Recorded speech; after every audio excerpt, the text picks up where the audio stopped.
President's Cup Cybersecurity Competition aims to identify, recognize, and reward the brightest cybersecurity talent in the federal executive workforce. The competition consists of 2 online qualification rounds and culminates in a live, in-person championship round in Arlington, Virginia. Participation is open to individuals and teams, or both. Okay. All you need to register is a .gov or .mil email address. The championship round begins on December 10th, 2019. Learn more at CISA.gov/President's Cup.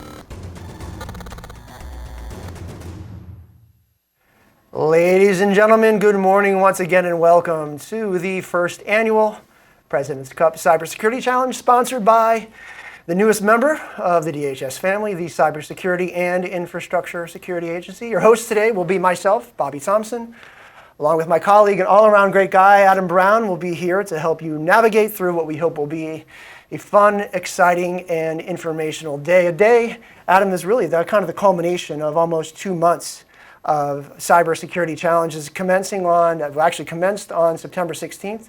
We had 703 competitors from 154 different teams, 21 different agencies, 17 departments, all with their eye on the finals, which are taking place today.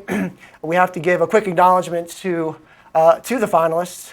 Win, lose, or draw, the Department of Defense is going to have bragging rights for this competition, as all the teams do indeed reign from the DoD. So hats off to our cyber brethren over on that end of the street. Adam, if you maybe talk a little bit about the cyber challenges that took place since started? So 2 challenges, or 2 rounds of challenges for each the team and individual competitors. The challenges ranged all the way from analyzing PCAP files to reversing binaries to breaking into web servers that are running, doing forensic analysis. They've really seen the gambit of what we see as cybersecurity professionals. The previous rounds have all been Jeopardy style, so a certain number of points per challenge completed. But today we're going to switch it up a little bit with an escape room style challenge, which I don't think has ever been done before, to my knowledge. So it's going to be really exciting to see what these teams are able to accomplish as they're dropped into this environment. Indeed, and the individual competition had the better part of 200 competitors, all of that with the top 10 advancing to the finals. And we will hear from at least one of the finalists today during one of the interviews.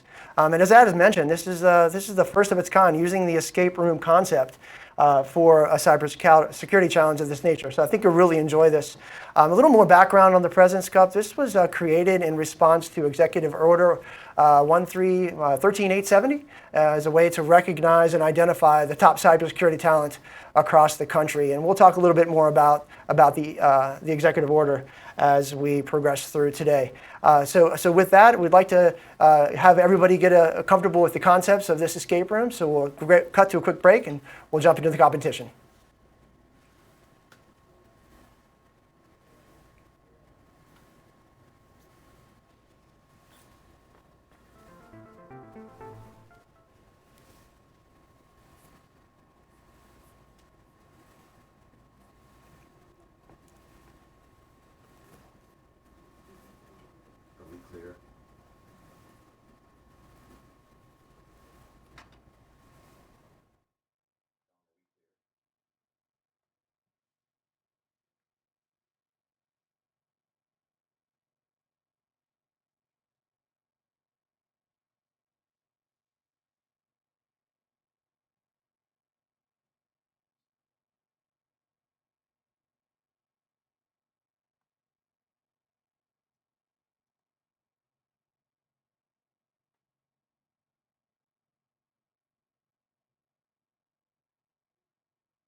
If you can see this, that's good.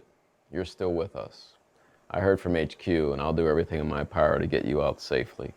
But I absolutely cannot blow my cover with Dr. Mofert or U3 Corps. Since they don't know how much you found out already, Dr. Moford is taking no risk whatsoever and insists on destroying all evidence that we were ever here. Everything's going up. The papers, the computers. I mean, they've already done away with non-essential personnel. They're going to blow this whole place up as soon as we made it to a boat, entering international waters. That should give you about 8 hours to escape. You've got to make it out of here before it's too late. They think I'm in here making sure you're already dead. I was able to grab an ID card off of one of the non-essentials. It's still active. I stashed it nearby. You'll also need... Victor, let's go! You take care of it yet? Yes, it's done. I'll be right out. You'll need this too. It's your way out of here.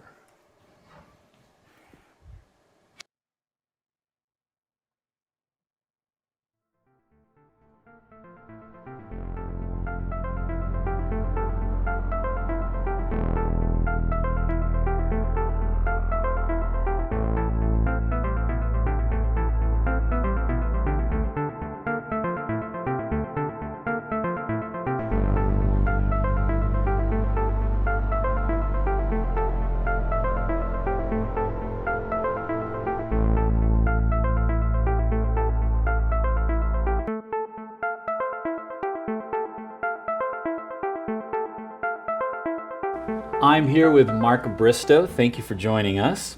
Mark is the Branch Chief of Cyber Defense Coordination within Threat Hunting here at CISA. Can you tell us a little more about what that means and how you support the CISA mission space? Yeah, thanks so much for having me. Yeah, I have a really cool job. I really love what I get to do here at CISA because I sit kind of as the glue that coordinates the operations that we have across all of our threat hunting divisions. So, our job is really to go out there and find the bad guy and then ultimately help both federal departments, agencies, and critical infrastructure get the bad guy out of their systems and get better and ultimately get better as a society. And so the work that I get to lead is just incredibly meaningful, and like CISA is the only place that you can do what we can do here. It's just really, it's an awesome job. So we hear a lot about incident response in the news. There's all these incidents and cyber activities and hacks and things.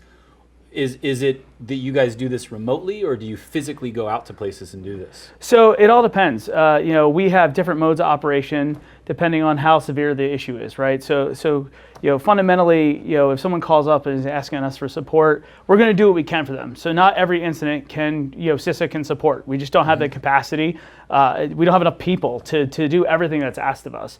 So one of the ways we try and scale that is by doing remote operations. So actually, the lab that we're doing the cyber challenge in is actually our remote operations lab that we're lending to the competition for this activity, but is how we conduct remote operations so that we can not have to send people in the field.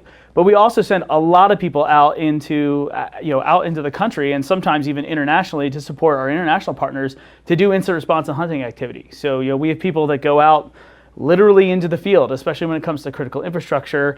You have a lot of critical infrastructure that's put out, nuclear power plants. They tend to not put them near population centers and that kind of thing. So we actually go out to where the problems are and support that. And we've done incident response in nuclear power plants. We've done them in water utilities in the middle of nowhere. We stay in a lot of motels because there's nothing else around. Our incident response teams have hard hats and work boots and all kinds of stuff like that. We're actually kind of out where the rubber meets the road out in critical infrastructure. It's kind of a really unique thing, and there's a lot of really kind of cool experiences that our teams get to do. So being that you are now doing incident response, before that you were the guy for industrial control system work, and how has the industrial control systems and critical infrastructures kind of morphed over the last few years? Yeah, so I mean that's an area of a lot of focus, right? If you look at CISA's 5 priorities, that's one of the 5 priorities is control systems, and something we put a lot of effort into. And we're really trying to help our critical infrastructure partners get better at doing cybersecurity. And I'll tell you, I've had the opportunity to work with a lot of different infrastructure partners, some small little water utilities that are doing cybersecurity amazing, and then I've worked with some huge companies that you all know the names of that have some challenges, right? And it's really about how much they are interested in doing their cybersecurity. And our job is to kind of help them, number one, understand why it's important, and then give them recommendations on like what are the best things to do. And the landscape is getting better. When I started doing this, I guess 11 years ago now, it was a lot of really kind of low-level, low-hanging fruit. But the industry and the vendor community from control systems are all really improving. Some of that because we've been working with them. And that improvement is really kind of adding resiliency to our overall critical infrastructure. Now, that's not to say that it can't get hacked. There's plenty of stuff that happens, that's out there. That's kind of what we're here for. But ultimately, we're trying to teach a man to fish, if you will, so that we're not actually needed. I like to tell people my primary job is to work myself out of a job. If incident response teams aren't actually needed from the federal government, that's actually a win for the country. That's a really interesting perspective. Yeah, well, I figure, I have a lot of really smart, talented people that work on our team, and they'll all figure out something to do. If we could solve that problem, we'd be better off as a nation. I'm not worried about job security, though. So, yeah, that's fair. So your incident response team that you helped build, well, what has the journey been like to take just a few people and grow them into what you have now? Yeah. So if you look at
All right, the competition has started and teams are indeed making progress.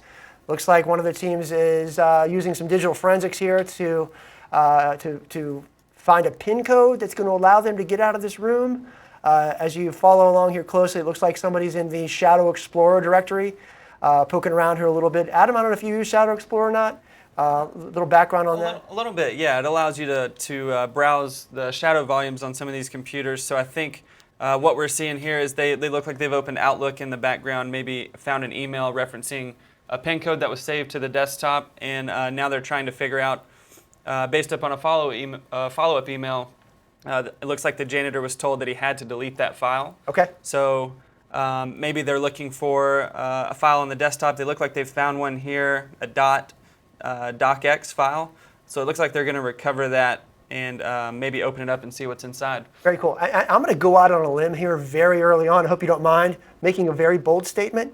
I'm going to guess that having a PIN code sitting on your desktop or somewhere on your computer, probably a tactic that would be frowned upon by most information security professionals. Probably. Yeah. So probably not a good practice, but you do see that, when you're going.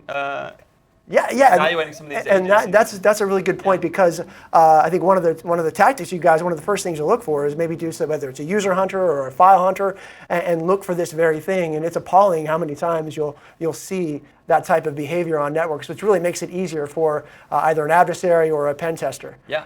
One thing we haven't mentioned yet is, or you haven't been able to see if you're watching along, is the Outlook client that some of these teams are using to possibly get some clues on next steps and what they're trying to, some of the tactics they're going to use and some of the objectives they're trying to accomplish here. But I like to think that's going to be a pretty interesting thing to watch throughout the course of the day, is what type of clues they do find in the Outlook client.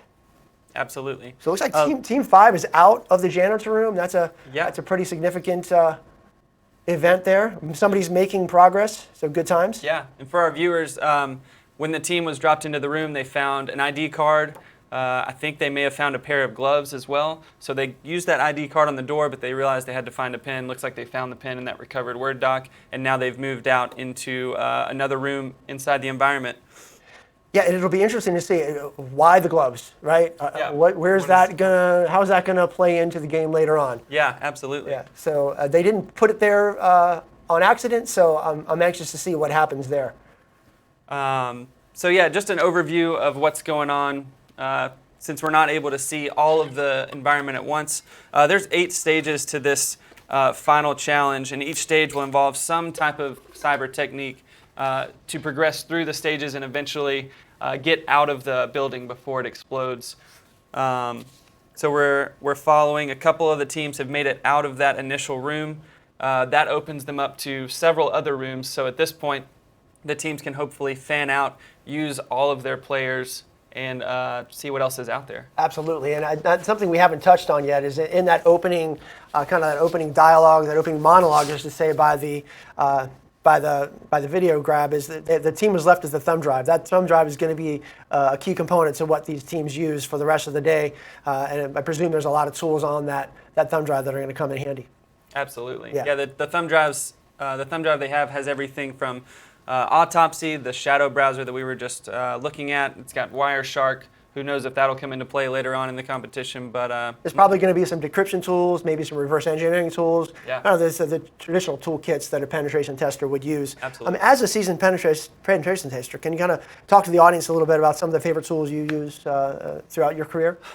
Yeah, I mean, that there's was a so very many broad, very open source diverse array. tools. Yeah, and the challenges you run into on some of these assessments are just very unique. But you're thinking of in terms of somebody who's just getting started.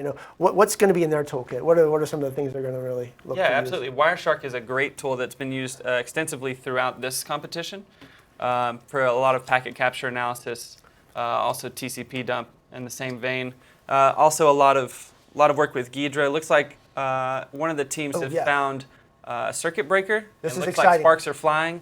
I believe one of the emails earlier had stated that there was a spillage somewhere. A chemical spill, indeed. Yeah. Yeah. And maybe that's what's going on here. Maybe it tripped some breakers. Looks like they found a list of servers and IP addresses.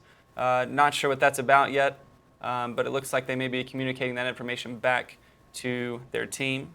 Somebody's making some good progress here, and I think as you go back to, when you go back to that circuit breaker that's having the sparks come out of it, it's clear that some sort of combination is going to have to be done in order to turn that circuit breaker off. But somebody's making, I don't know what team this is, but they're making significant progress. Yep, absolutely. I think the challenge might be to get the sparks to stop flying. Absolutely. Probably And, be a good guess. it looks like the servers may be turned off, so. Okay, we saw a wiki page there. This is Team 5. That wiki page, I think, is going to pay dividends for somebody later on. So Team 5 has been kind of some rock stars throughout this entire competition. They've got the highest number of total aggregate points. Of course, that doesn't actually matter for today's competition, but done really well in rounds 1, 2, and yesterday, actually coming in on top of the leaderboard at the end of the day yesterday. So to see them making this progress is pretty exciting. It's very promising for their chances to win. And we have attempts to turn a switch on. Doesn't seem like anything's happening right now, but again, making significant progress. Taking a step back here, just a little bit. Round 1, if we go back to round 1, there were 15 challenges that were mapped to the NICE framework. If you're not familiar with the NICE framework, that's the National Initiative for Cybersecurity Education. It's really a partnership between the government, between the private sector, academia, focused on the country's ability to develop a high level of proficiencies in the cyber workforce. Really, it kind of goes back to that lexicon, that common lexicon for the knowledge, skills, and abilities, cutting back to the competition. Someone's going through a room here. They found a hallway. There's a copier there. I don't know what's going to happen there, but they are. Yeah, it looks like they just saw a storage locker that they need a PIN code to access. So. And here we have a robot. That's interesting. So we'll see what can be done with that. Looks like that room's been trashed a little bit. You got some debris on the wall over there. So it looks like they're still in a very exploratory phase here, trying to figure out what they know, what they don't know, what items they can interact with. So you see they just opened up a computer. So there's several computers and objects like this throughout the environment that they can click on, interact with, that are dropped into a Windows box here. Let's see. see what their first steps are for trying to get any clues off this box. Sure, and going back to that breaker, they're trying to set those breakers in the right order. One of the teams is learning that the breakers definitely are broken, as you saw them trying to move that switch, but they're unable to ping the IPs associated with each one. And ping, kind of going back to that, ping, a little bit of background and trivia for the audience.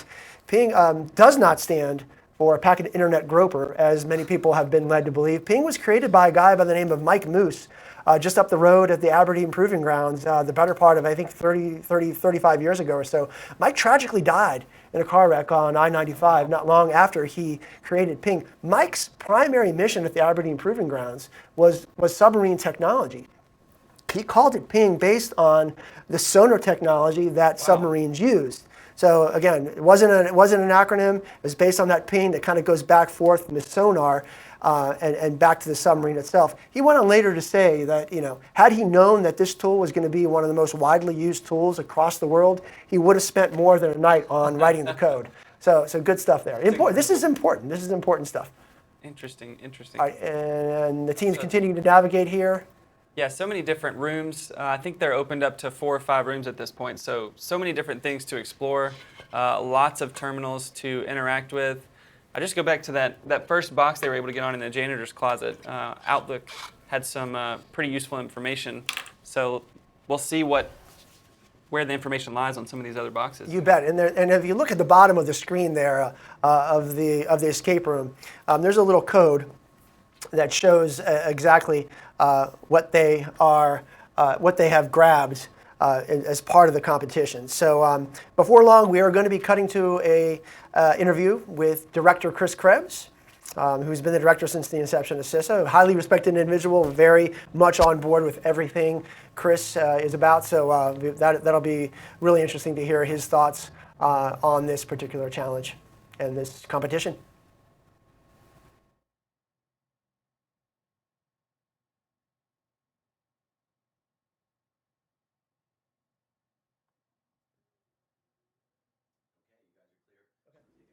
Hi, I'm Chris Krebs, Director of the Cyber and Infrastructure Security Agency, CISA. Thanks for tuning in to the first ever President's Cup Cybersecurity Competition. We're excited to be hosting this competition at CISA today. We started with more than 1,000 individuals and 200 teams, and we're down to the final round. 10 individuals competed on Tuesday, and 5 teams are competing today. The President's Cup is just one of the ways we're working to address the cybersecurity workforce shortage by identifying, highlighting, and rewarding the top talent in government, hopefully inspiring more people to consider a career in cybersecurity. If you're interested in working in federal cybersecurity, go to CISA.gov, CISA.gov, for more information, training, and resources you might find helpful. Good luck to all the teams today and enjoy the competition.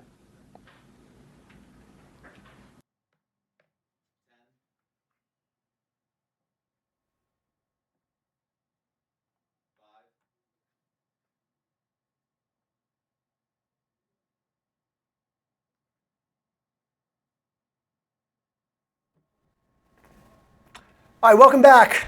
As we continue to progress through the competition, it's clear these teams are facing a number of different challenges, some of which we're going to see as we continue to live stream throughout the event. Adam, in your background, what are some of the unique challenges you've faced as a pen tester? It was real head scratchers that you just can't find a way to get past. Is there anything that kind of sticks out? Yeah, well, I mean, sometimes some of the places we go against they're just good. They know what they're doing. They've locked everything basic down, and then you have to start getting creative, right? The main thing we go after are the users. So if the users have bad practices like storing pins on desktops or storing passwords in hidden files that they think are hard to find, we're going to go after that. We're going to find it. It's a matter of time for an attacker. So if you've got enough time and enough resources, somebody's going to make a mistake. And sometimes that's what it boils down to. Other times it's saved passwords, it's bad practices, it's thousands of administrators in a network with only 100 computers. The things that don't make sense. But a lot of the times against these more sophisticated shops, you're just looking for somebody to either make a mistake or use a computer in the way it's intended to be used. Sure. Sure, and your career as a red teamer and as a pen tester, you've surely encountered quite a lot of humorous and funny things that the users have done. I can think of one story where we're an authorized penetration test. We had a very limited scope of people that we could phish. Our phishing messages do contain a payload. It was limited, I think, to maybe 10 because they were very concerned about the users of their company receiving these messages. They didn't want them to be troubled. The message went to the head of HR. The HR lead felt this message was so important that they sent it out to the entire rest of the employee base, thereby giving us a big win and a much larger footprint for the pen test. So that's incredible. So good times that way, yeah.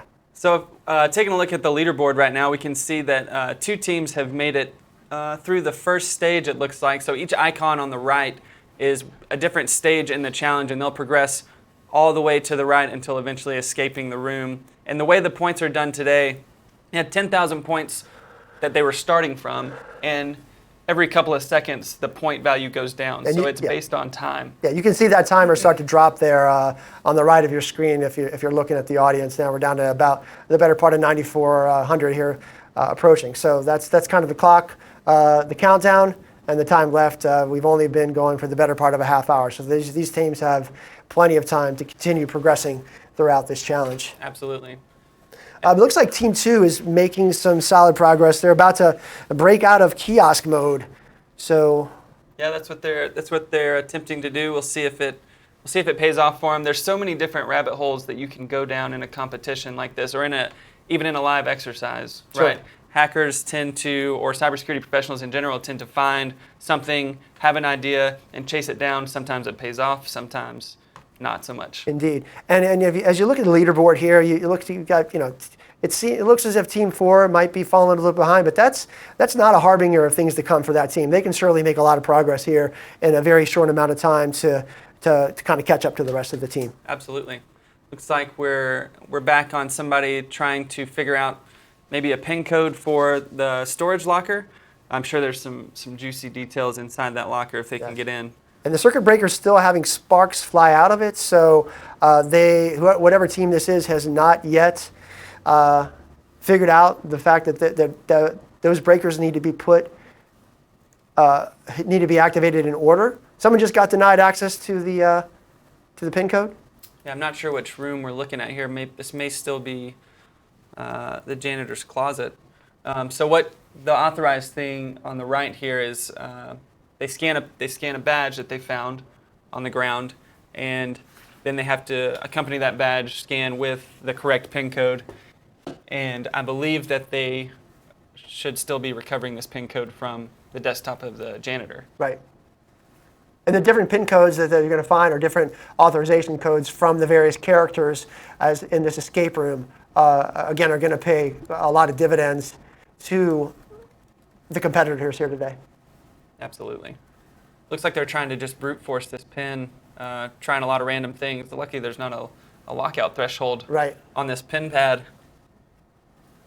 I don't know if in that first, on that janitor's computer screen, but I believe there was an OSHA doc outlining some specifics on chemical spills, if I'm not mistaken.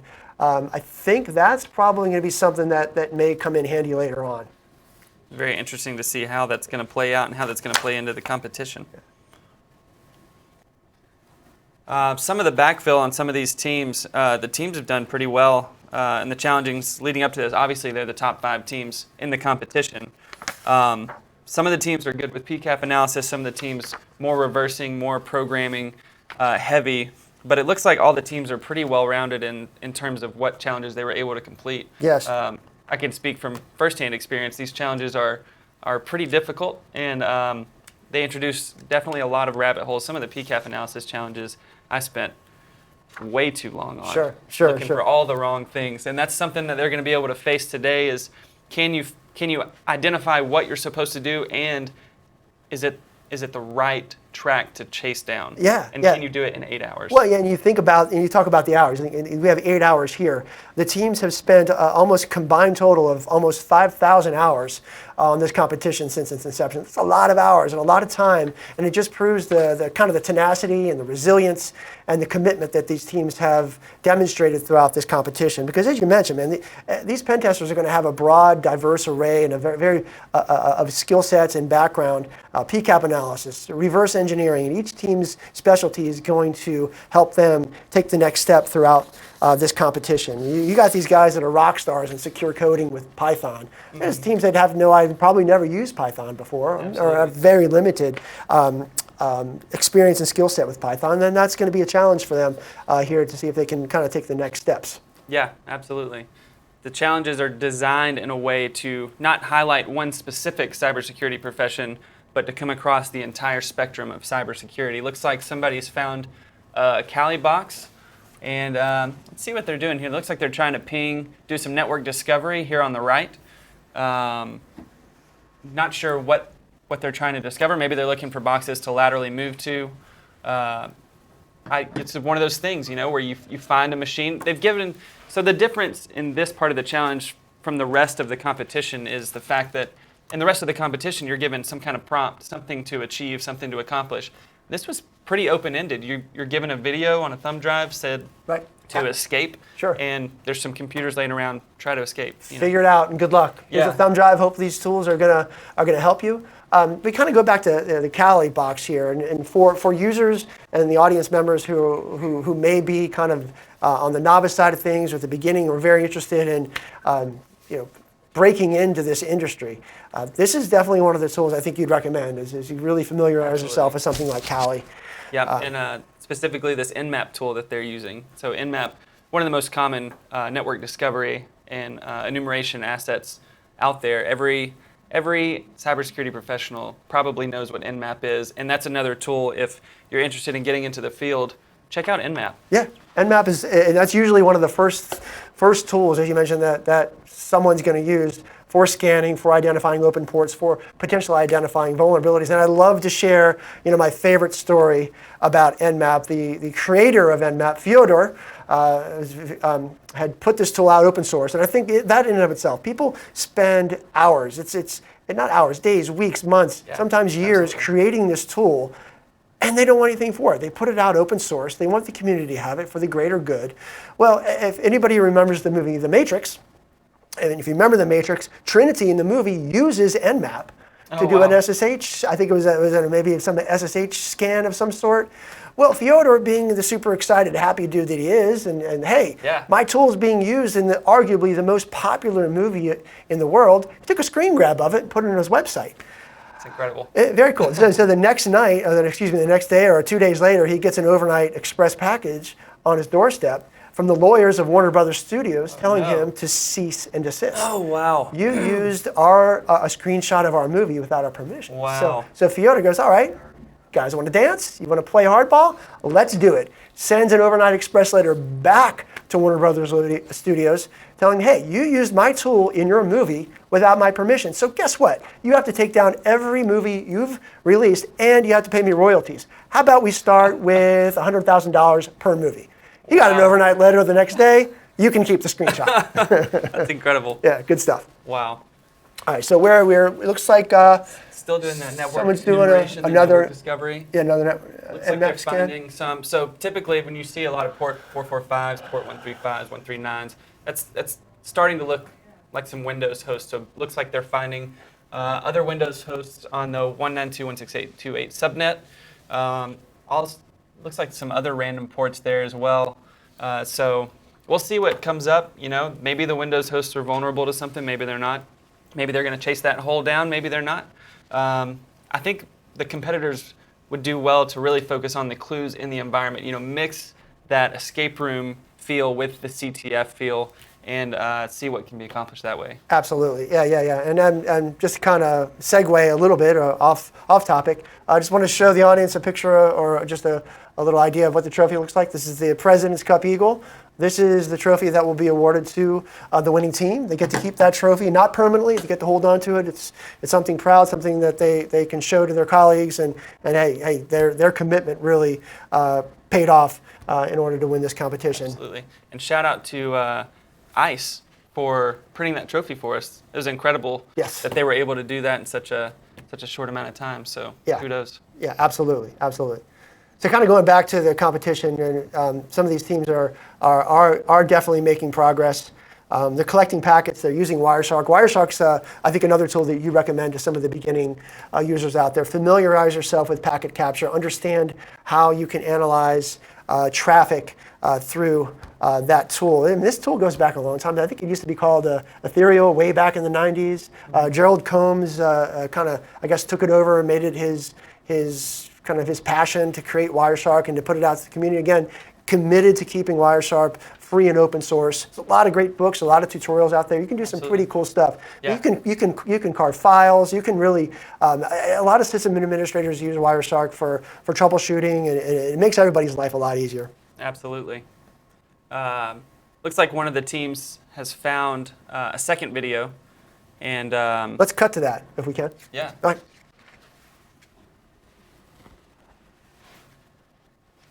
But maybe before we check out that video, we can get a quick word from Jason Hill, which is the branch chief of the assessments team here at CISA.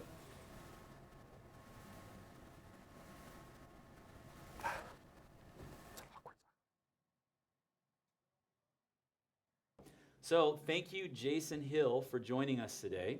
Jason is the branch chief of assessments here at CISA, and he is focused on red team operations, assessments, and cyber hygiene. So Jason, can you tell us a little more about what that means and how you support the CISA mission? So my mission here at CISA is to provide penetration testing services, what we call left of bang. So we like to look at, take a proactive look at our customers' networks to try and find all of the vulnerabilities before the bad guys do. So that's how we try to protect our customers. Okay, and you have been instrumental in building up the red team capabilities over the last few years. So what's that been like?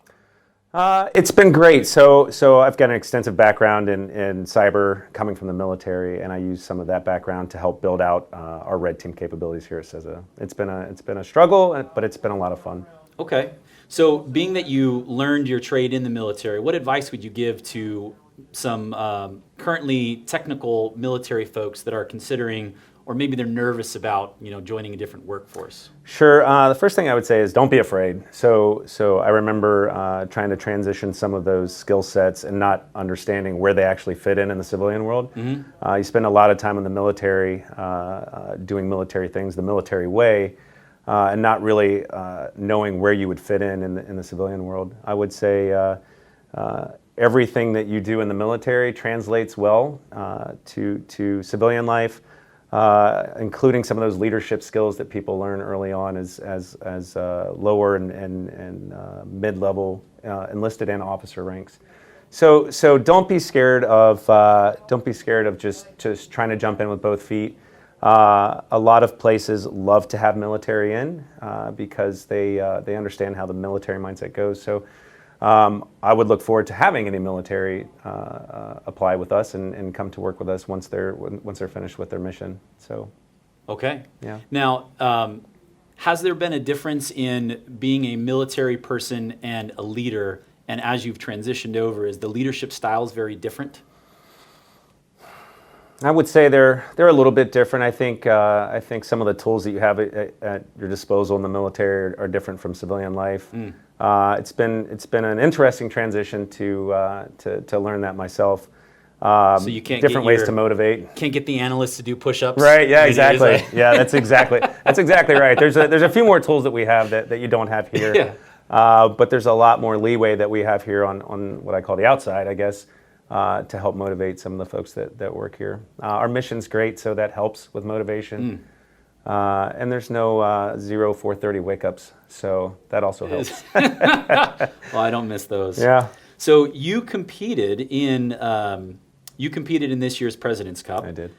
What did you think of your experience, and is there anything that you would do differently to prep for next year? Oh yeah, so I'm getting a little old. My fingers are getting a little rusty, is what I'm finding out. But it was a good challenge. One of the things that we did this year on my team is we put together a full, what I like to call offensive security team, which I found out later was probably a little bit of a mistake. So we needed a full, well-rounded team of both offensive folks and defensive folks, and a little bit of just normal IT folks. So I think next year, when we compete again, I think I'll have to flex the fingers a little bit earlier to get them ready. But also, like I said, put together a more well-rounded team. Here at CISA, we have both the offensive side and the defensive side, just like any other normal organization. But we also have some IT folks. So next year, I'll do a hunt earlier for those folks that do more of the other sides of the houses that we're looking for. So, okay, so we need to remove that because we don't want other people catching this advice. You get it in post. I'm going to be very careful about how I select my team. So what do you look for in a person to determine if they're going to thrive doing red team and assessment work? That's a good question. So I actually get asked that question a lot. I think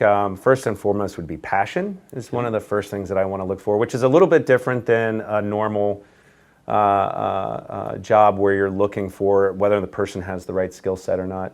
I will hire anyone that demonstrates the skill set but also has the passion first and foremost. So if you come here with a high school degree, or you come with a GED, or you come with a master's degree, if you can show or demonstrate the passion for this work, that's what I'm paying attention to first. Certs come second to that.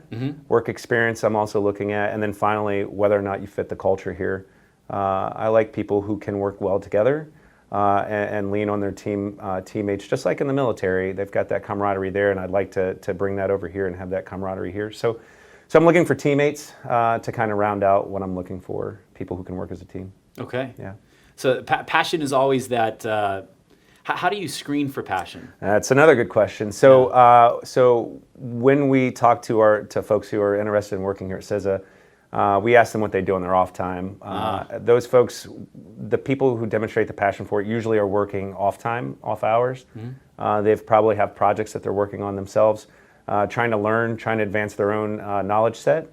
And so those are the kind of people that we're looking for, because what we do is kind of different from other jobs where you have to think outside of the box to improve and to make it to the next level in some of the jobs that we do. So it's hard to kind of screen for that, but just having a conversation when we sit down with those folks is usually the best way.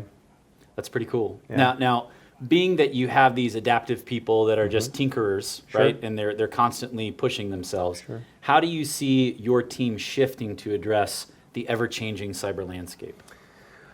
Again, I think that passion is the first thing that we're looking for. So whenever the cybersecurity landscape changes, which is it seems like every 5 minutes, we're looking for those people who can adapt, right? So those people who are at home trying to figure out the new way to break things, or the new way to get into things. We're looking for that type of mindset, and we get that from those discussions that we have when we're looking at candidates that are willing to come work here. And if we find those candidates with that passion and with that ability to work within a team environment, I think that automatically takes care of the need for adapting to change here in cybersecurity. Okay. Yeah. Now, 2 more questions. Okay. So first one, personal. All right. When you started in cybersecurity, what was that like? I mean, what has your journey been? Wow. So about 100 years ago, I started out in IT work with the military. Actually, I became an IT guy. I guess in the Army, they just need IT people back in the 90s.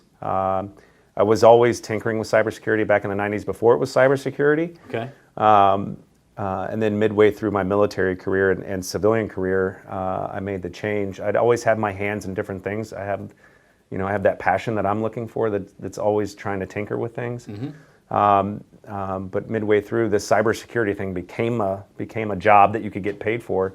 And then through my work in the military, it just became a natural transition into offensive security. So through them, through the Army, and through a couple of civilian jobs with the government, I've been able to make that transition, and ultimately come here to CISA and wrap all of that IT knowledge together into the cybersecurity world, and run the things here. And you've been ridiculously effective here. Ah, I got to say, I hope so. what you all have grown Yeah. is really impressive. Oh yeah, yeah, and So- I'm just kind of leaning on the back of giants before me, so yeah. Well, I'm you just had a taking big part over. in it too. Thanks. So, Appreciate it. okay, final question. Okay. What advice would you give to a person who is considering joining a red team, joining a pen test team, or maybe just CISA? I would say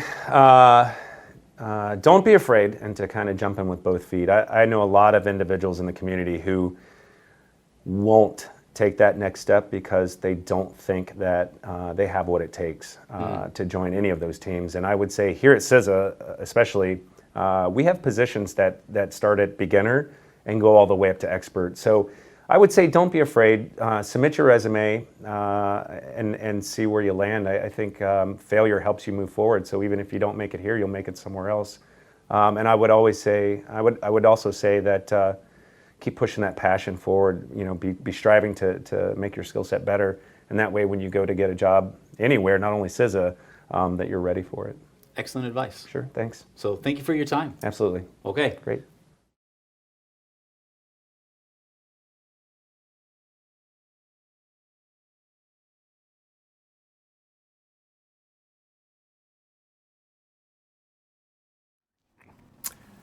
All right, welcome back. And now that everyone's been treated to a delightful interview by the illustrious Jason Hill. Jason, as was previously indicated, is the branch chief of what was formerly known as NCATS, the National Cybersecurity Assessments and Technical Services Team, has been rebranded to the Assessments Branch. Adam and I both support Jason in that branch. This team's been around for the better part of 10 years and really aims to be a kind of a one-stop shop for all things vulnerability scanning and penetration testing of, again, a kind of a vast, diverse array of services from the vulnerability scanning, phishing assessments, architecture design reviews, red team, of which you're a part, Adam, risk and vulnerability assessments. We focus on high value assets across the federal government. We even have a critical product evaluation team that kind of evaluates and assesses out of the box security. In addition to several services that we're going to be rolling out here in the future with posture and exposure, and focusing on the open source aspect of some of our clients, and a web application scanning specific service that will also be is actually beta testing right now. So a lot of free services available to the community there, and we're always here to help. Absolutely, absolutely.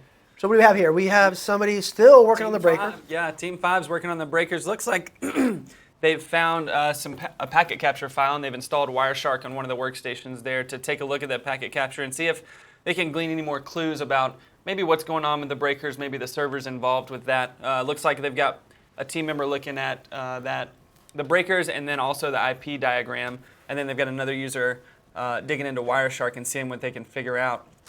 And I'm guessing, I'm not in this team's heads, but I'm guessing they've figured out that circuit breaker has to be, each breaker has to be activated in a certain order for that to be turned off. So it looks like they're on the right path here. And one thing again, these rooms were designed to be interactive so that each team member can they can all collaborate together, that they're not all focusing on one screen or one challenge, that they're pretending that they're physically in that room together, that they're working on on whatever goal they're trying to accomplish there. Yeah, and on that same vein, this is to mimic a real life environment. So if there's one computer in a room and you have 5 team members in that room, if everybody starts interacting with that computer, they're going to be stomping all over each other. You can't have 5 people using one mouse in the real world.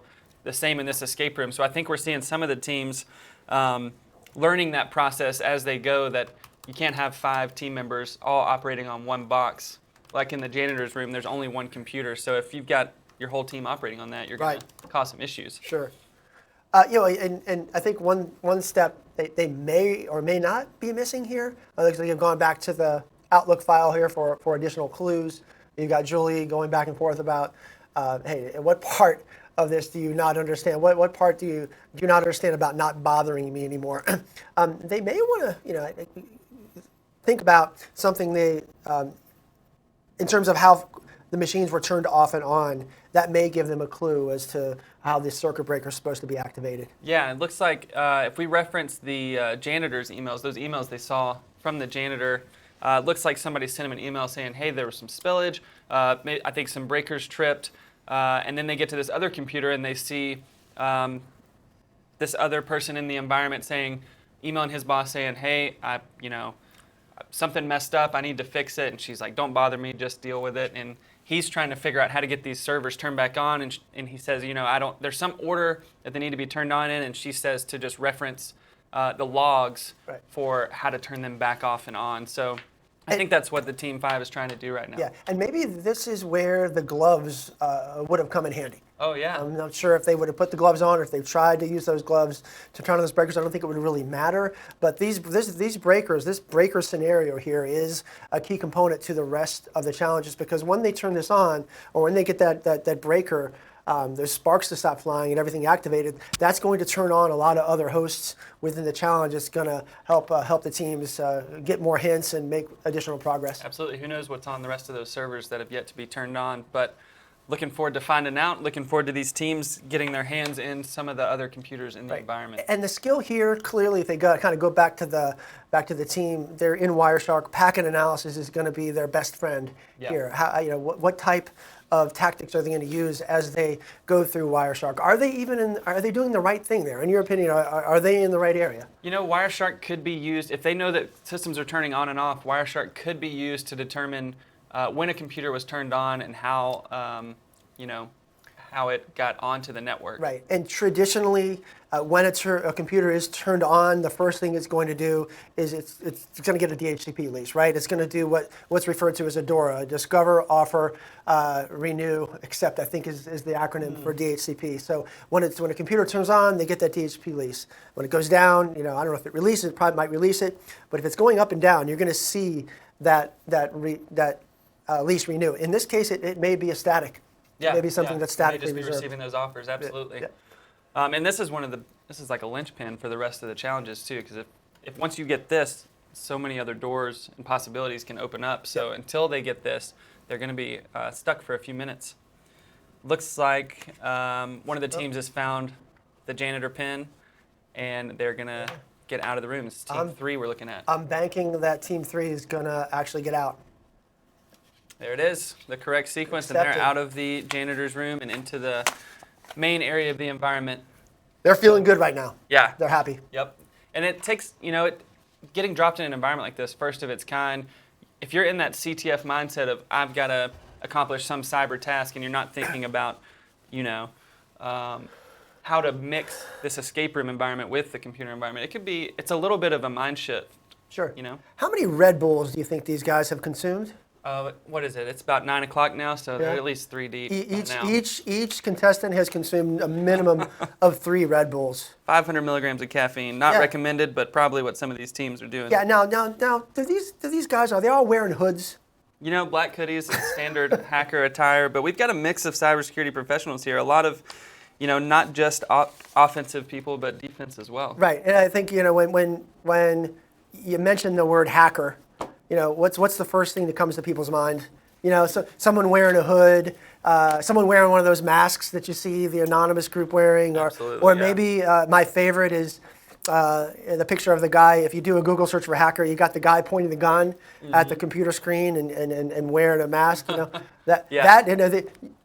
me, you're a professional, a pen tester. Do you ever have to point a gun at a machine? Normally pointing a gun in a machine does not work, so we just typically don't do that. Have you ever tried it though? I feel like tried it. That's true. If you're really stuck, who knows? It could be a cap gun. Team 5 might want to point a gun at this Wireshark PCAP right now. It looks like they're still looking at DNS traffic to try and figure out maybe when DNS lookups were performed, or trying to get some type of sequencing from that. Looks like still unable to figure out exactly how to turn these breakers on. Right. Yeah, you talk about hackers, and if you were to get all these competitors out in the street and line them up, my guess is if the common citizen walked by, they probably wouldn't go, "Hey, that guy's a hacker." Oh, They definitely don't look the part, because they're just There's such a wide range in the community of people. There's such diversity in the community. Yeah, I mean, for me, I think about hacker. If I'm not in this industry, what's the first thing that comes to my mind? I think Matthew Broderick in the movie War Games, if you remember that. Oh yeah. Matthew Broderick. And a little side story on War Games. A lot of people may not know this, but I think that movie was released in 1983, and back then Ronald Reagan was our president, and Ronald Reagan at the time. Sequestered at Camp David on a retreat of some sort, and being the president and also being a former movie star, Ronald Reagan was given a advanced copy of War Games, and probably at the time was a VHS, of course, maybe Beta. I don't know if you remember Beta, the big discs. Who knows? Whatever it was, he threw it in there, and no, looks like they reset again. Looks like they are trying to use the PCAP to determine the order to flip them on. Looks like they found some order that they're trying. But it looks like that order didn't work this past time. We'll see what happens. Yeah. Well, I think they're on the right path. They're trying.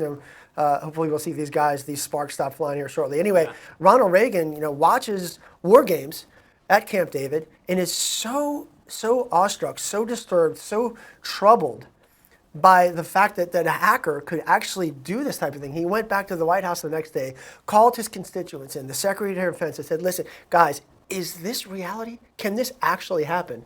The next day, I think it was the Secretary of Defense came back and said, "Mr. President, sir, the problem is much worse than you think." Ooh. And that moment alone changed the way that DoD handled computer security, and it eventually resulted in what used to be called the anti-hacking law that we all know now as computer fraud and abuse law. All because of Matthew Broderick and Ali Sheedy. Yeah. Wow, that's incredible. Yeah, good stuff. But that answer, that it's so much worse than you realize, is still happening today. People still don't understand always the implications of how poor cyber posture can affect an organization. Yes, and I think they often maybe I'm not going to say they take it for granted, or maybe they have the mindset of, well, it's not going to happen to me. It's not going to happen to us.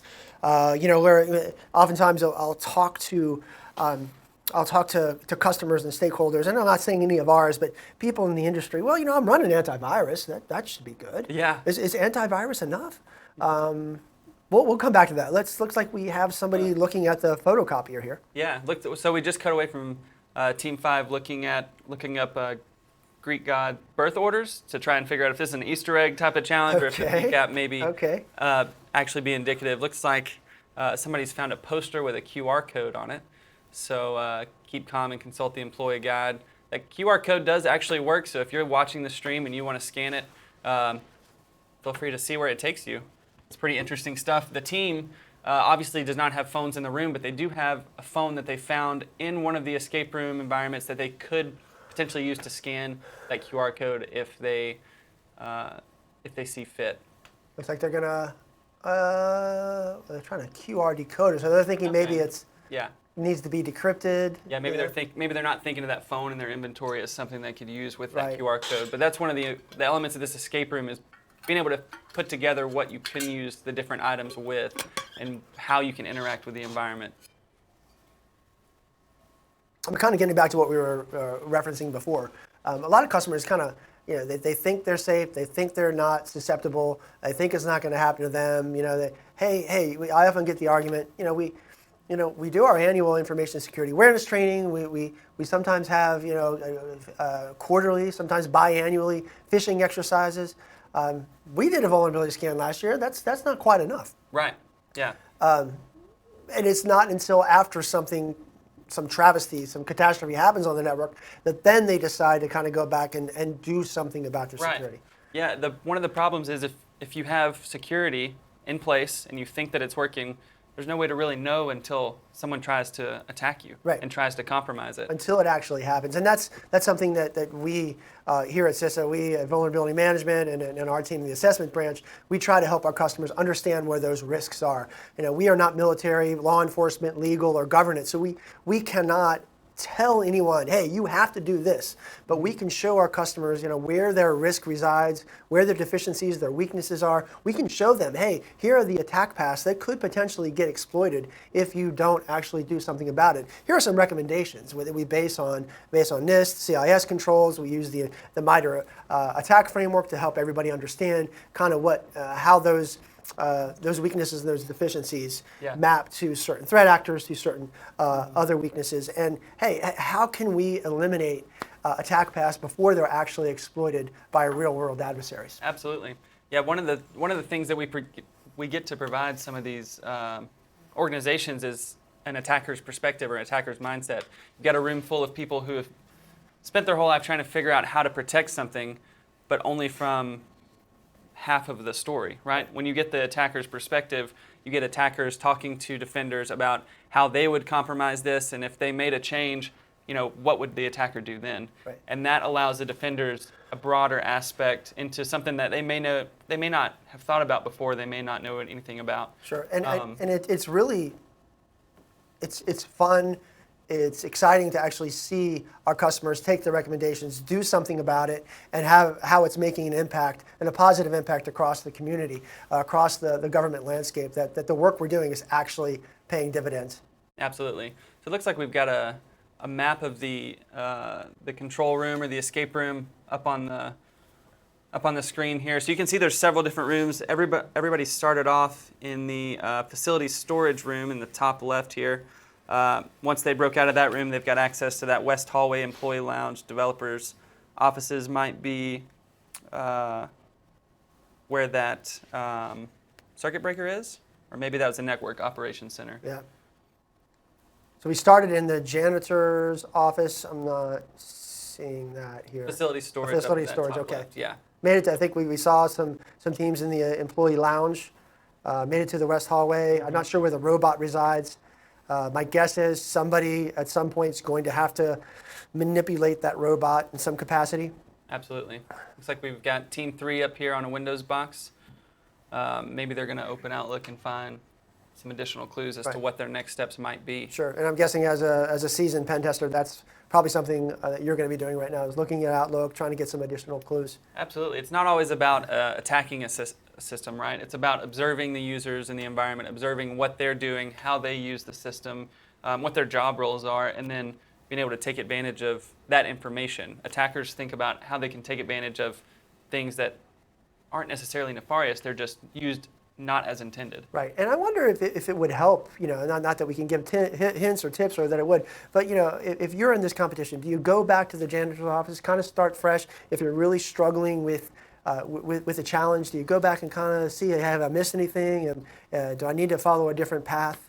Absolutely. When you get stuck on something, it's always best to just retrace, start from the beginning, start fresh, and see if you missed an idea in your overall observations of what's going on. Sure, and kind of going back to your profession and what you do as a red teamer. You're not, as a red teamer, you're making every attempt to emulate a real world adversary. Absolutely. Right? We don't want to exploit anything. We don't want vulnerabilities. We want to take advantage of systems as they're configured and then show how these configurations can result in security deficiencies. Sure, and doing what you do, it's really kind of black box testing. Only one or two, maybe a handful of customers actually know that you're going to be providing or conducting an assessment against them. So you're not going to be noisy, you're not going to be loud, you're not going to be conducting an Nmap scan or any type of vulnerability scan on the external interface, giving your... Right, absolutely not. We want to blend in with the traffic as is. Sure. When you're talking about threat emulation, adversary emulation, that also is extremely broad and diverse. You have the better part of 90 days to perform this adversary emulation. Our risk and vulnerability team, they have 10 business days. So kind of take the description and the definition of adversary emulation with a grain of salt, because you can take that 1,000 different directions. Absolutely. Are you going to try to truly emulate APT1? Maybe some organizations will do that. Maybe some teams will say, hey, customer X, you're a financial sector, you're in the financial sector. There are known adversaries out there that are going to go after the financial sector, and they'll try to replicate those TTPs, whether it's from a certain country or whether they know that they use a certain tactic. They'll do that. And your team doesn't do that because that's really not your objective. Yeah, our objective is just to show, basically show an organization what it's like to be breached. Because as I was saying earlier, if you're spending millions of dollars on all of these different defensive tools and personnel, you don't know that they're working until someone actually attacks you. So that's the benefit that the red team here provides, is is showing somebody what it's like to be breached. Right, and you're testing those people, the processes and the technologies, because again, you spend millions of dollars on a SOC, on your tools, on all these components. How do you actually know that they are working? So with that, we will be cutting to a break. Okay.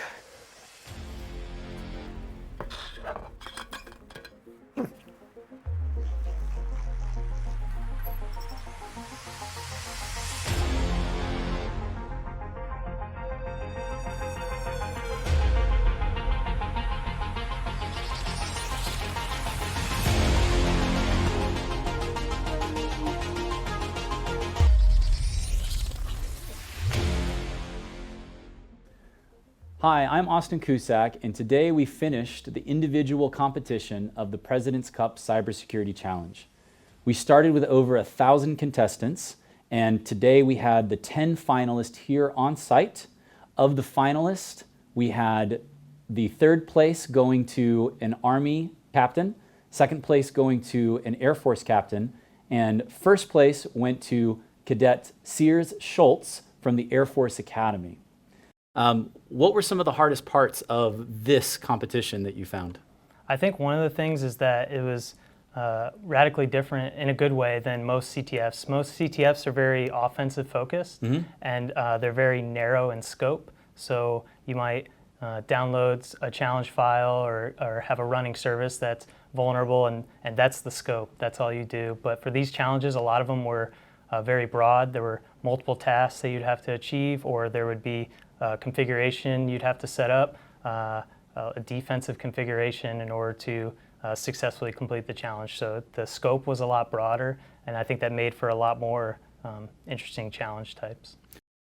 I think the most challenging part was figuring out what problems you could best apply yourself to. Everyone has different skill sets. There's different, types of skills in cybersecurity, and the competition involved a variety of skills. So it's really digging into the problems and seeing which one you could spend your time on and get the most out of it. And I think that was the hardest part to figure out. Okay, was there any that was just really easy for you that you'd already been practicing? There was one easy one just because I just felt a simple one, just kind of told you what you had to change to fix it. And then another one I kind of mentioned before, I took a forensics class a couple semesters ago, and I think that one went a lot quicker because I took that class and I knew a lot of technical concepts in the problem. Okay, so final question. For people that are interested in either joining, like maybe they're considering going to the Air Force Academy or they're thinking about doing a career in cybersecurity, what advice would you give them? I would say there's a lot of cool opportunities out there, especially in the government. I think the government has probably the coolest mission for cybersecurity. There's also private companies out there. I worked at Palo Alto Networks. And so you don't have to study cybersecurity. Not every school is cybersecurity. You can always study computer science and specialize in a career later, get your master's in information security. So yeah, just plenty of opportunities. Just do your research and yeah, try your best, I guess. Cadet Schultz took a final yesterday, flew in late last night, competed today, and is flying back to school tomorrow to take another final. So we wish him the best of luck in his finals, and we congratulate him and the other contestants in doing an amazing job in completing the 10 individual challenges that we put in front of them.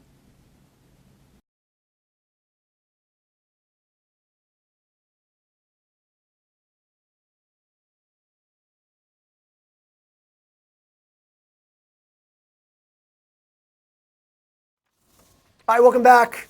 Team 5 is continuing to make progress on their PCAP analysis. We'll cut to that momentarily. You can get an understanding of what they're trying to do. They're trying to break it down a little bit more and understand. They're looking at ICMP packets to try to get an understanding of when these machines were turned on. Absolutely, absolutely. Day one of this competition was incredible. The competitors all going after it, tight point spread, really great competition. Again, challenges similar to the first round, just Jeopardy style, 1,000 points a challenge.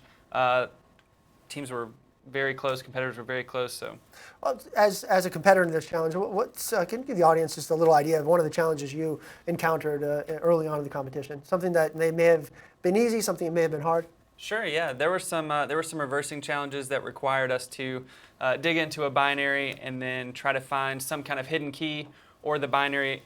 One of the binaries actually had packed Python code inside of it that generated a key that you needed to get the flag. So that was interesting. There were some other PCAP analysis challenges that were very intense for me because I don't have a big background in log analysis or PCAP analysis. So trying to find and detect tunnels inside the ICMP or inside of the PCAP traffic, it was pretty intense.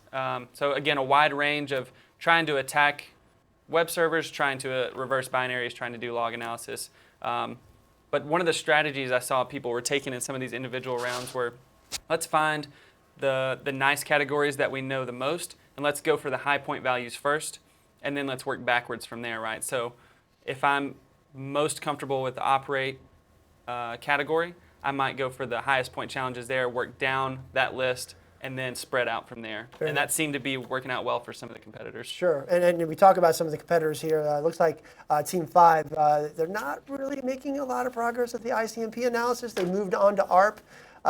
Based on what we're seeing here today, so far, if there's somebody who's kind of up and coming, wants to get into this industry, wants to be a pen tester, they're probably going to spend some time with Wireshark and packet analysis, maybe even do some TCP dump. Is that something you'd recommend? Absolutely. Just getting comfortable with it, being able to analyze traffic both in a GUI environment as well as a terminal environment is I would say, crucial. Sure. And there's a professional who works for a 3-letter agency that will go unnamed.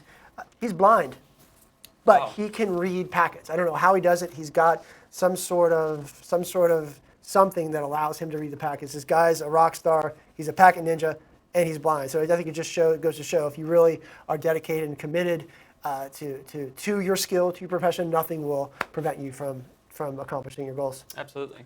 Looks like we've still got teams 1 and 2 in the janitor's room. Still trying to figure out exactly how to use this environment, still trying to figure out which pieces to put together from the cyber world and then the escape room world. You can see the progress here on the leaderboard. We've got 3 teams that have made it out of the janitor's room. So they're on the second stage of the challenge. No one's completed that second stage yet. And teams 1 and 4, it looks like, are still in that janitor's room. Yes, and we've got a team here. It looks like they're trying to harvest credentials. Really, really solid, smart move, I guess, by the teams. It's something you would do as a pen tester. Try to harvest credentials, as many credentials as you can, especially during the early phases of the operation. And what are some tools you'll use to harvest those creds? Are you going to use the responder? Are you going to do something else? I'm probably going to go with Mimikatz. It's Okay. an industry standard open source tool that tons of teams use. You can use it to pull credentials from memory, which is huge in the enumeration phase. You want to gather as much information as possible that you might be able to use somewhere down the road. So it looks like that's what Team 5 is going for here. They're compromising their own workstation with a malicious payload, so that they can use tools like that to pull credentials from memory, which is a smart move, and it might pay off for them later. Right on. And Mimikatz is a well-known tool. It's been around forever. That's typically something that's going to be detected by some of your kind of host-based detection tools, some of your network-based tools for the most part. So how do you get around that? I mean, do you have to kind of create some custom payloads, or? If you actually keep it in memory, depending on the tools, of course, some people are running tools that analyze memory and then will pull that thread out of that. Okay. But if you don't upload it to disk, it's not a good chance that antivirus is going to catch it. And if people aren't running memory analysis tools, then you're pretty safe because most, if not all of our payloads are going to run in memory. Absolutely. Yeah, and how often did you find it's necessary to maintain persistence, to establish a presence on the disk? You always want some hook there that you can get back in with, right? So you're going to have to drop something to disk somewhere. But if you keep all of your tools obfuscated enough, if they're on disk, then typically you can get away with it. Okay. And how often do you get caught? It happens. It happens, but if you've got enough persistence laid down, if you've got enough of a spread, enough credentials in your back pocket, usually you can evade or get around. But that's one of the things that we try to help defenders understand is how to contain and eradicate, right? Not play whack-a-mole as they're chasing the attackers. Or cat and mouse, as it were, right? Absolutely. So let's see. This looks like still doing some enumeration here. Still trying to see if there's open ports, exploitable services, which is definitely a valid tactic. Looks like they're seeing some mail servers, some web servers, SMB, you know. And Team 5 is really making progress. It looks as if they're gathering creds with Mimikatz. Hey, it's perfect There it is. semi-segue from what we just discussed. So maybe talk through a little bit what's happening Yeah, here. it looks like they've spawned a interpreter shell on one of the hosts, and they're using some of those built-in interpreter functions to extract credentials from memory. So they're feeling confident right now. They may be popping another Red Bull. They may be popping their fourth Red Bull, that's true. Looks like they were able to gather some corp services domain credentials for mgreen, it looks like.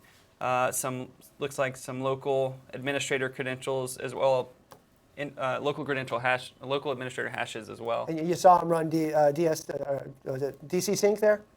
I actually missed what happened. I just saw them run DC Sync. I don't know if that's something you as a red team are going to use. Yeah, DC Sync taking advantage of if you're a domain administrator or equivalent privileges, you can sync credentials from some of the domain controllers. Looks like they were checking out the processes that are running on this box as well. Okay. Trying to get an understanding of what this box is for, what's on it, what all information can be gleaned from their access on this box. So and obviously, if they're able to extract credentials, then they're local administrators on the box. So yeah, that's a good spot to be. That's actually a very good point. It'd be interesting to see. I don't know if we made the determination if these users or these hosts or these workstations have local admin on them, or the users are local admins. Hopefully, for the sake of these teams, that they are local admin, the user is local admin. That's going to make their jobs a lot easier. In the background, we got something running there. What is it? ZenMap? ZenMap in the background? Yeah. Where is it at here? Up back here, top left. Oh, okay. Yeah, looks like they're using some more tools. ZenMap, just a GUI for Nmap. Okay. Trying to enumerate the network a little bit better. See maybe what they can do with these credentials. I don't know if they've enumerated their access in the domain. I imagine that it's low, but you never know. As an attacker going through this, I might think, well, maybe if I'm a local administrator here, I might be a local administrator somewhere else. I don't know. They've got physical access to all of these machines, so maybe they think they can access a machine in a different room they don't have access to and use it to unlock a door or something. Sure. It looks like we got somebody stealing a token here.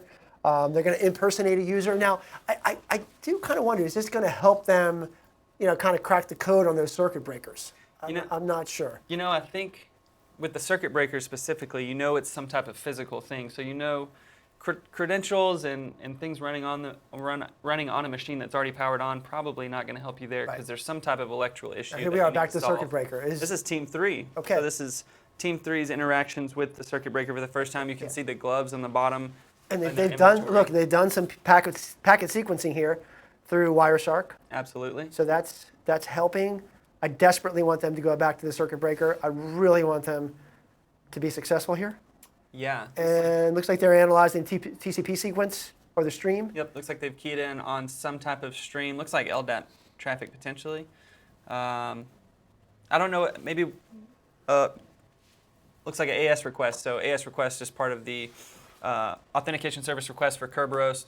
So they're trying to request, this is a packet sequence trying to request a TGT or a ticket granting ticket in Kerberos. So right on.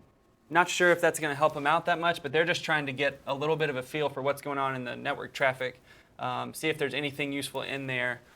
Or maybe in I guess their mindset, their hypothesis is that they're going to kind of maybe what's going to start that sequence in the PCAP that's going to help them understand which combination they have to use for the circuit breakers. Yep, and just a reminder for why they're doing this. They're looking for a sequence of startup for the machines in the server room next to the breaker. And the reason they're doing that is because there was an email sent from the junior tech to his boss saying, the breaker's tripped on all these servers, I got to turn them back on. What order are we supposed to turn them on in? And she tells him, I don't know. Just look at the logs and figure out how we did it the last time. So that's where this PCAP file comes into play. And time is definitely of the essence. They're not, we're not, by no means are we struggling with time right now. We still have the better part of 6.5 hours left. Sure. But, I don't know that the sense of urgency or anybody's sweating right now. But, we're pushing, we're getting to the 2-hour mark and, really hope that some of these teams will be making some more progress. That's not a negative. I think the teams themselves, all the teams, really want to roll through this as quick as they can. Yeah. Just so they can be the winner. Yeah, making some great progress here. Back to Team 5. and looks like they're trying to escalate their privileges on the machine using a call to get system, which is an interpreter function used to escalate privileges with a few known techniques. Doesn't look like it's paying off for them. Looks like they may be starting to rabbit hole in this idea of gaining access to local machines rather than focusing on the breakers. And Yeah, how to on the get those machines breakers. turned back Yeah, on. and you think about, hey, how is harvesting credentials going to help them with the circuit breakers? Probably not much. Maybe that's something they can use at a later date because you're always going to need those credentials. Yeah. But at this point, like you said, they might be going in a little bit of a circle right now. It might be some frustrations on the team. And if you're in there, I mean, are you feeling frustrated right now? Or are you feeling more optimistic that, hey, over time you're going to figure this out? You know, progress is progress. It definitely helps to have a direction, though. So when you chase that direction down, like they chase the circuit breakers down, they chase the Wireshark down, that's not working out. So at that point, I might start feeling a little bit frustrated, you know, trying to figure out, okay, well, if that's not the direction I go, which way do I go? And that's something that a lot of attackers will deal with in situations like this. They find this hole, they find this path, they chase it down, and when do you say stop, right? When do you say enough is enough, this isn't going to work out for me, and when is it time to move on to the next thing? And it looks like that's what Team 5 is dealing with here, that dilemma of, well, how much longer do we chase this down before we start looking for other avenues? Right.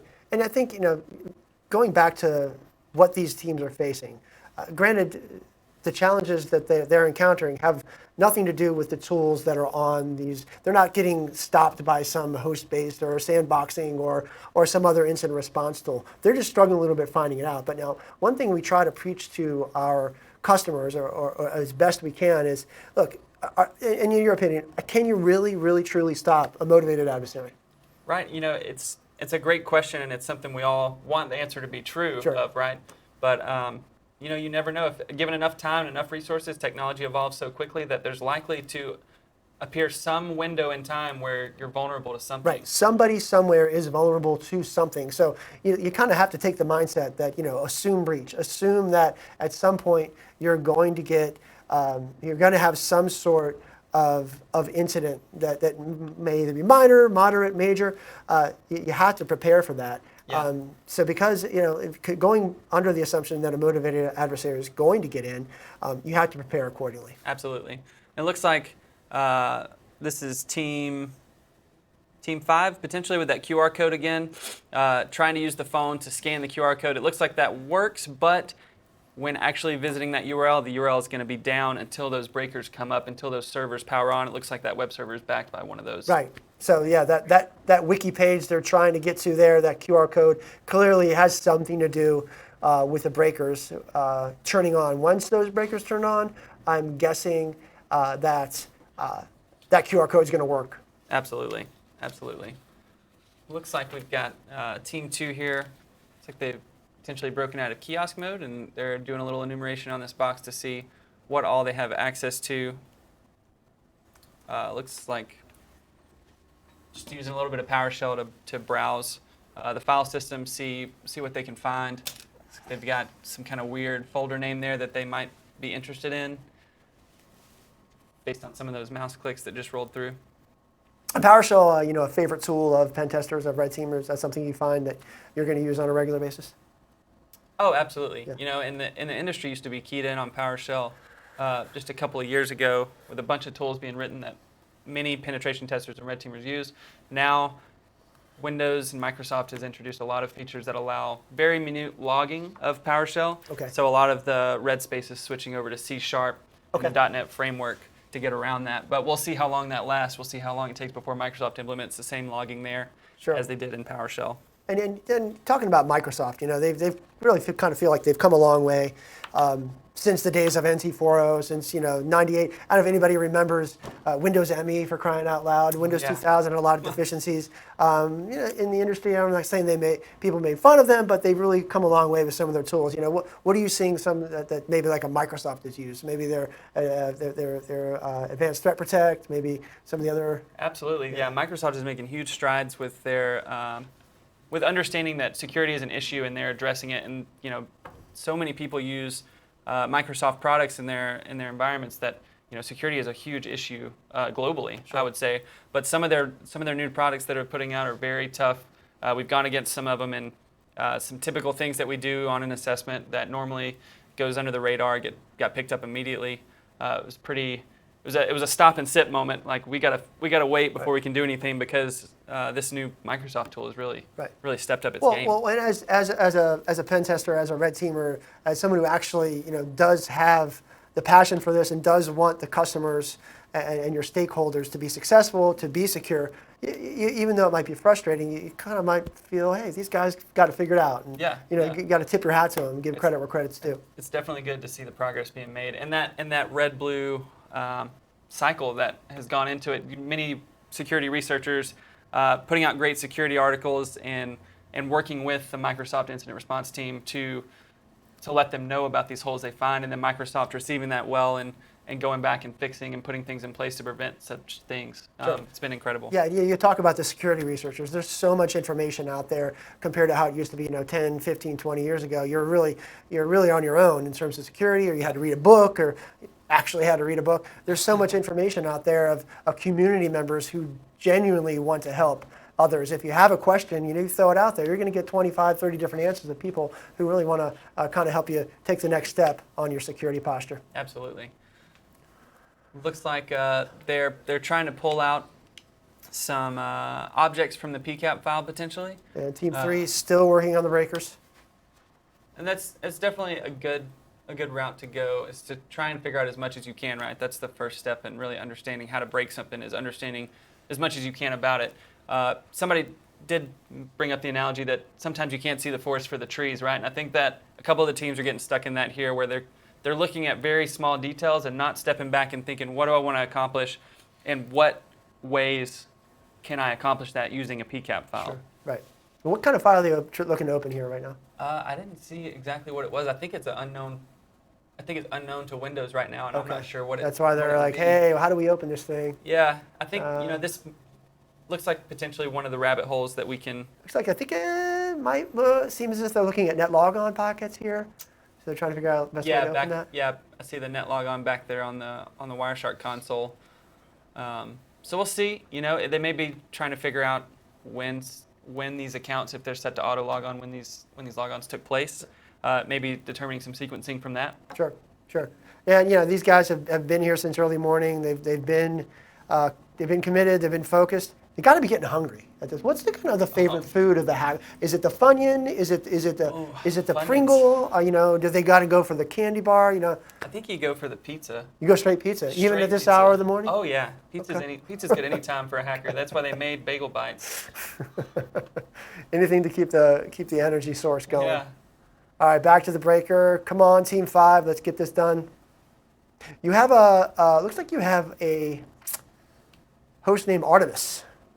Artemis, a character in one of my favorite books and movies, Ready Player One. You ever saw that? Yeah, absolutely. Also a book. It's a staple hacker culture book. Indeed. Yeah. Artemis, characters there. Artemis, also a book written by Andy Weir, the same guy who wrote The Martian. Yeah. It's about, I think, life on Mars. Yeah. Good stuff. We're turning beakers, and looks like they're just flipping haphazardly. I don't know if they've seen the emails that state what the actual problem is. There's a certain order, there's logs somewhere that tell what that order is to flip them on. And again, this is the reason a couple of these teams seem to be focused on this is because a lot of the next steps hinge on getting these servers turned on. Right. You got to feel, you got to feel good about the team who does figure this out. That if and when they do, that they are really going to be leading the charge for the rest of the competition. Oh yeah, this is going to be huge for whatever team gets out of this first. Whatever team figures this out first is really going to make a lot of progress after, I would assume. Yeah, and based on what I'm seeing here, are they guessing? I wonder if there's a method to why they're doing what they're doing. And hey, why not just hit the emergency stop button? I mean, what's going to happen? Yeah. I mean, what is that thing? Everything in this environment definitely plays a role. Sure. So it's important to investigate everything that you see. And it looks like, based on some of the past rounds, Team 1 did really well with some of the PCAP analysis challenges. So it'll be interesting to see how they handle this particular challenge. Indeed, and we talked about this earlier, and you got to wonder, have these teams rushed through these first few phases too much, and did they spend enough time on that janitor's email, on that janitor's workstation to understand some of the hints. Yeah. As I mentioned before, you have to go back and see if you missed something. And I'm thinking that might be something that these guys may want to consider doing. Yeah, it's all part of that mindset shift of getting out of CTF mode and into we're just dropped in an environment. How does everything in the environment play into it? Those intro videos that they got, every email that they come across, there's very subtle, significant hints in some of those emails. And think about it. The developers of this game, of this competition, created it in a way that the clues are kind of right in front of us. And here we are. We got somebody not in front of us, in front of the competitors. Yep. This looks like the janitor's email. So we can look at this email saying that the janitor had his PIN code written down. We're back this is team one in the janitor's room, and just the hints in the email that we're talking about. We see toilet clogged email, a cleanup needed in the lab. There's been an accident that looks like what's related to the circuit breakers potentially. So just a lot of information in this janitor's email that's indicative of what happens on real assessments. You dig through emails, you learn more about the system and more about what you can take advantage of for the rest of the engagement. Right. And just as we were saying, they're going back. There's a chemical spill. Needs help with the cleanup. What's your plan? Your PIN in your desktop. Remind yourself. They've already used that PIN, but what else? There's the data center email we were talking about. Spilled my lunch in the data center. Can you come by and clean it up? Here's the OSHA fact sheet we referenced before. Yeah. This is an actual legitimate fact sheet from OSHA. Working safely with electricity. These guys might be onto something here. Yeah, it just goes to show the thought it put into the design of this escape room experience. Really well designed, interesting challenges, and a lot of different user interaction within the environment itself, which is interesting. Indeed, and you got to think these guys, these teams, these competitors are actually having fun with this. Absolutely. This is what they do. This is their passion. Looks like Team 2's found another box they can use, breaking out of kiosk mode and using it so that more team members can have a computer. And it looks like they're launching Netcat to connect back to another box and run command.exe. So to get a command shell outbound from this box, Netcat, another one of those tools that if you are interested in breaking into this field, Netcat it's literally called the Swiss Army knife of TCP. So another tool that's really important to know about. Right on. And what this is going to let them do is this is going to give them command line access to this box by connecting back to this other IP address that they've listed here on port 80. Sure. And again, you'd love to get into the mindset of these team members. What's their hypothesis on how this is going to help them? Yeah. With the circuit breaker. The why behind the what. Right. It's hard to glean that information just by watching because there's so many different things that they could be thinking about. But we'll see how it pays off for them if they're able to successfully get that shell. It doesn't look like they are, and it looks like they've potentially moved on from that. They're digging around app data folders. Kind of randomly poking around. Yeah. Not sure exactly what they're looking for here.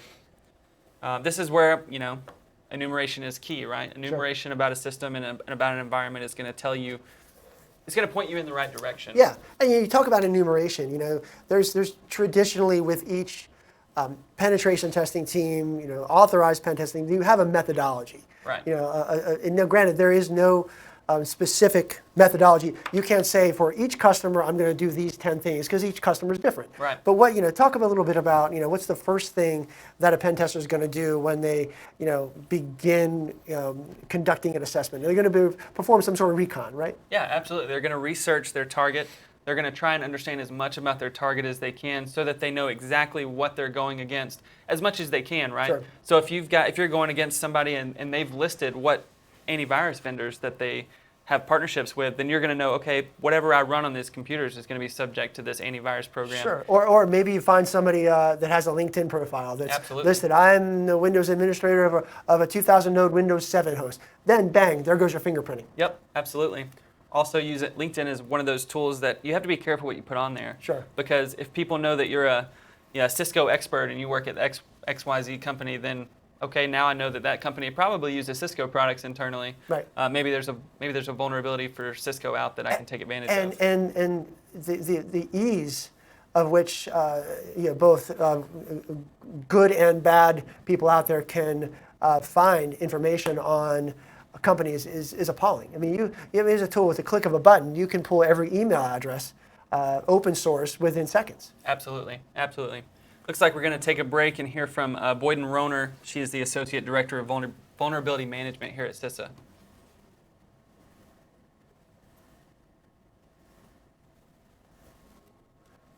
Okay, we're clear. Okay, I'm glad you caught that because I was babbling. Oh, you're good, man. Great job. Thank you, Boyden Rohner, for joining us today. So Boyden is the Senior Executive for Vulnerability Management here at CISA. So Boyden, we'd like you to tell us a little more about what that means and how you support the CISA mission space. Outstanding. Thank you, Austin. So in vulnerability management, we're like the Meghan Trainor equivalent we're all about the vulnerabilities. Mm-hmm. So if we are supporting CISA as the National Risk Advisor, then in vulnerability management, we're bringing the data to make those data-driven decisions. And we are recommending decisions to senior leadership and to owners and operators to reduce their risk. So when you, like some of the work that you do, I know the penetration testing is here. So all the red teaming activities, all of the cyber hygiene activities.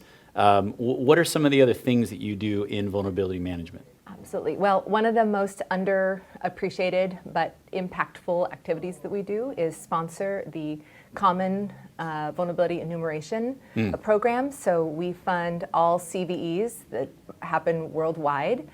We also sponsor the CVE Numbering Authority program. So this is the language that enables any discussions or discourse around vulnerabilities for owners, operators, decision makers. We also sponsor the National Vulnerability Database program at NIST. So, so those are two things that are often underappreciated but very impactful. Okay. Now, Director Krebs has announced that 2020 is the year of vulnerability management. What does that mean for you? It means everything to me because I'm hoping to define that as the Associate Director for Vulnerability Management. So it means that we're going to be doing a lot more in the disclosure space, trying to inspire not just the federal departments and agencies through hopefully an upcoming binding operational directive to set up vulnerability disclosure programs, but also we've seen that when the federal government moves, a lot of times the private sector follows. So we're hoping that this will inspire the private sector to make it easy for vulnerability researchers to report issues they find to entities that have an issue. We're also planning to make a lot of changes to the cyber hygiene program to make it more useful to the customers of of those reports. And we've got a lot of other things that we're crowdsourcing ideas from our staff to try and improve the ecosphere. That is awesome. Thanks. Now, you personally, you have a long history of operations leadership and an excellent reputation for coaching and mentoring emerging leaders. You've really done a lot here since you've arrived. In your opinion, what makes a great cyber leader? I'd say two things. Number one, you have to be a good listener. And if you're not a good listener, you need to work on shutting your mouth and opening your ears. My experience is the people closest to the problem are the ones with the best solutions, and it's really been my job to be the facilitator or amplifier of their voice and their needs. So being a good listener, and if you're not hearing the answers that you need, or if your instinct is telling you you're not being a part of the conversations that are going to make a difference, then you need to be a great question asker. So be a good listener and be a great question asker. Even if your questions seem elementary or stupid, usually they'll get the conversation started. And then hopefully, or I recommend you ask people who aren't speaking up to draw them into the conversation. Okay. Now, what do you look for in a person to determine if they will thrive in vulnerability management type of work? We are looking for people who are inspired by data-driven decision-making. So if you are listening to podcasts on how to make better data-driven decisions, then we're the home for you. If you have a passion for cybersecurity, or if you're just curious in general, we are a good match for those kinds of personalities. I agree with that. I think that one of the things that really makes a great cyber professional for us, particularly, is adaptability. Like, I'm not very technical, but I'm very adaptable. And so I get along with the technical people who are also very adaptable, and that seems to be the common language that we speak. Yep, adaptability is really important. Okay. Now, what major improvements have you seen in your mission space since joining CISA, and what improvements are you striving for? Well, the main improvement that I've seen all across CISA, in particular in our group, is a willingness to work with each other in a more meaningful way. I think a lot of times people want to work with each other, but they just don't know who to reach out to or how they can be helpful. And so we are really affecting a big cultural shift to make sure that we're more team-oriented. We recognize we're all on the same team here. We're fighting the adversaries, not each other. So I'd say that's the number one thing I've seen shifting, and that's high on my priority list for continuing to make happen in the next year. Okay, that's awesome. Thanks. Okay, so do you work with any groups outside of CISA? And if so, what's that like? We work with anybody who has vulnerabilities that they want to talk about or disclose, and it's wonderful. It's really fun to get out of our ivory tower here in the federal government and find out what are the issues that are affecting the nation's critical infrastructure owners and operators. I just got back from a trip to one of our national labs sponsored by Department of Energy last week with my team. So we were staying current on the cutting edge technologies and methodologies for risk modeling. So we love to get inputs from diverse perspectives, including our international partners. So we're really open to whomever wants to talk vulnerabilities or talk risk reduction or talk data-driven decision making. We're open. So on that note, how do you see the organization shifting to address the ever-changing cyber landscape? Well, we are trying to make the shift from being a reactive posture to a proactive posture. This is why I love our mission area so much, is no matter what risk equation you subscribe to, risk is a function of vulnerabilities and threat actors, and the one thing that you have squarely under your control as an infrastructure owner and operator is your attack surface. And so if you can reduce your vulnerabilities, it doesn't matter what the intent or the skill set is of the threat actor, you have something in your control to change. So to me, that's really inspiring, and we're going to do whatever we can to arm those people with information that will help them make better decisions. Okay. Now, you personally are a Navy graduate from the Naval Academy, and then it sounds like you spent a little time overseas doing work for the military. How did you get started in cybersecurity from the military? Is that what you did, your focus, or was this something that you started later on? I was a surface warfare officer when I was a naval officer, so I drove ships. Oh. There wasn't the cybersecurity warfare community when I was on active duty, but so I came to it later in life. What I would say is the training I had in the military to be a leader and to ask good questions and to listen to your people and follow your instinct was what I brought to the cybersecurity field. I worked really purposefully to pivot into this line of work because I thought it was a growing demand, and I thought the organizational development skills that I had from being a naval officer and a former federal supervisor could be useful here. So that's what drew me here.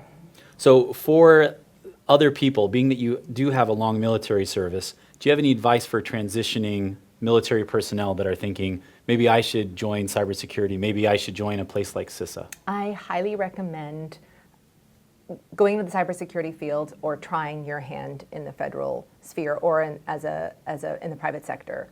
As much as I love my military career, and I stayed in the reserves for quite a long time, whenever you get frustrated in the military about the bureaucracy and the ability to promote, because you got to wait your time and grade to promote, you have a lot more green space, I find, as a civilian. I've been able to, especially at DHS, which is a new agency, I've been able to expand and add value in spaces that I would have had to have waited to be given the direction to go there if I had been in the military. So I've really appreciated having more white canvas to chart my own territory, and you're only as you're only constrained by your own successes here at DHS.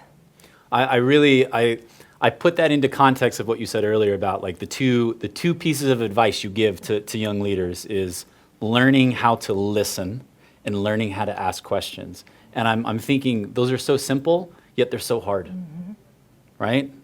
So what advice would you give to somebody that is considering joining a red team or a pen test team? Because this is the big sexy right now. Like pen testing is a very sexy profession, but it's also very mysterious. So if there are people that are interested in information technology and they're thinking, maybe I want to do this, what advice would you give them? I would say keep learning, be a continually learning person. Build your network to get out there and meet people that could help you find the next job. But also don't forget that the best thing you can do to get your next job is to do a great job at the one you're in right now. So, don't get ahead of yourself, do a great job where you are, and then build your skills and volunteer for things that are maybe not what everybody wants to do, but is what needs to be done. That's excellent advice. Thank you. Well, thank you very much Thank for you, your Austin. time. My pleasure. Okay, back to you.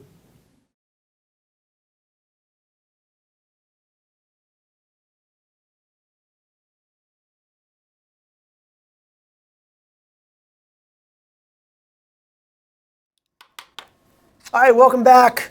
After an enlightening interview by Boyden Roner, who is the Associate Director of Vulnerability Management, we have, seems as if we're making some progress on one of the teams. We're going to cut to Team 3.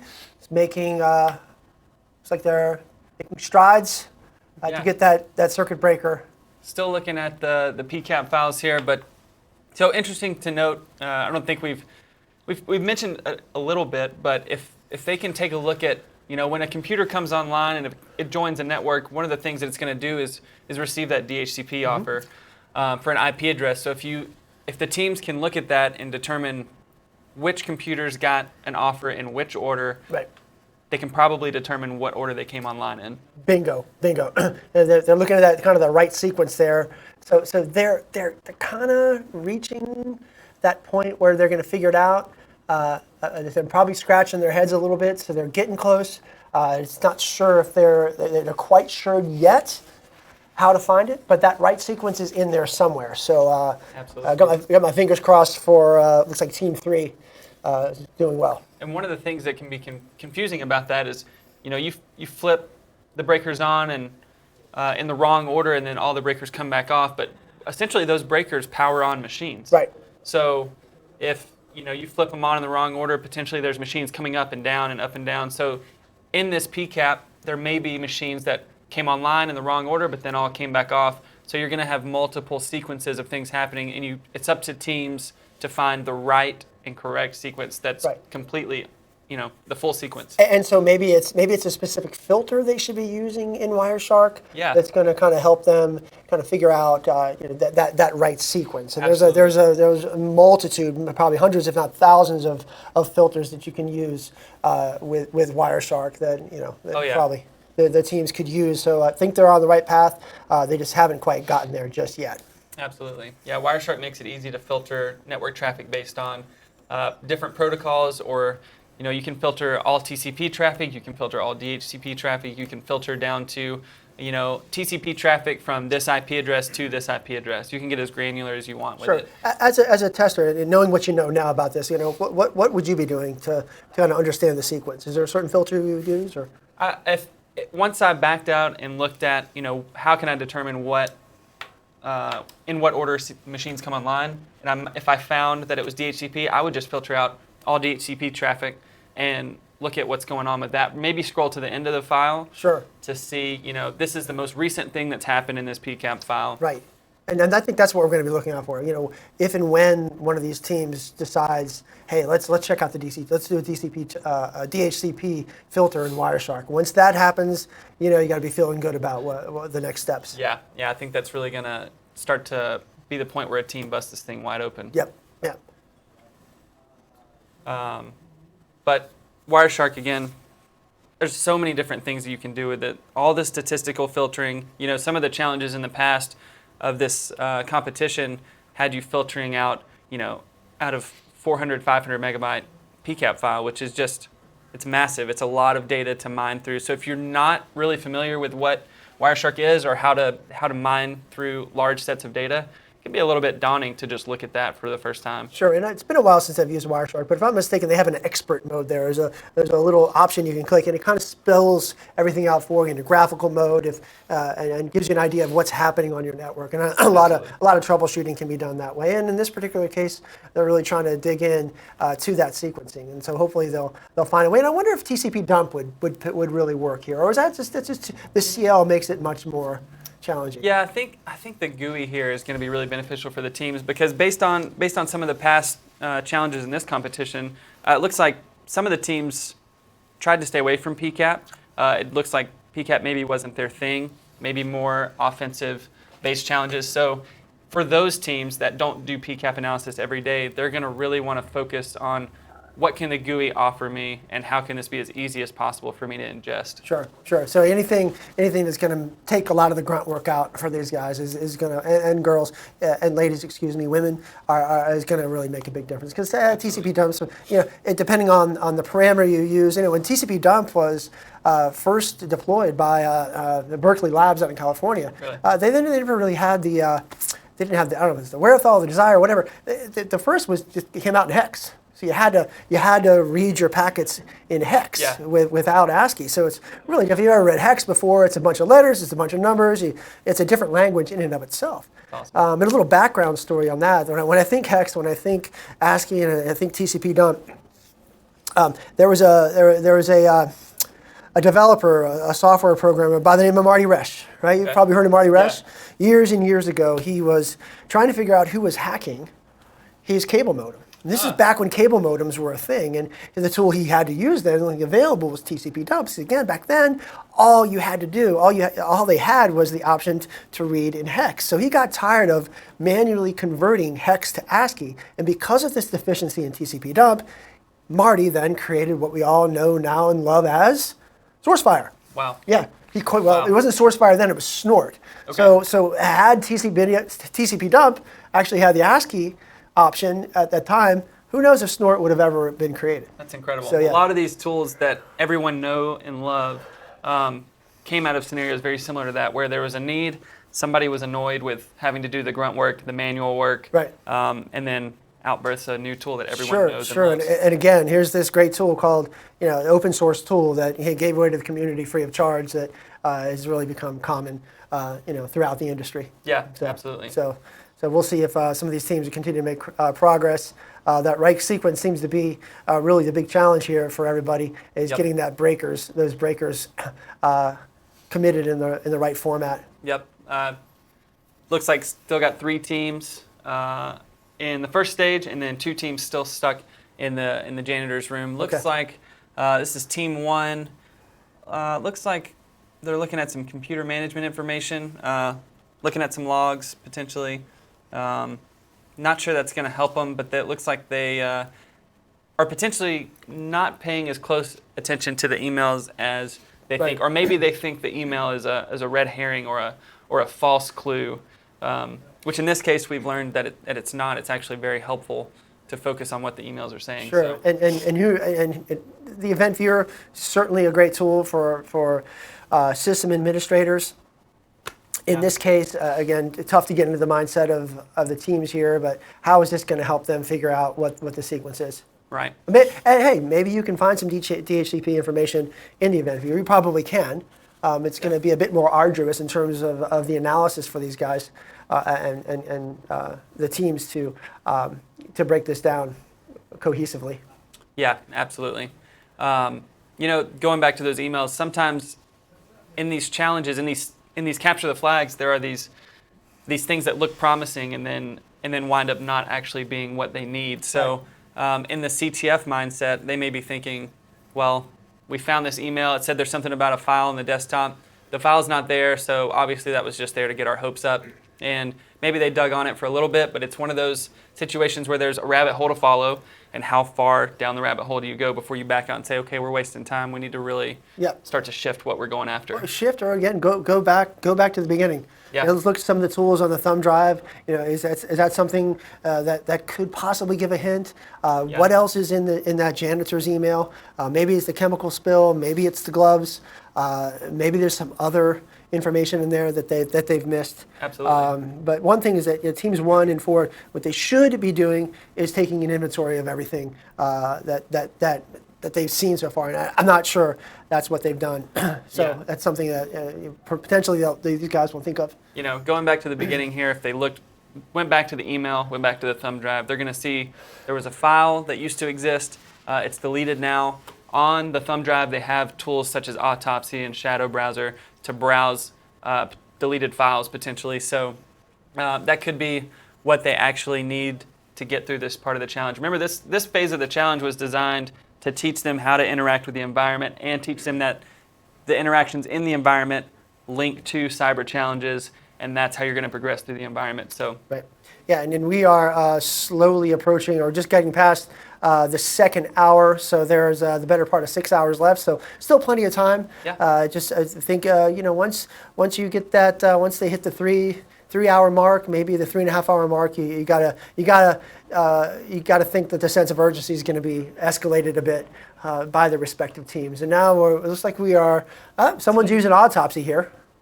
Yeah, Team 2 looking for Autopsy. Looking through Autopsy for potentially deleted files. I'm not sure which box they're on at this point. This isn't the janitor's machine. Different background, I think. So this looks like another workstation. Potentially some encrypted files there on the desktop. So this might be one of the machines in that server room. Sure, and you see those encrypted files as a tester, as an adversary. You want to decrypt those files.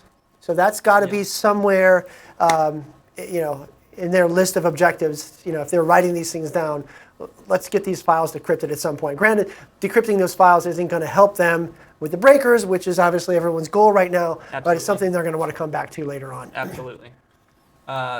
It's hard, like you said earlier, it's hard to get into the mindset of what they're actually trying to accomplish or what goals they think these tools are going to help them reach. But yeah, like you said, right now the breakers are really holding everybody back. Well, let's say they find an interesting file, a deleted file that they can recover. Yeah. Highly, I would say potentially unlikely that it's going to have the sequence of machines that have turned on and off. Yeah. Who knows? Maybe they think it's going to give them another hint. But. And maybe the email referenced.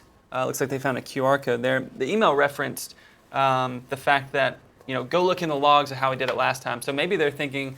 There's logs that used to be on the computer of how we did it last time, and those logs were deleted. So maybe we need to go look there for that. I think I'm getting very close. After knowing what we may or may not know, we keep going back to the janitor's workstation. Is there a file on there that they missed? Is there a folder on the desktop that they have through which they have to search that's going to help? So these guys are close.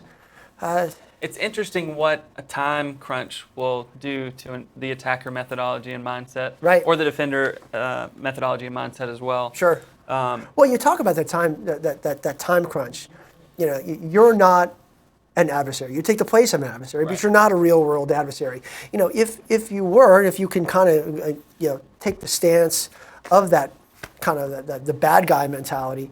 If you're in a network and you keep running into obstacle after challenge, and you just keep hitting roadblocks, do you get the sense that eventually that they're going to just go away and try to find another network that's easier to manipulate, easier to breach? They're always going to try to find the lowest hanging fruit they can, right? Because they're after whatever data they feel like will benefit them the most. Sure. And that's different for every threat actor. But yeah, typically, if you're running into problems in one area and you're after generic goals, you're just going to switch into somewhere that's easier for you to operate in. Right. Well, and you kind of going back to what we were discussing earlier.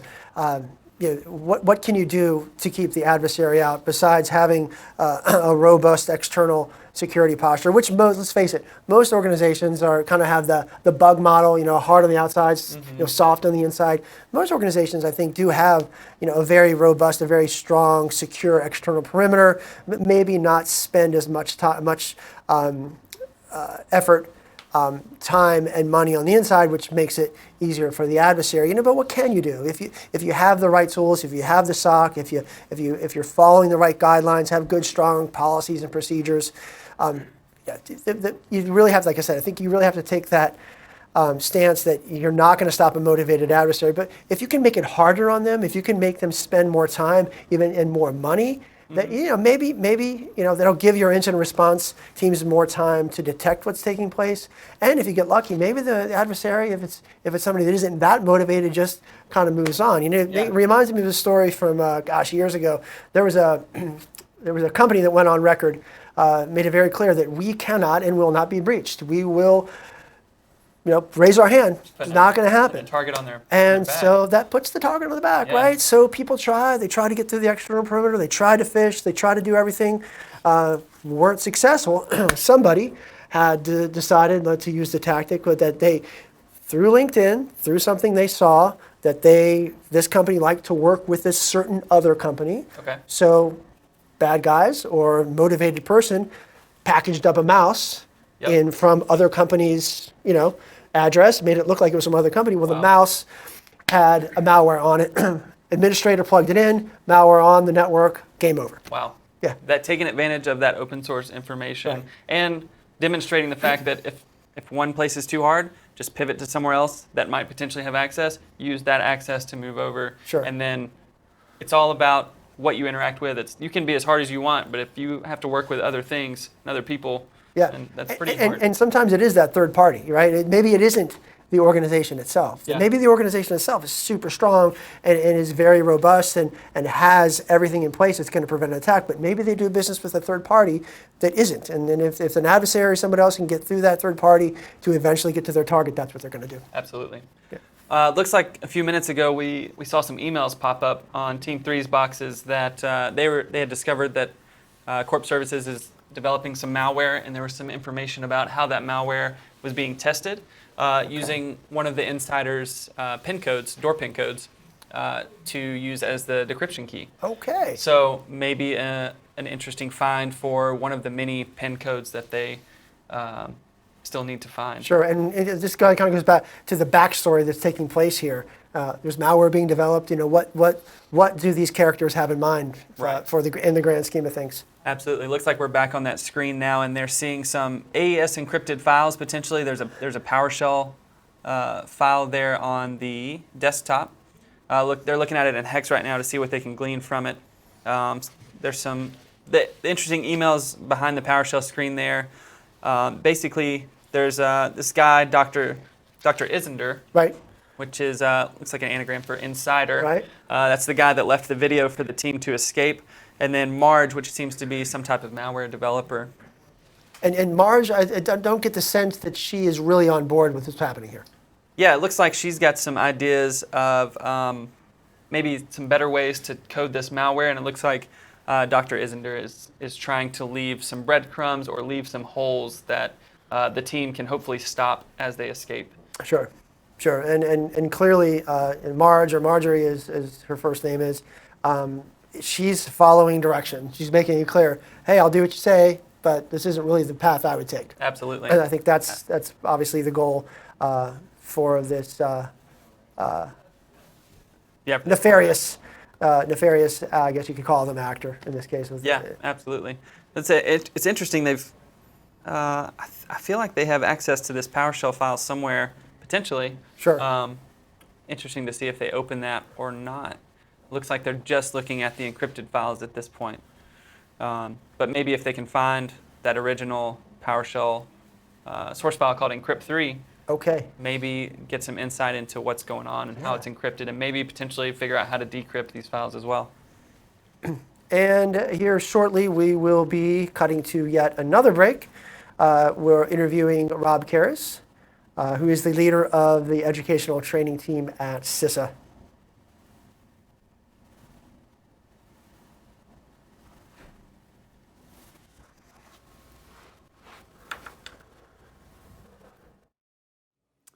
Hi, I'm Austin Cusack, and I am here with Rob Karras, the leader of Cyber Education and Training for CISA, the Cybersecurity and Information Security Agency. So, Rob, tell us a little about the work that you're currently doing. So, Austin, I've been tasked with helping the nation solve the cyber workforce shortage issue. So, many of you don't know, there's a national crisis going on right now. There's anywhere between 300,000 to 500,000 job shortage in the cyber security workforce. So, and it goes from nation to nation. It affects not only the federal government, it affects state and local governments and private sector, critical infrastructure, water, dams, financial sectors. So there's this massive shortage in our country and across the world, but we're looking at it as a national crisis. So I've been tasked to figure out a way to help solve and train our nation in cybersecurity. Okay. What are some of the positions that we are most desperately in need of? So most desperately, we're looking for log analyst, SOC analyst. There's a big shortage in technical proficiency, so in hunt and incident response, as well as penetration testing. So those are the leading candidates that we're looking at from a technical side. But not everything in cybersecurity is technical. So there's a lot of managerial and executive skills that people know how to manage, but they don't know the ins and outs of cyber because it's relatively new to the workforce and to our culture. And there's everything from cyber policy to just being a good cyber manager and understanding the ins and outs and day-to-day variants that go along with that. So when did you get started in cybersecurity? Oh boy, that was a long time ago, Austin. So let me take you through my progression, and I'll tell you about actually my now that I'm thinking about it, my very first cyber training security class that I took. So I graduated college in '91. Were you a cybersecurity person in college? I liked security. So actually, my mom was in physical security, so I always kind of like tinkering with physical security. And then I was in college, and I loved computers, and I kind of blended the two together. But there wasn't much security back in the late 80s or early 90s, you know? It was pretty much, I trust you, you trust me, and computers were wide open, and security started being built in. I got my first job with the Navy in '92, and I went to college, and in my college we had, it probably won't mean much to you, but these VAXs and VMS and DEC systems, and it was a certain operating system. I got the job with the Navy, and they started and had these Unix operating systems, Sun OS. So I didn't know it, but the Navy, they were great, and they sent me to a week-long training, actually 2 weeks of training to learn Sun OS 4.1. And I came back, and it was a hard learned class, but then I experienced that, and I was able to do system administration stuff. I left the Navy and went to DISA, and soon after DISA, they started really taking cybersecurity seriously. We were working with the Joint Chiefs in the Pentagon, and we started the first Red Team. We started the first incident response team, and we started first security team. And this was a joint-wide military because it was with DISA. So we were doing penetration testing across Army bases, other military bases. We were actually doing incident response for them, and we were handling bulletin boards at the time. There wasn't internet. We had a bulletin board in Arlington where people would dial up and get virus signatures and download from us. So. It's so weird to think about how things have changed so much since then. I mean, you came here and you helped build the Red Team for this current agency, and it sounds like a lot of what you've done has been building Red Teams and building penetration testing teams and managed security professional teams, right? So yeah, so I left DISA and went and worked in the private industry, worked for a few startups and a few other companies, working with the banks and high-tech companies out in California, but always starting and showing people and training and building either penetration teams or incident response teams and just building these programs up. And that's how I actually came to DHS at the time. So there was an announcement saying that they wanted to start a penetration testing team. They had nothing at the time, so I applied in 2009, got hired in 2010, and came to DHS to start what turned out to be the NCATS program, the National Cybersecurity Assessment and Technical Services team, which is now the CISA assessments team. So we do the team does red team testing, they do penetration testing, they do vulnerability scanning, have this successful program called Cyber Hygiene. So I came and started that in 2010, and it was quite a journey. It was a lot took a lot longer than in the private sector, you know. So and I had never really hadn't experienced the government work in like 13, 14 years. So it was one thing that I had to get used to when I came here. But definitely DHS and CISA is all backing this, and it's turned out to be a great thing. So being that you've gone from government to private sector to government again, right? What keeps you in the federal government? Like what is the appeal? The appeal, for me right now is twofold. So CISA lays out has a great mission. So I get to work with people all across the nation, from Omaha to Portland, state and local governments, private sector companies, as well as federal government. So I don't know one other company or agency that can impact and affect that many people. So on a daily basis, my customer base is changing, who I'm dealing with, and it's really fulfilling that there's people down in Texas that need help. Yeah. And me, we might not do the work, but we could get them the resources or transfer the knowledge or show them how to do it. So that's really self-fulfilling.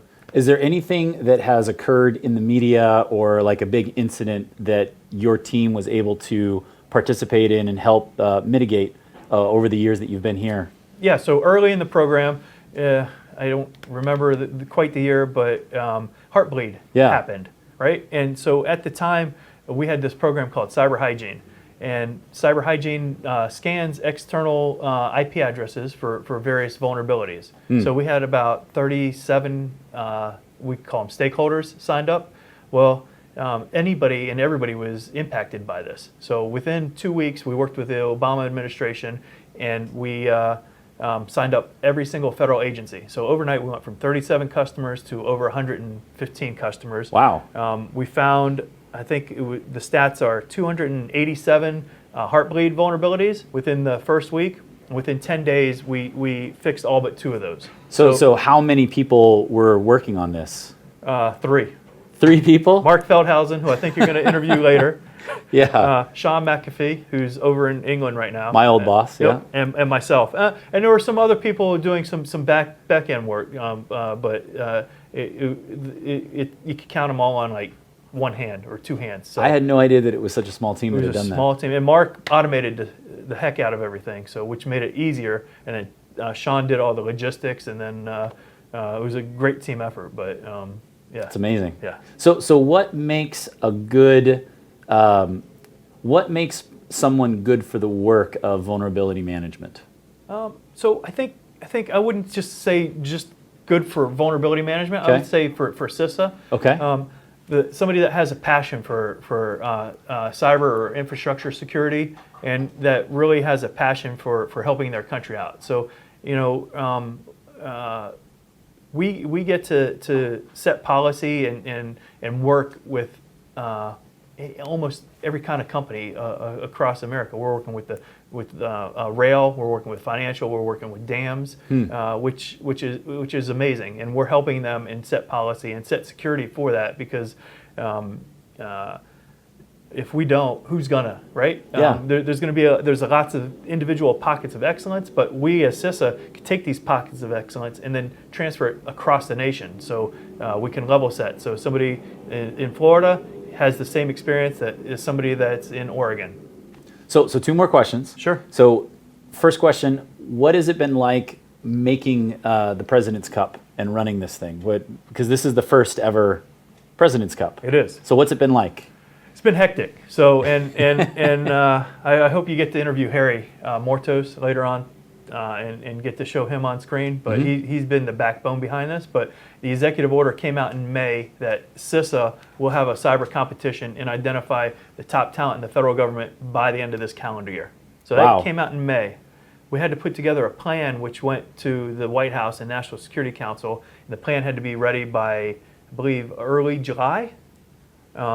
And then it took like several paths of CISA leadership and several paths of White House leadership to accept it. So it really didn't get accepted till late July or early August. So we only had from August till now to do this. We had some great people over at Software Engineering Institute, at SEI, help us and was the backbone to help build out these competitions. But we had to identify competitions for individuals and teams that go across the NIST framework. So it's been a sprint. You know, usually we have some time to strategize and plan and look at things maybe as a 5K run or a marathon. But this has been literally every day waking up doing like 50-yard sprints every like 20 seconds. Wow. And just constantly go, go, go, go. So was there more participation than you anticipated? There were. So we had over 1,000 people register and sign up for the competition. Wow. We only had registration up a little over 2 weeks. So You got 1,000 people in 2 weeks. Got 1,000 people. We had to work with media to get the word out. You know, we were up on Twitter. But we didn't know what the response was going to be. You know, we didn't know if it was just going to be CISA people that saw this, or who it was going to be, or just our friends out in the community. But it was a lot broader and wider. So it blew by my wild expectations. I was going to be happy with 300 people, and Awesome. we hit 1,000 people. So Okay. yeah. So final question. What advice would you give for someone who is looking to enter the cybersecurity profession or CISA? Okay. Yeah. I first of all. Stay clean.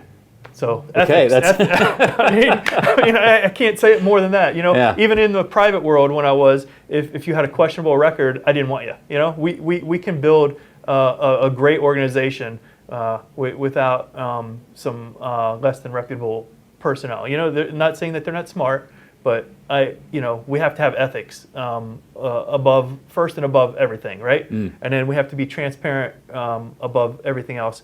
But never stop learning.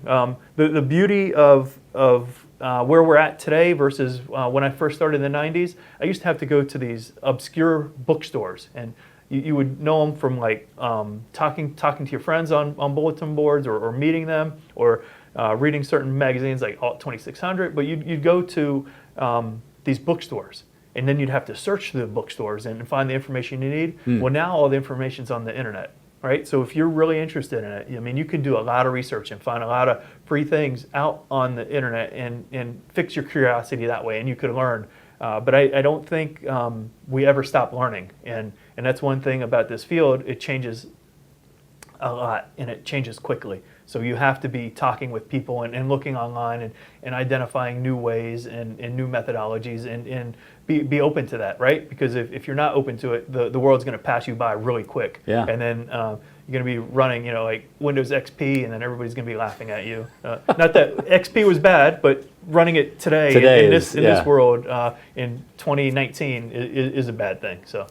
Yeah, or Vista. Or Vista. Sorry, Microsoft. Or OS X, Well, thank you so much for your time, Rob. It's been a pleasure. Thank you, and good luck, and thanks for tuning in. Cool.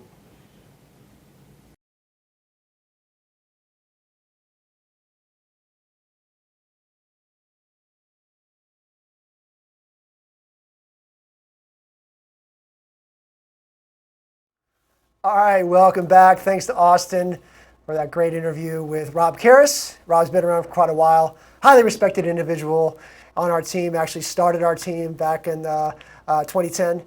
Before we start to yap a little bit more, we want to go to some news here. Team 5 has broken through the circuits, so we're going to cut to that here shortly to show the progress they've made. Yeah, absolutely. So they were able to analyze the PCAP, find the DHCP offers, and then figure out which DHCP offers happened within a certain time frame to determine which machines came on in what order. So they were able to flip the breakers in that order and then power on 10 additional servers, which they'll be able to use for the remainder of the challenges. Yeah, and one of those servers was indeed the web server that was hosting that wiki file. Yep. So they were able to scan the QR code, the wiki file, because the server was up. They were able to read that wiki. We don't have a screenshot of that. That did provide additional clues. Yep, so they started trying to guess some passwords for the wiki server. And then it looks like they started trying to use Mimikatz to gather credentials that they could possibly use to log into the wiki server. So they've started down a new path. Yeah, and the cool thing also, and one of the servers, one of the components that was activated was the robot. So it'll be fun to see what they actually do with this robot. And clearly has something to do with this escape room. Absolutely. And then Team 2, still going down the domain route, trying to compromise further into the domain, using Mimikatz to try and gather other domain join credentials. So we'll see if that pays off for them. Sure. And I think kind of going back to that one desktop where we saw those encrypted files, clearly those are going to have to be decrypted here in the not too distant future.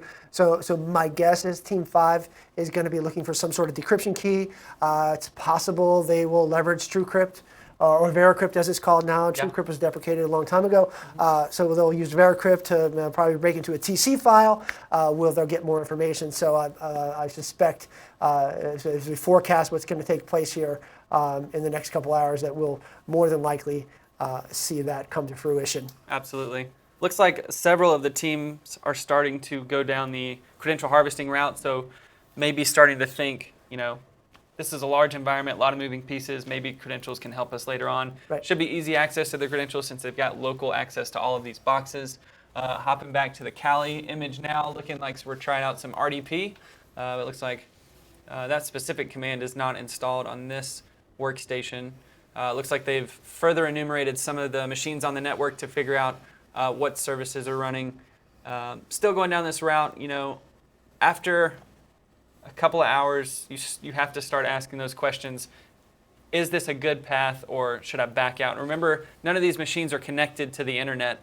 The competitors do have internet access, but the actual machines in the environment do not have internet access. So if you want to, write a Python script that uses some external library, you can't download that external library. It's going to be solely living off the land here in this environment, which will be interesting to see how the competitors deal with.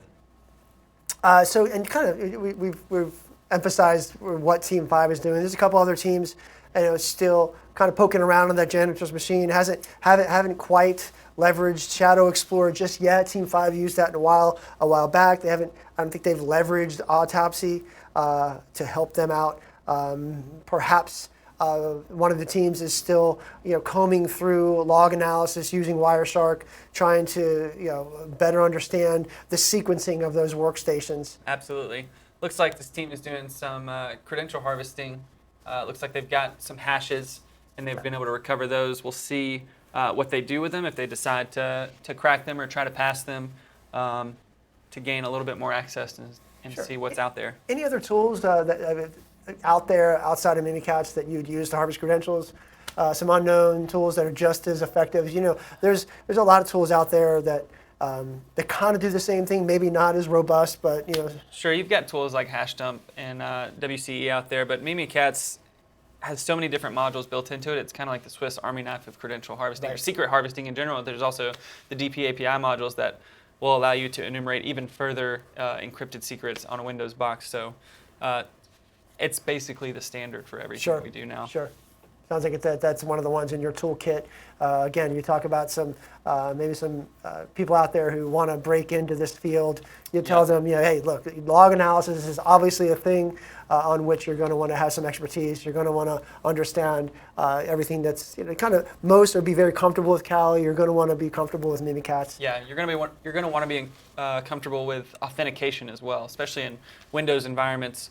Another tool that we use related to credentials and the credentials we do harvest is Rubius, which is a great tool that has really opened a lot of doors based on Kekio, Kekio is another tool written by Benjamin Delpy. He's the creator of Mimikatz. Okay. So a lot of great tools out there, a lot of great independent security researchers and security researchers that are putting out great open source tools for the community. Sure. And I don't think it's just the tools, but having that broad background on other technologies as well. Understanding Kerberos, understanding how you mentioned authentication, understanding the Kerberos, the ticket granting ticket, and how that process all works out. Absolutely.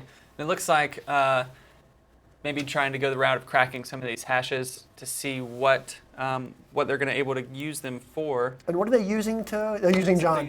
John the Ripper. Okay. Yeah. Again, another favorite tool of the pen tester. Yep. It looks like they've used some command line tools to trim out some of the hashes into a format for John, and then launch John against those hashes to see what they can come up with. Looks like that's going for them. So we'll see what they're able to actually do with that information.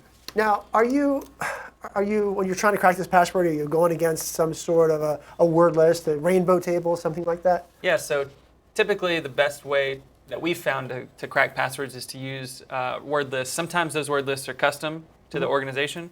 Sometimes we use word lists of very common passwords, and we'll run millions of passwords against some of these hashes to try and recover the original plain text that we're after. I know oftentimes some of the word lists you use is from a breach from gosh, how many years ago? The RockU dump. We use the 2016 LinkedIn breach. Oh, you use the 20? Okay. As well. Do some use the is RockU something still people use? RockU is definitely if you're going for a quick win, you can use RockU. You can combine a couple of rules on that list, and that's a pretty effective list to use as well. Yeah, I mean really complex passwords in RockU, like 1, 2, 3, 4, 5, 6. Right. One of the I guess the other passwords used in the RockU dump was RockU. So really took a lot of time. Yeah, absolutely. Which should come as no surprise. And that's something that we've seen organizations doing is they use all the complexity rules, right? It's got to have a special character. It's got to have a number. It's got to have uppercase, lowercase. But when if that's your mentality, and then your user uses, password with an @sign instead of an A and a $sign instead of an S, it's still a common word. Sure. So it's still, if we apply some rules to some common words to replace, A's with ats and try it again, it's still not a great password. It's better than just password, but it's still not great. So these longer passwords are what we're having trouble cracking. If your password's 20 characters, it's like 4 or 5 words long. If it's a passphrase instead of just a password, we're having a lot of trouble. And we usually will just skip those because we can't crack them in a reasonable amount of time. But how often do you actually have to crack? Do you have to crack passwords? We use a technique called Kerber roasting quite a bit that requests some TGS tickets based on user accounts, and then we have to crack those hashes. And it can be the win of an assessment. It can really turn an assessment around, being able to successfully Kerber roast something. Okay, and again, that's another toolkit, another component in your toolkit that is one that's more widely used. Absolutely. And that's found on Kali, right? It's a tool that is definitely built into Rubius, which is one of those credential tools that we talked about earlier. You can use Rubius to request all those TGS tickets and store them offline for cracking later. Right, you talk about those TGS tickets, that kind of goes back to having a comprehensive understanding of Kerberos. Absolutely. Right. TGS is just a part of Kerberos ticket granting service tickets that we use and run into quite frequently. Looks like this team has found a key escrow server. So throughout the environment, there's some USB drives that are encrypted. I think one of the emails mentions that is the policy for the organization to encrypt all removable media. So they found some encrypted media, but they don't know the passwords for the USB drives. So that looks like there's a key escrow server that they've found that maybe holds all the keys for the drives. Indeed. And you kind of go back to that web server. You need a username, you need a password.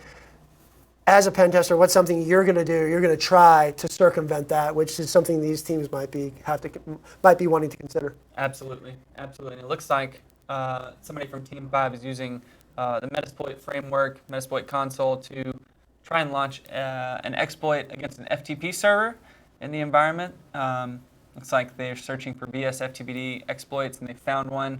Looks like it ran, but was not successful in returning a shell, so it looks like they've backed out of that now. Yeah, not sure if that's going to really help, but it certainly doesn't hurt to explore all the avenues. Yeah, still seeing those encrypted PowerShell files on the desktop there. So it'll be interesting if they can figure out how to get into those files and see what that unlocks for them. Right. Looks like they're analyzing this key escrow server, looking for a vulnerability. Looking for ways they might be able to get into it without having credentials, or it looks like they may, if they've harvested some credentials, I wonder if they're thinking about trying those credentials here. Right, and I think what also, going back to the clues that were provided earlier, maybe what Team I would be considering is, in some of those emails, I don't know whether they're janitors or was one of the other workstation, is providing, hey, what do you do if you forget your password to the encrypted flash drive? Absolutely. And maybe that's what they're doing right. Maybe they're going back. Maybe they remembered, hey, this is what you got to do. I can't quite read that. That looks like the janitor's email again, Okay. yeah. But right, there was an email that this team has read somewhere already that said, if you forget your password for your removable media, here's what you do. You go to this key escrow server and you log in with your domain credentials, and that's how you can recover the password for your flash drive. Now, if you're looking for a flash drive that's encrypted with somebody's credentials you don't have, maybe there's a way to access that as well. Right. And once they get in, that's going to really open up some doors for this team to continue making progress. And I haven't seen the leaderboard in a little bit. I don't know what the time countdown is, but I suspect we are approaching the 3-hour mark. And there we go. Yep. So it looks like we got about 5.5 hours left. Team 5 has made it through to the second stage. Teams 2 and 3 still in stage 1, and then teams 1 and 4 still in the janitor's room. So they're still trying to figure out exactly how to recover that PIN code. Right. Yeah. Yeah. So they're they haven't quite. I'm obviously not in the room with them, but maybe the stress level is up there a little bit. Maybe there's some frustration on the tactics they're using, and maybe it makes sense when something like that transpires on an operation, whether it's a real life op or some sort of CTF or a challenge like this, is kind of take a step back, re-strategize, and maybe whiteboard some things out, and kind of, hey, what are we forgetting? What are some other tactics we can use? Because I think, I'm not in it like you are, but you kind of start to get frustrated. Maybe you lose your train of thought. Yeah, absolutely. You always want to be able to ask the question, what do I already know, and what do I need to know? Okay. Yeah. Right.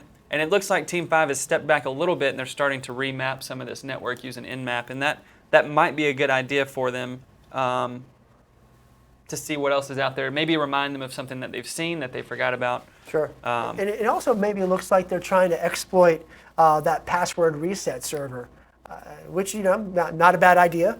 Yeah, it's definitely. If they can get into that password reset, maybe that gives them an automatic way to reset all passwords. Yeah, and if they, if they're thinking about this from an adversarial standpoint, they know that there's this key escrow server that holds a lot of these, or it holds my key, and it probably holds somebody else's key. Yep. So if I can get into that and get access to that database behind it, I'm going to have all of the keys for all of the removable media in the environment. Yeah, and not saying that's the holy grail of this competition, but it certainly is, scratching the surface of the whole. You get the credentials, you more likely have the keys to the kingdom, and you run into that a lot yourself.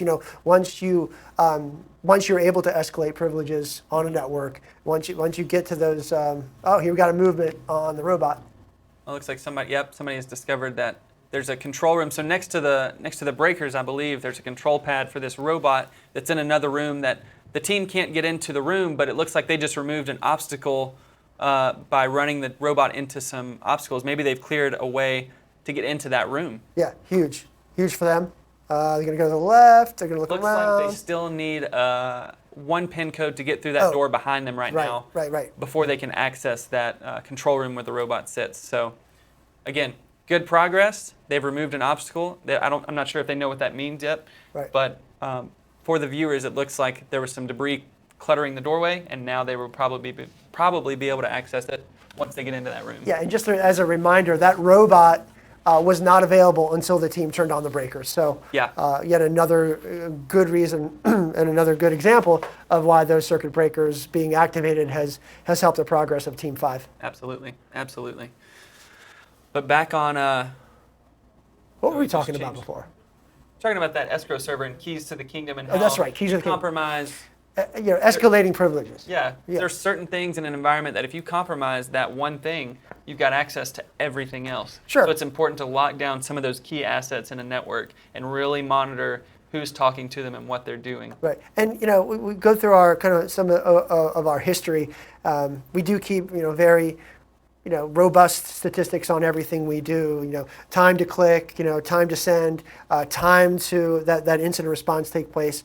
I think on average, from the time our team clicks send on a phishing message to the time a user executes the payload is roughly the better part of, I think, between 20 30 minutes. It's not a lot of time. Yeah. By way of comparison, the amount of time traditionally it's taken for that notification to go up the chain to incident response. At one point, it was the better part of almost 2.5 hours. And by then, a team has certainly had plenty of opportunity to establish a foothold on the network and maybe even begin to navigate and move laterally. That number's gone down a little bit. People are a lot more aware these days of phishing. I think it's much more difficult than it was in years past. Absolutely. People are less susceptible to click because there's so much awareness. But you know, and everyone in the audience knows as well as anyone, it takes one click. Yeah. And once you get that one click, you know, it's not going to say it's game over, but you've made significant progress. And there is a difference there between, you know, between a pen test and between a red team. Oftentimes those terms are used interchangeably.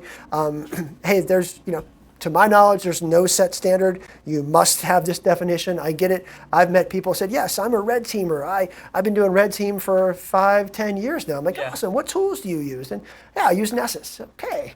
Well, maybe a different defmission. Maybe a different definition of red team. Right. You can call yourself a red team, but again, I think with a pen test for our purposes here at CISA, you know, a pen test is a really kind of a smash and grab, kind of the bull in the china shop. You know, the incident responders, the SOC, everybody but the users knows that the team is there. You know, we're knocking things over. We're not trying to conduct any type of network evasion or obfuscation, or we're really not trying to hide ourselves because you only have 10 business days. Yeah, absolutely. But by way of comparison, a red team, you know, you're kind of like the ninja. You know, you're performing more of that evasion. You're kind of going low and slow. And if you could just talk a little bit about, you know, how you establish a rapport with the users or a user, whereas a pen test, you know, if there's a user base of 3,000 users, we'll take all 3,000 user emails and just spread out a massive phishing campaign, whereas a red team doesn't exactly do that. Absolutely.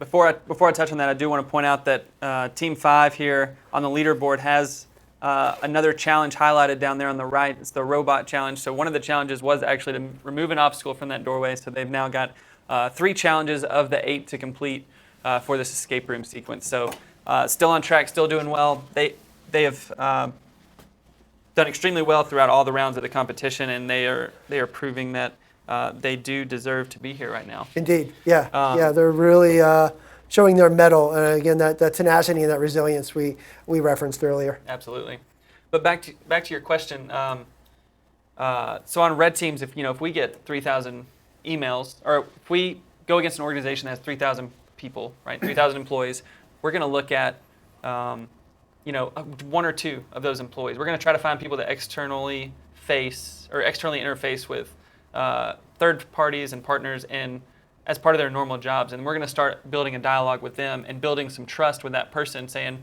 we're from XYZ company and we really want to work with you on this. Maybe you set up field trips and maybe we want to schedule a field trip for our history class.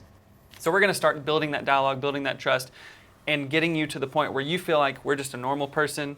We want to help you, you want to help us, and then at that point, we're going to send you something to click. But we're not going to broadcast that to 3,000 people because that would give us away pretty quickly. Sure. And then once we get in, we use that person, we kind of close that stream down and say, hey, sorry, I don't know why that email didn't work. Let me get with my IT team and then figure it out, and then we'll get back to you. And that kind of closes the loop on that malicious thread and helps them think, okay, well, they're just like me. They don't, they're dealing with IT issues just like I am every day.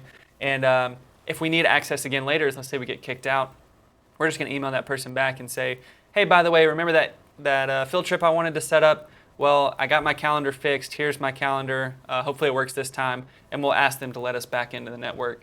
And it's to no fault of them because they're just doing their job, right? They're interfacing with third parties and doing what they're supposed to help whatever organization they're in succeed at their mission.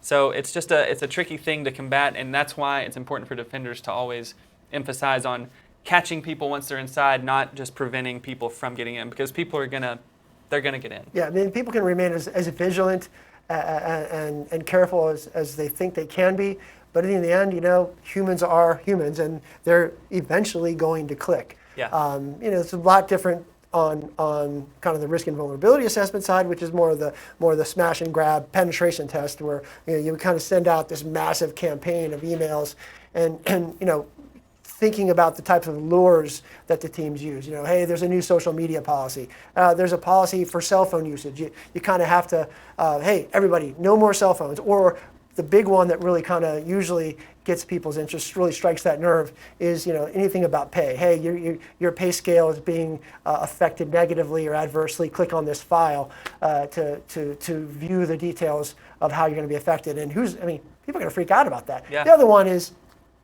hey, we've detected your workstation doing some malicious activity or going to unauthorized websites. Yeah. That's going to freak people out. Oh gosh, what site did I click? I didn't know they knew. What did I do? Yeah. It creates a sense of urgency. I need to fix this. I need to know what I did wrong so that I don't do it anymore. Because obviously somebody saw it. And you talk about the payloads a little bit that our teams use. There's the HTA payload. Maybe there's OLE or some of the other ones. Or there's some of the more common ones. It's definitely getting harder. People have really caught on to the phishing techniques out there, and they're hard to come up with. Sure. You open this doc, you click this embedded file. Nothing really happens. Nothing happens that the user sees because the payload gets is run in memory. So we'll get replies from the users. Can't open file. Please resend. Yep. Okay. Absolutely. Still can't open file. Please help. And always a little bit of entertainment value there with some of that. So good stuff. Absolutely. So it looks like Team 2 is on this Wireshark train, looking at DHCP. So they're getting close here. They've keyed in on some DHCP ACKS offers requests.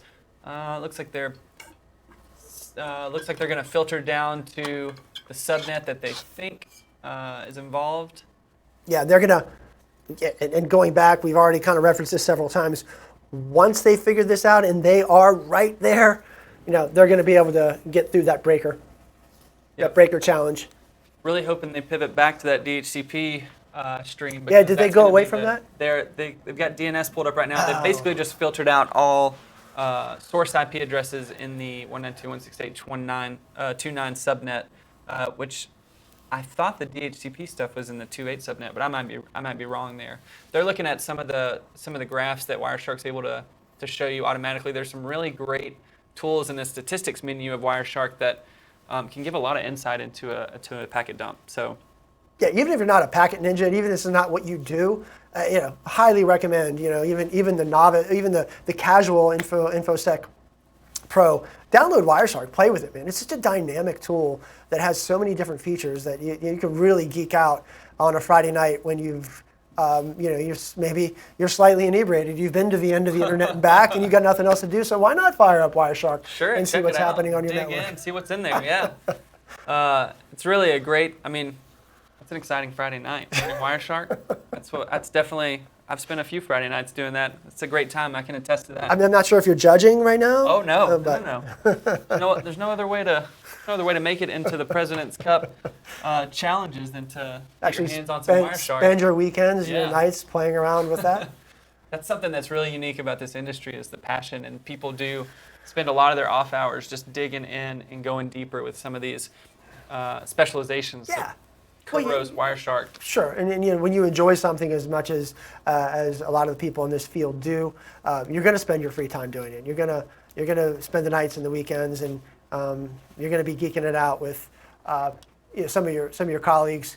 Absolutely. Whether it's at a party. So just to get word that the 2.9 subnet is the correct subnet to focus on for the breakers. So it looks like Team 2 is digging into more specifically. An area they think can help them solve this challenge. Good times. And I do believe we are going to cut to break here shortly.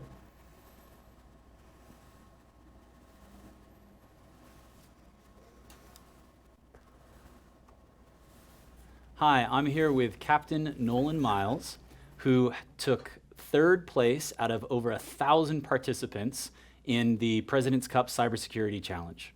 So, Captain Miles, this is kind of exciting that you, as we were just talking about, you are not a person that does this full time for work. Can you talk about kind of how you got into cyber and how you were able to develop the skills to get third place out of over 1,000 contestants? Yep, so I've always loved solving problems. That's something I've always really loved, and that's something I found within the computer science major when I went through my undergrad.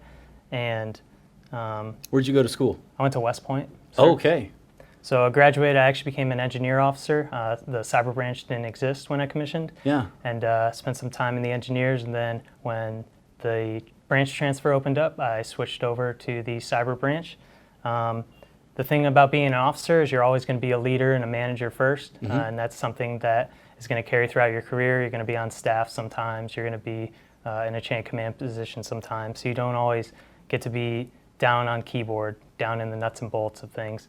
But I think still being experienced in that and being interested in those sort of things helps inform you and helps you make those decisions as an officer. Okay, that is really inspiring, because I know that my experience with officers is that they're not technical and not hands-on. So the fact that you were able to come here and not just compete, but really crush this competition, it is inspiring. So well done. Thank you. What were some of the hardest parts of this competition that you found?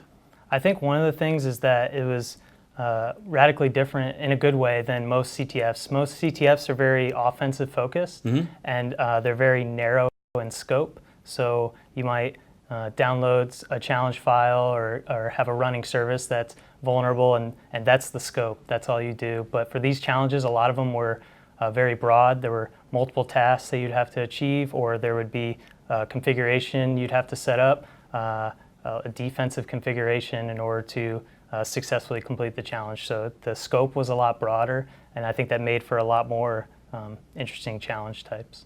So if you could give a peek into what life is like as a military person that is focused on a cyber mission, for people that are maybe thinking about military in general or wondering if, could I do that? What would you tell them it's like to be not just in the military, but also to be doing this type of work?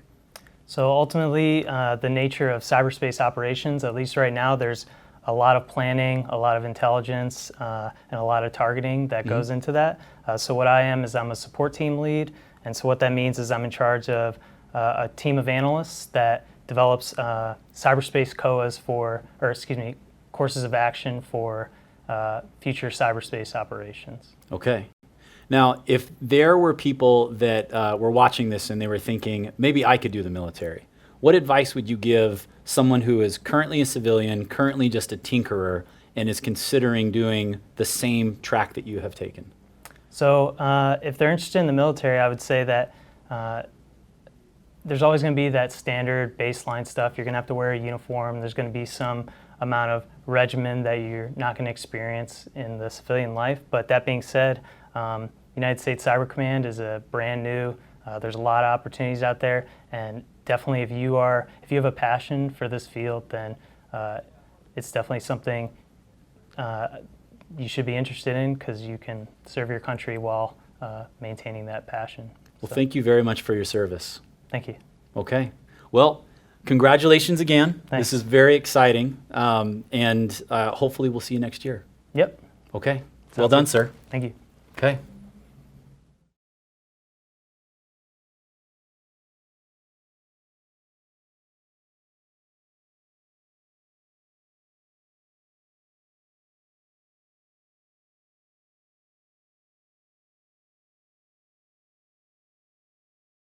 Hi, I'm here with Cadet Sears Schultz, who just won the first President's Cup individual competition. So there were over 1,000 people that participated, and this cadet beat all of them. So pretty exciting stuff. So Cadet Schultz, do you study, I'm assuming you study computer science at the academy? So similar to computer science, as part of our computer science department, we have a cyber science major. So some of the early courses are similar, but then we actually go into more of the specific cybersecurity courses. And actually, in the competition, I had a couple of the problems I kind of thought back to a class I had a semester or two ago and remembered some material from that helped me out. So we had some really impressive people from our agency, and you beat all of them, like hands down beat them. Like, how did you even prepare for this type of work? Have you been doing this for a long time? Is this a recent development that you got into cybersecurity? So since my freshman year at the Air Force Academy, I've been on the cyber team. The cyber team does cyber competitions year-round. We'll travel, we'll just do them on the weekends, and so yeah, I've been doing that since freshman year. I have a cyber science major now. I'm captain of the cyber team, so it's a big part of my cadet career. Wow, and I mean, just thinking about resume-wise, this is kind of impressive. This is going to follow you around and be a big like gold star for you. Yeah, hopefully. No, it really will be, because I mean, this is an impressive thing, and you beat some very impressive people. Did you do cyber also when you were in high school or junior high? How did you even get into this? In high school, I did a little bit of computer science, just like one class for programming. I was interested in cybersecurity. That's the kind of reason I came to the academy, but I hadn't done it yet. I just heard about the news. I think it was something I wanted to study and have a career in. And so that's why I came to the Air Force Academy, because I had that dedicated cyber science major.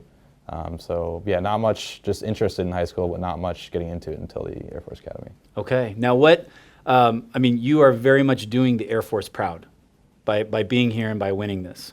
Where do you want to go? What's your career going to look like? So right now, I don't know exactly yet. I'm a senior at the Air Force Academy. We get our jobs, our first assignments in January. But I'll probably I'll do graduate school first. I don't know where yet. And after that, I'll probably go to the cyber operations training in Biloxi, Mississippi. Wow. So for graduate school, is there any particular place that you would like to go? So I could go to AFIT right now, Air Force Institute of Technology, and I've applied to Stanford, Carnegie Mellon, Texas A&M, and Northeastern. Okay. So see what happens. This is a pretty good entrance level thing to win a competition like this and try to get into a university. So I have a lot of faith in your ability to get into a school. So what did you think was the hardest part of this competition? I think the most challenging part was figuring out what problems you could best apply yourself to. Everyone has different skill sets. There's different, types of skills in cybersecurity, and the competition involved a variety of skills. So it's really digging into the problems and seeing which one you could spend your time on and get the most out of it. And I think that was the hardest part to figure out. Okay. Was there any that was just really easy for you that you'd already been practicing? There was one easy one, just because I just felt a simple one. Just kind of told you what you had to change to fix it. And then another one I kind of mentioned before. I took a forensics class a couple semesters ago, and I think that one went a lot quicker because I took that class and I knew a lot of technical concepts in the problem. Okay.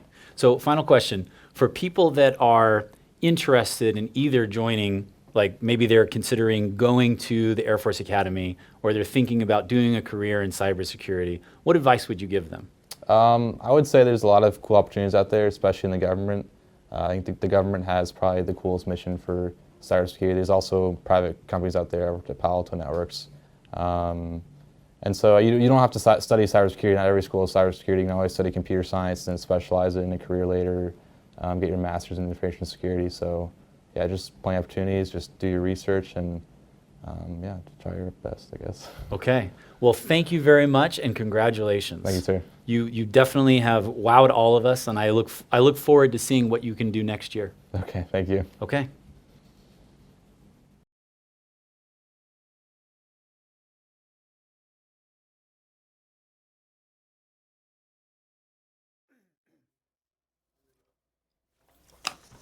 All right, welcome back. The interview with Captain Miles, informative and interesting.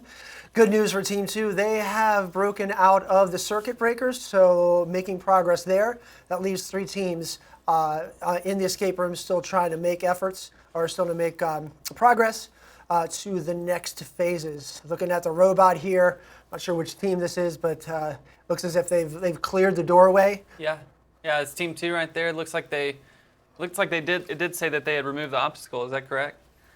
I think I saw that pop up. So now they're just exploring some more of this environment. They've got access to more things. So similar to Team 5, just seeing what's out there and what they're able to do. Teams 1 and 4, I believe, still in the janitor's room.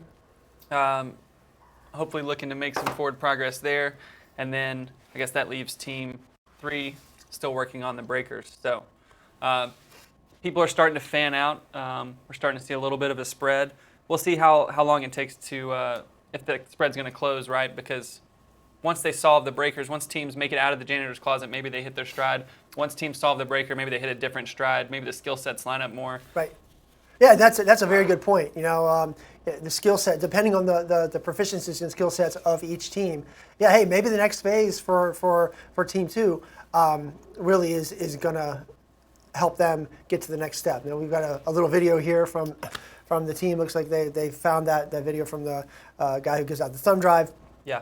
So stepping back, maybe they're proficient in reverse engineering, and that next phase is going to be reverse engineering. They can knock the ball out of the park. But in many respects, it's kind of like kind of a survival of the fittest kind of thing. Yeah. Which team has the most mettle and the most tenacity and the most resilience to make it through the next phase? So yeah, fun to see. Yeah. But right now, it looks like Team 5 is really leading the charge. Really crushing it, and then Team 2 sneaking up right behind them. So we'll see how it develops from there. Yep.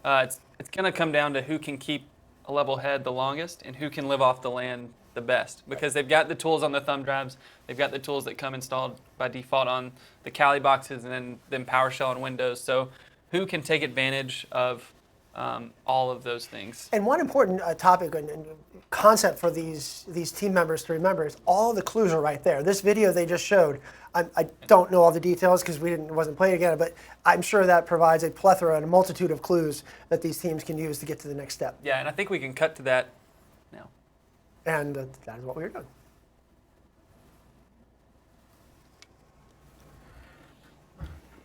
I've done all I can to leave you a path out, but I just heard the others talking, and they're going to weld the main door shut. There's nothing I can do about it without attracting attention, so you'll have to figure something out. Maybe check the biochem lab. There's volatile stuff in there. Might be worth a shot. Also, I made sure Dr. Mofert's master decryption key would be left behind. Find out what it is before you leave. I can't get my hands on it, but hopefully you can. Okay, I have to go now. Best of luck, friends. So with those additional clues, hopefully leading Team 2 to solve some additional challenges. Yes, and it'll be fun to see what those challenges will be in terms of what skill set's going to be required to take this to the next level. Because again, these developers have really done a fantastic job ensuring that there is a lot of different diversity. You saw the log analysis piece. You saw kind of the where you had to at some point you're going to actually have to decrypt some files. I can't wait to see what happens there. Yeah, maybe a little bit of source code analysis, maybe a little bit of reverse engineering. Not sure, but right. It's going to be exciting. Yeah, but we have reached the 3-hour point, so not quite halfway there, but we're inching towards the halfway mark. At which point I think some of the other teams are really going to have to step it up a little bit, maybe have more of a sense of urgency and they'll light the fire under each other. And maybe that's what they'll need to kind of, that pressure. Some people work better under pressure. They work better when they know that the time crunch is on. Absolutely, Yeah. absolutely. Getting word that Team 3 is looking at the right range of IP addresses for that breaker challenge. So as soon as they can hone in and see that DHCP traffic, maybe they'll be able to join Teams 2 and 5 in the next phase of the challenge. So it's getting, these teams over the past day, especially yesterday, have we've really seen a tight point spread between all the teams. So it's fun to see, Team 5 solves the breaker challenge, but then right behind him is Team 2, and then right behind him is Team 3. So everybody seems to be, really attacking very well. What would you say, being someone who participated in this challenge, what would you say the difficulty level is of this particular challenge based on some of the previous ones? So harder, easier, about the same? In some of the round 1 and 2 challenges, there were some very intense PCAP analysis challenges that these teams were able to solve. So I think, this skill set is definitely within the realm of what they know how to do. It's just a matter of, figuring out that last piece of information. Oh, the thought process. Oh, DHCP. That will tell me everything that I need to know. Right. And then once they figure that out, we've seen the teams progress through that challenge. And then similarly in the janitor's room, once you step back and take an inventory and say, these are the tools I've been given on this thumb drive. What's there, and then what can I do with those tools? Right. Well, you kind of go back to where this competition started 2 months ago. It was September 16th. You had 703 competitors. It's a lot of cyber pros. Yeah.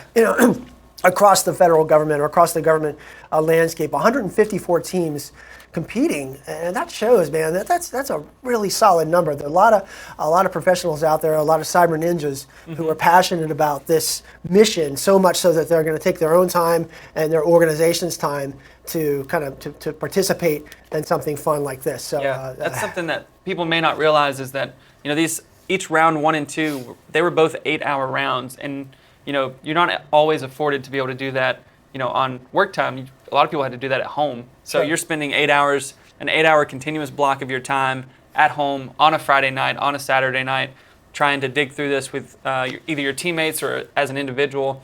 And it really shows the passion that people have for cybersecurity. Yeah, and speaking as a pro yourself, I mean, how many times have you gone home after an op and thought about your mission during dinner, before you fall asleep at night, driving in the car? It's really, when I say full-time job, it is full-time from the time you wake up, you're thinking about what's next, to the time you go to sleep. So, fortunately, you can't really bill those hours, but it does, like you said, it does show the passion of how fired up and how really driven this whole community is. And another thing about the community is it is a very tight-knit community. Yeah. I'd be willing to bet, I haven't met these teams before, but I'd be willing to bet that if these guys were standing on the street and I'd say, hey man, can I ask you a question on how to do this thing?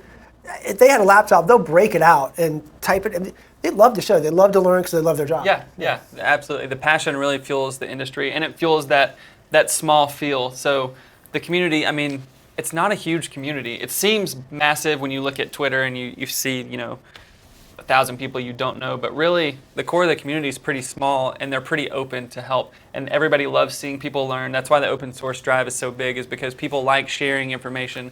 They enjoy when the community feeds off of something that they've been able to help contribute. And not just that. Think about the conferences out there that are available to information security professionals, not just offensive security and hackers. And again, they have hacker-specific conferences out there, but just the conferences as a whole. The speakers that work at who volunteer their time. Right. I mean, have you spoken at a conference before? I have not, but it's definitely on the bucket list. But if you did, you would be doing it gratis. You'd be doing it pro bono, because not because you're not doing it for fame and fortune. You're doing it because you care, because you want to get your message out to the community, whatever idea or tool you may have. And I think of some of the larger hacker conferences out there, very popular, all fantastic communities, all great people who are just there to learn and share and make the community, make hopefully the I don't say the world a better place, but do what they can to help secure whatever organization for whom they're working. Absolutely. Looks like we've got Metasploit fired up here, looking to maybe get a reverse callback with a Unix payload.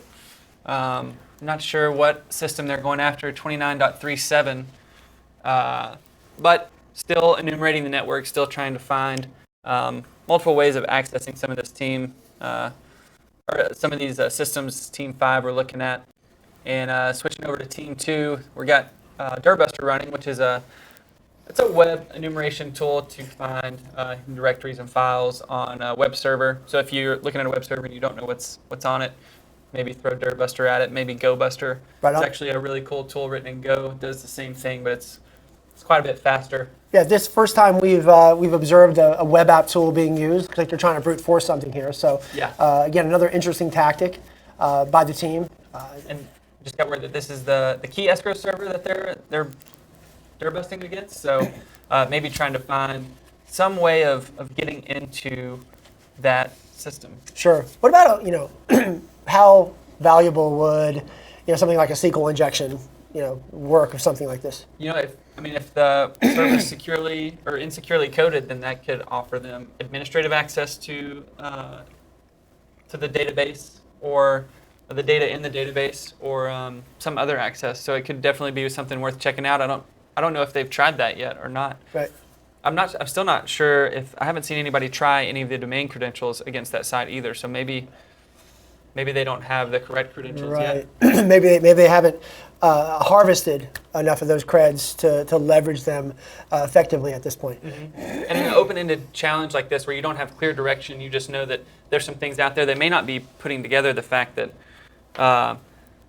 they have some credentials, and they credentials might work over here. It's definitely something worth checking out, but they probably need to go back to those emails and figure out exactly what hints they might be able to glean from that. Indeed, yeah.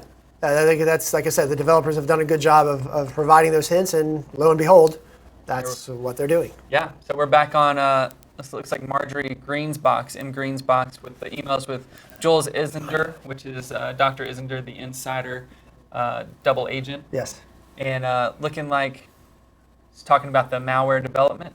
Looks like somebody might have sent a test email from one of the other users in the environment. So the environment, just a demonstration, that Charles Jackson email, looks like another team member might have sent that from a different workstation, just testing connectivity of the environment. Sure.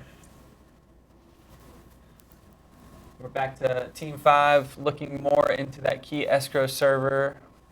It looks like Artemis is the host name. So looking for ways to get it into that system so that they can decrypt some of these thumb drives that they've found lying around. I think once they get past this, they can really feel good about, taking next steps to continue their lead on this competition. Absolutely. And if you notice on the login screen, just before they went to this web page, it said use your Corp Services IO domain, email, and password to log into this key escrow server. So, maybe they're just not putting 2 and 2 together here. Sure looks like we're once again going back to Wireshark for additional packet analysis. I don't know what team we're on, but we are back to Metasploit again. Yeah, I think the Metasploit. So Metasploit, if in the audience, if you're not familiar, this is a tool created by a guy by the name of H.D. Moore. If you've ever heard him speak, he talks a mile a minute, talks really, really fast like this. But obviously, really smart guy. Again, having this tool that's really including a lot of anti-forensics and evasion tools that are built into the framework. Also, one of the core components of Kali Linux. Absolutely. They've built. The Metasploit framework has provided just an incredible benefit to the community in the sense of being able to share exploit code, not for nefarious reasons, right, but for testing and for identifying what vulnerabilities exist in an organization and allowing teams to build on that knowledge and submit new code to that project to just further the community in a lot of different ways. Right. So it's again, for the greater good. Looks like they just launched a golden ticket. Nope, they canceled that. What module are they running? They're running a TCP port scanner. Started to create a golden ticket for the administrator of the Corp Services domain. Looks like they might have bailed on that though, or it looks like they might have generated it. I can't really see, but just doing some more TCP port scans, some more enumeration. I think they've probably enumerated quite a bit at this point, but. We'll see what information they gathering as much information as they can and using the tools available to them. And with that, we are going to segue to a break. It was an interview with Clayton Romans, who is the Associate Director of Operational Collaboration within Cybersecurity Division here at CISA. So enjoy that interview, and we shall return.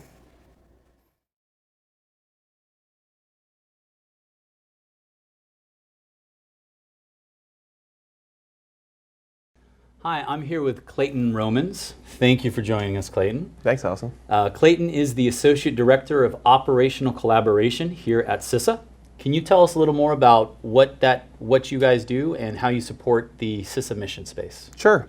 So Operational Collaboration, or the OC as we like to refer to ourselves, sits at sort of the intersection point between all of the operational activities that CISA undertakes for cybersecurity. So we work very closely with our hunt and incident responders. We work closely with the folks that do vulnerability assessments. We work to build partnerships with all of our different stakeholder sets who we're engaging in operational collaboration activities with. That's at the federal level, the critical infrastructure level, state and local level, and international partners.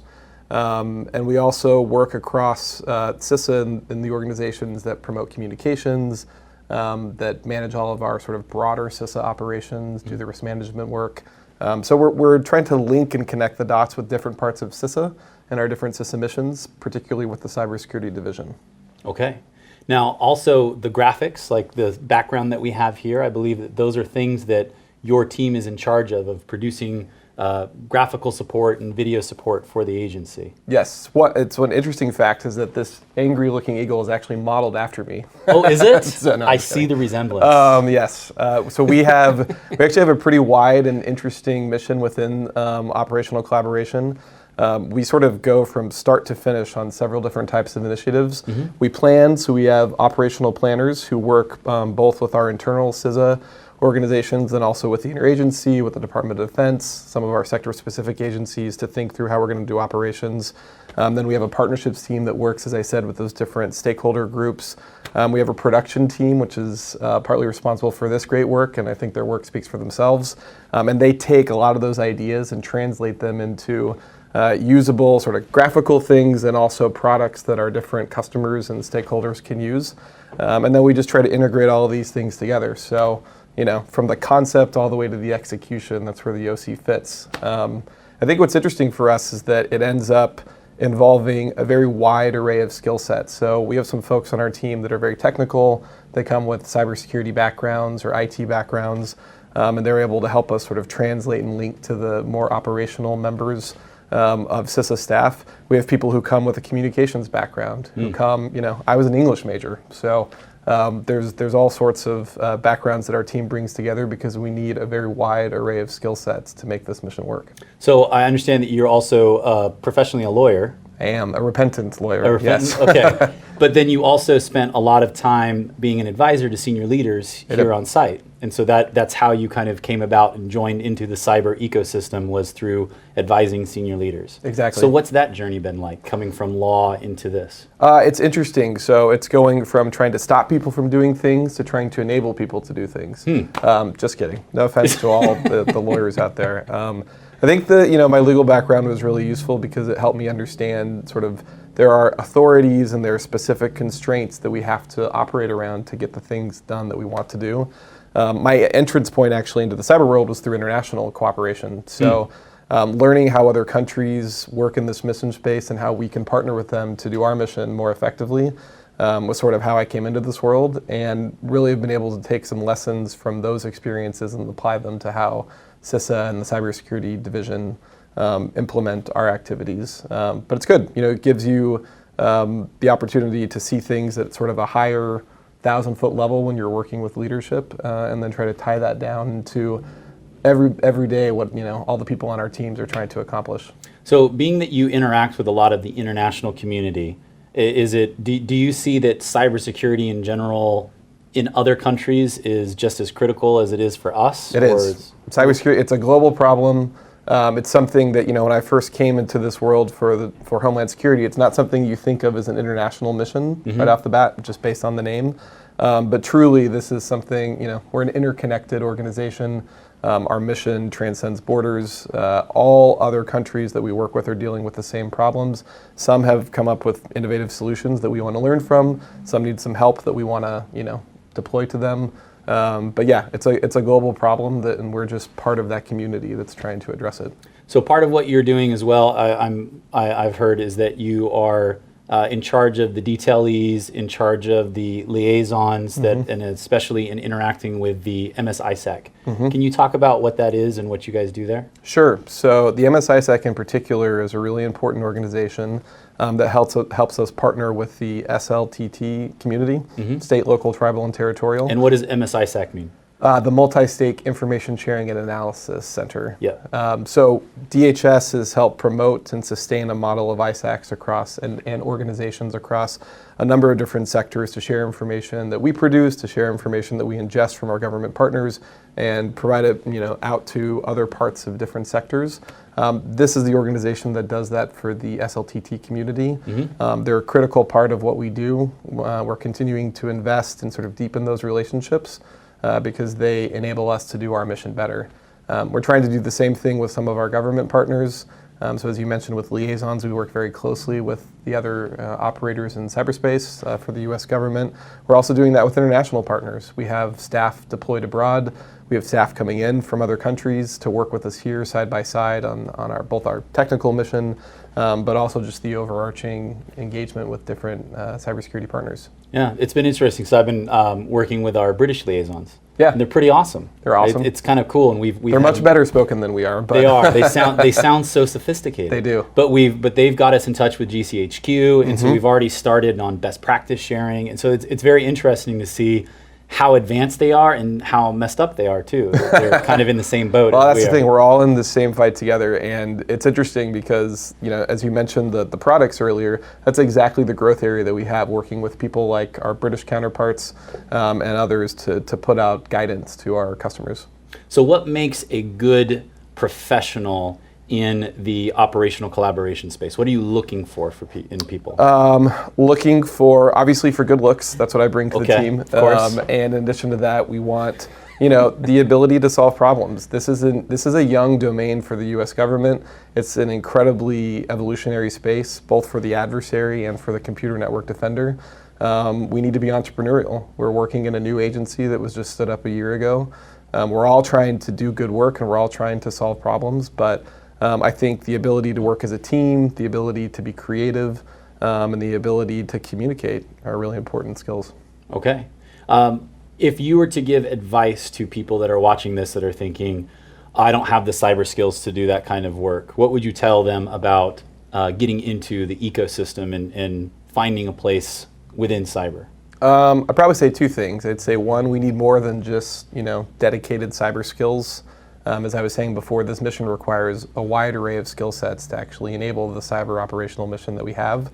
And then I'd say, you know what, there's always time to learn things. I came in, like I said, I was a lawyer before this, not somebody who was deeply involved in cybersecurity, and I've learned a lot, and it's been a really interesting process. Okay, so last question. Sure. I've heard that as a hobby, you like to summit mountains, and you travel around and go to different summits. It's a slow process, but yeah. So tell us about that. That sounds really interesting. I like to hike. I don't think I have the endurance for any sort of real races. I don't know if the body was meant to run marathons, for example. Well, it killed the person who did it originally. It killed the person who did it, and more people should remember that. Yeah. But I love good views. I like traveling, and so that's just a way to see different parts of the world and to hopefully get the tiny bit of fitness that my body will allow. Okay, well, thank you very much for your time. Yeah, thank you very much. Okay. Appreciate it, Austin.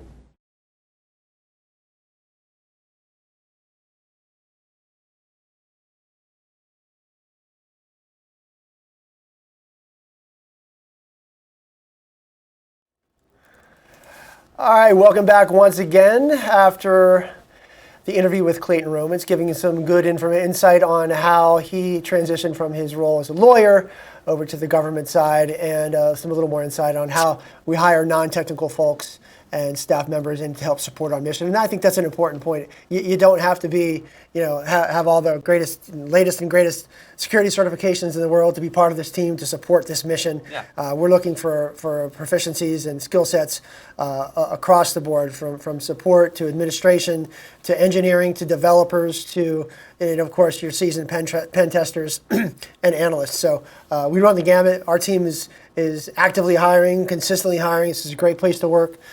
Mission is solid, and a lot of really, really great benefits. So something to consider as we move on. So showing the leaderboard here, we are pushing the halfway mark. About roughly 4.5 hours left. Team 5 still leading the charge. Team 1 right on their heels. Team 2 not far behind with Team 3, and then Team 4 still working hard to break out of their current challenge. So good stuff all around. Yeah. And here we go back to the PCAP analysis. Some teams, it looks like they got the last octet of the IP address for the machines, and they're writing them down in Excel. I know they've got them on the server wall, but I guess just getting a little bit of reference locally, and then looks like maybe some packet ID numbers out to the left there. Not quite sure, but they're looking at the sequencing. I think that's what they're doing here, and then they're going to try to flip these breakers in the right order. I missed how they got to this point, but it looks like they've got some method for doing this. Those numbers in the A column look pretty far off, so I don't know if that's going to be quite the correct sequence. Right. But we'll find out shortly as they attempt to flip those breakers. Sure. It looks like one of the teams is trying to use the golden ticket, the Kerberos golden ticket. That would allow them to log into the domain controller, thereby changing passwords, something they know, in order to kind of get into that key escrow server. I'm not sure that's the right tactic. Not sure it's the wrong one, but certainly something that this team felt was a necessary path to go down. And I believe they may have been writing some Python code there in order to try to brute force the AES key for those encrypted files. Yeah. Again, we certainly don't do a lot of brute forcing on our team. I'm not sure if that's something you do on the red team. Yeah, not quite, not to that level, no. So we'll see if it pays off for them. Sure. Then you've got everybody that's solved the breaker challenge still trying to get into that key escrow server. I know we've seen people collect domain credentials. We've seen that the key escrow server states that you need domain credentials to log into the escrow server. Maybe people are hung up on the fact that they've got Marjorie Green's thumb drive and they need Marjorie Green's credentials, but those credentials are expired or no longer valid. So they're going to have to figure out another way to get access to that drive. And are they forgetting the hints, those hints Right. that were in the original emails, what to do when you forget your password to an encrypt? So Right. there's got to be, I don't remember, I don't know how it is, but maybe on that wiki, there's a hint that would give them, hey, here's what you need to do to break into the, Yeah, absolutely. not to break into the server, but what you do when you forget, and that would provide an additional hint. Absolutely. It looks like Team 3 still not having the correct sequence for those breakers, so they are going to go back to the PCAP and keep figuring that out. This looks like Team 5 still working on that Python code to brute force the AES keys for those encrypted files on Marjorie's desktop, and then just digging through some search results on a PC for maybe looking for certain files. It looked like there was that .docx that just scrolled by in a temp folder. Again. Yeah, getting pretty close. Going back to the thumb drive here, looking for some additional tools.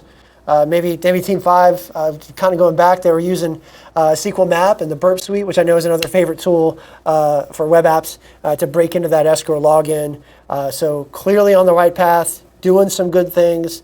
Very close to taking the next steps. Yep, looks like this team's starting to pull out Shadow Explorer, which is going to be crucial for them to recover that .docx file and recover that pin. So extremely close.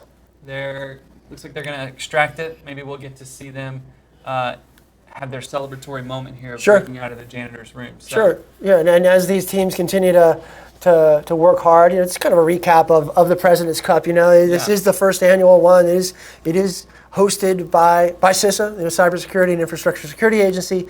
This is the newest agency under the DHS umbrella, signed into law last November. Just celebrated our 1-year anniversary, led by Chris Krebs. Who's fantastic having him on board. His vision is outstanding. I really enjoy following the objectives and goals he sets for our agency, and including our particular branches. Myself, Bobby Thompson, Adam Brown on here to kind of help navigate throughout this day. It's kind of been fun, exciting, informational, trying to provide as much insight as we can on the test. First of its kind, this escape room. As the audience, if you're checking this out, it might be the first time you've seen such a concept. So it's a lot of fun to watch these teams kind of go through the escape room to try to find these tools and complete these challenges to get to the end. Yeah. And a little more background on the President's Cup. This was established in response to the Executive Order 13870. I believe that was signed in early May of this year. This competition it was a national competition that's aimed to really identify and recognize some of the best cybersecurity talent across the federal executive workforce. And so since it's started, the challenges from across the NICE security framework, where these competitors have faced, including yourself, have faced a very diverse array of challenges.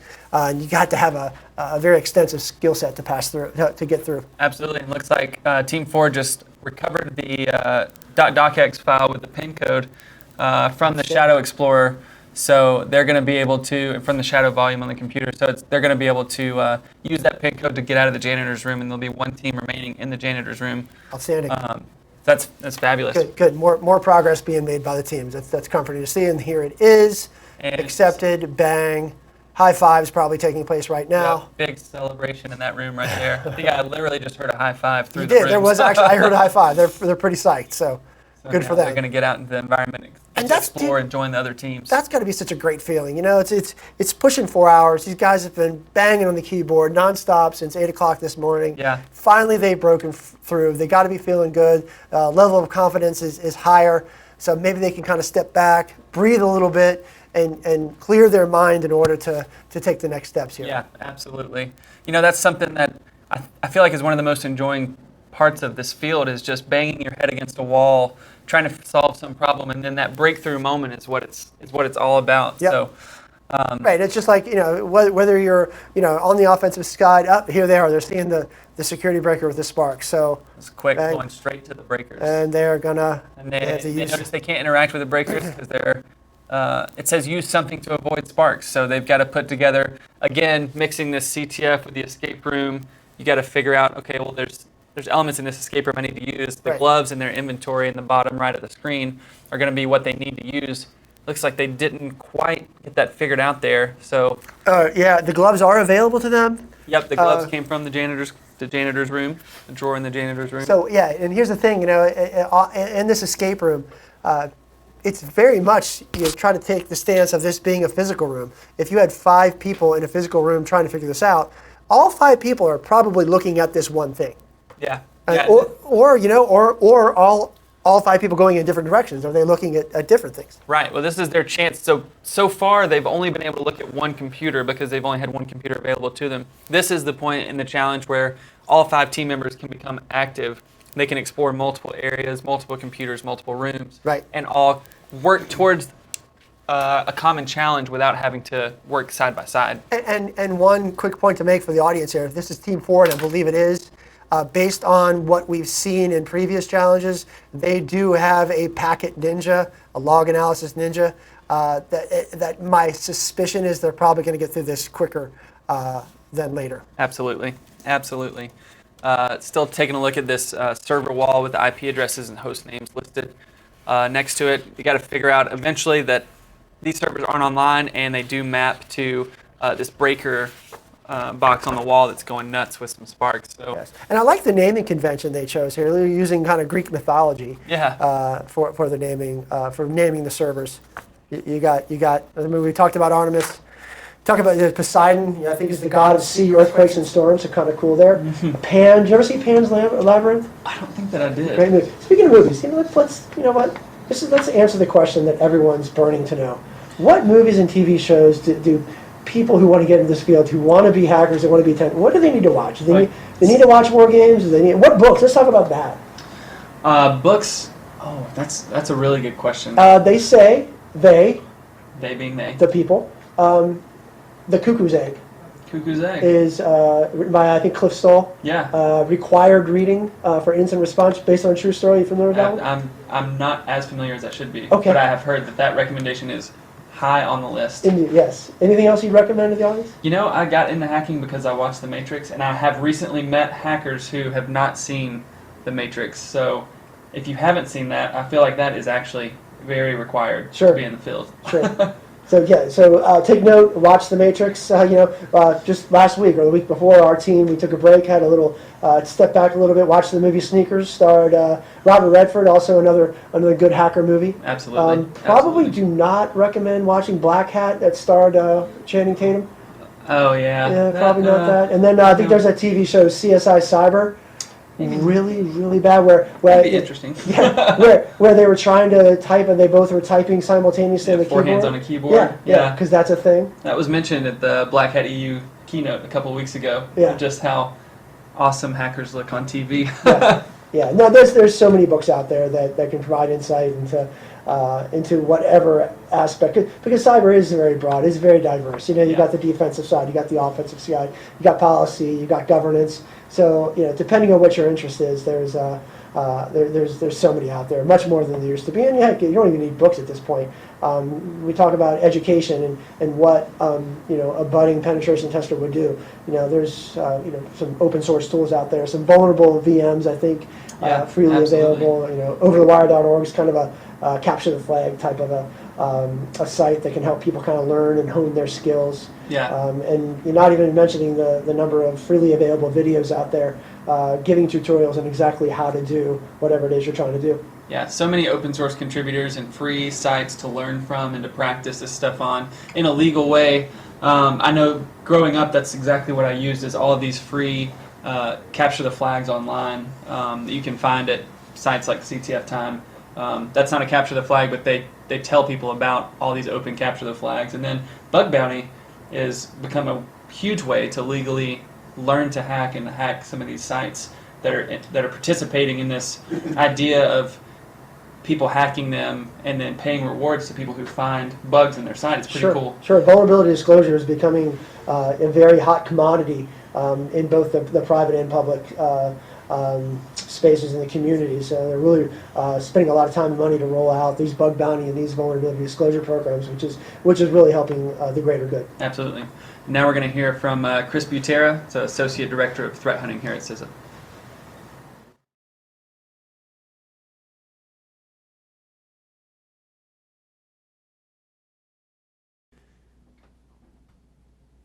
Hello, I'm here with Chris Butera. Thank you for joining us, Chris. Happy to be here. Chris is the Associate Director of Threat Hunting here at CISA. Chris, can you tell us a little more about what that means and how you support the CISA mission space? Sure. So threat hunting here at CISA is our way to actually take all of the threat intelligence that is being produced by both the U.S. intelligence community as well as our private sector industry threat intelligence companies, ingest that threat intelligence, build adversary profiles, really track the greatest threats to the United States networks, and try to build detections as well as hunt for the specific suspicious activity in all of the different sensor platforms that we have access to, as well as respond to some of the most significant cyber incidents in the United States. Okay. Now, you were instrumental in building our hunt and incident response posture in the agency, and now that has been returned back to the threat hunting space. So what was the thought behind merging these two ideas? How does that benefit us? So the idea was to make sure that we had a closer link with our threat intelligence shop as well as our federal detection shops, to make sure that we had kind of a one-stop analysis shop and have smaller teams working on some of these big problems as possible. So we've had quite a bit of efficiency as well as effectiveness in changing this methodology, where we have someone who is working on detecting a threat in federal networks sitting next to an analyst who is tracking some of the threat intelligence, who's also sitting next to an analyst who's working on our incident management team and receiving calls from someone who has been impacted from a cyber incident. So you guys are not doing penetration testing. Correct. What are the types of employees that you're looking for with this type of skill sets, I guess? So the type of skill set we look for is really, first of all, general aptitude and some knowledge of information technologies or cybersecurity, or even maybe software development. Some knowledge of kind of how computers work at a very basic level or sometimes at a very deep level. As we look to bring people into this space, we find that some of the diverse backgrounds actually lend themselves to being better analysts as well as providing specific subject matter expertise in some certain areas where we might not have expertise, such as maybe someone who's worked in an electrical power plant or a water treatment plant would have some kind of expertise and knowledge of how control systems work, which is really valuable to our team. Couple that with the ability to do complex problem solving. And then the third thing we really look for is someone who can translate technical jargon into very non-technical speak for our constituents who might not have as much knowledge of cybersecurity as them. I feel like you just described yourself in a lot of ways. So speaking of you personally, you've made the transition from being a technical SME into a leader, into a senior leader. What's that transition been like? So it's been interesting. So I went from being one of our incident responders here to running our incident response shop to being the deputy director in our NKIC to now being an associate director of our threat hunting at CISA. So I went from having most of my job being a hands-on keyboard, really doing host level forensics and network forensics, technical work to, a part of that job was also translating that work and trying to glean the things from that to provide to leadership and to provide to external stakeholders. And again, going back to that, being able to take the very technical cybersecurity findings from the intrusions that we work or from some of the specific artifacts that we're given to analyze and being able to help the greater community make use of that. I think was one of the key skills that I actually was able to express through my briefings, through my requests from leadership and all those different things. And then having that ability to take upon the leadership roles as much as I could within the organization, and it was well noticed, I think. So what advice would you give to other technical people that are wanting to move more into management and leadership? How can they do that transition a little smoother? So I think one of the things you have to do is be open to new opportunities. I think if you really like your job, it's fantastic, but you have to also be willing to contribute to other areas of the organization or the mission. So look for other ways that you can either individually support or collectively support a different part of the mission, whether that's 100% of your time or maybe just an ancillary piece of your mission. I think that collaborative function and trying to understand the greater part of the mission and how you can fit in and how what you do kind of affects other teams is one of the most important pieces. Okay. Now, you have a reputation for being the most technical senior leader on staff, that you still stay current in a lot of your technical abilities. How do you do that? How do you stay current in doing the leadership and the technical stuff? So I wish I could completely agree with you. It's a challenge. I think one of the best things to do is to be a home hobbyist. So from a long time ago, I built my own home lab. I think many people do that. I think that's something else when we talk to people and we interview them and say, what do you like to do in your free time? And they say, hey, I like to tinker with computers in my house. It's something that's interesting for us. So that's something I've done from a long time ago. Started building my computers at an early age.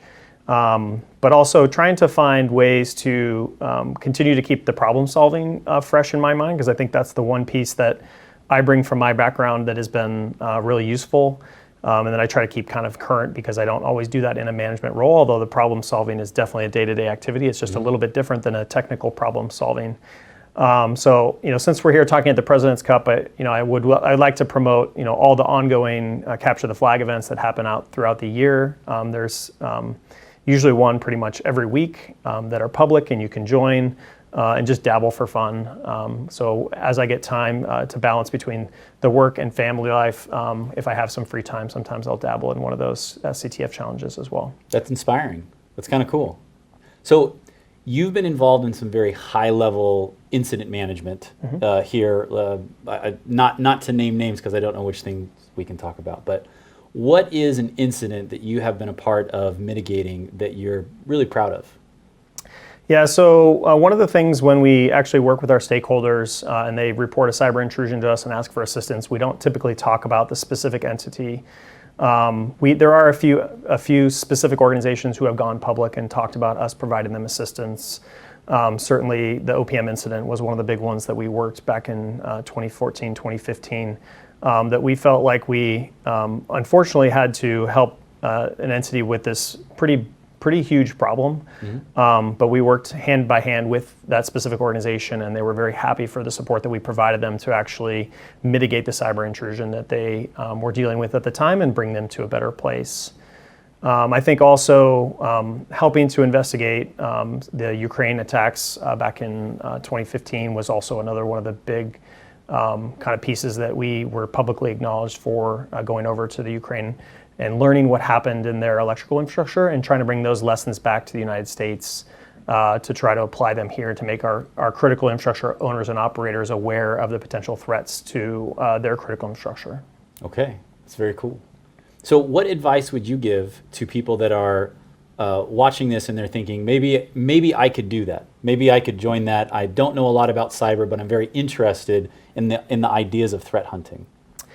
Yeah, I mean, threat hunting specifically is one of our more technical subdivisions functions here at CISA. So my encouragement would be to get your hands on a keyboard. And that can be doing a lot of different things. That could be doing IT management. This could be setting up your home lab. This could be finding an online CTF to play with. This could be learning Python, a variety of different things, because we really look for people with all those different skills, and then how you apply some kind of technical expertise along with a problem-solving ability to adapt to the ever-changing environment that we work with on both the IT side and the threat side. Okay, good advice.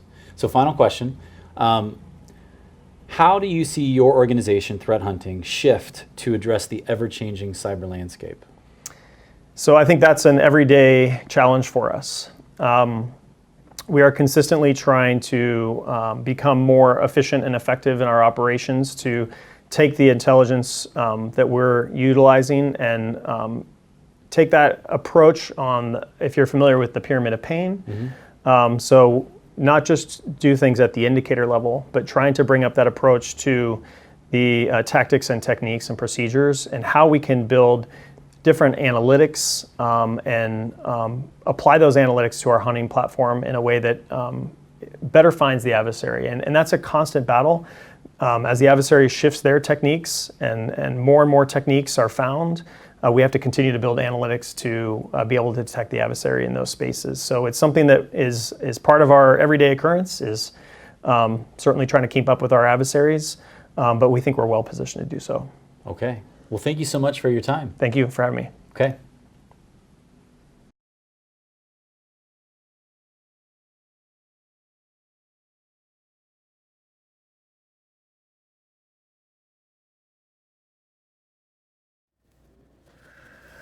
All right, once again, welcome back, and thanks to Chris Butera for insight into his mission. They've got some really cool stuff going on over there at Threat Hunting. We're going to talk about that a little bit later because, again, they do some exciting stuff. And while as I continue to recover from the fact that Adam has not read the Cuckoo's Egg, we're going to transition over here to one of the teams who's making significant progress. Their Packet Ninja is making some solid progress in Wireshark here. Awesome. And just to be clear, Bobby, that's next on my list. Cuckoo's Egg from now on. But yeah, looking at looks like we got Team 4 here, digging into Wireshark. We've seen over the break they're making some pretty good progress. Had some pretty interesting filters applied. Looking at some MAC address filtering in Wireshark to determine maybe some boot sequencing, but not quite there yet. But again, this team did really well on PCAP analysis throughout the previous rounds. So really thinking that they're going to pull through and push through this piece of the challenge pretty quickly. Indeed. And this Packet Ninja does what he does. I'm going to predict they're going to be done here probably in the next, 15 to 30 minutes. Don't know what that is, but that was obviously some obfuscated code or traffic, I should say.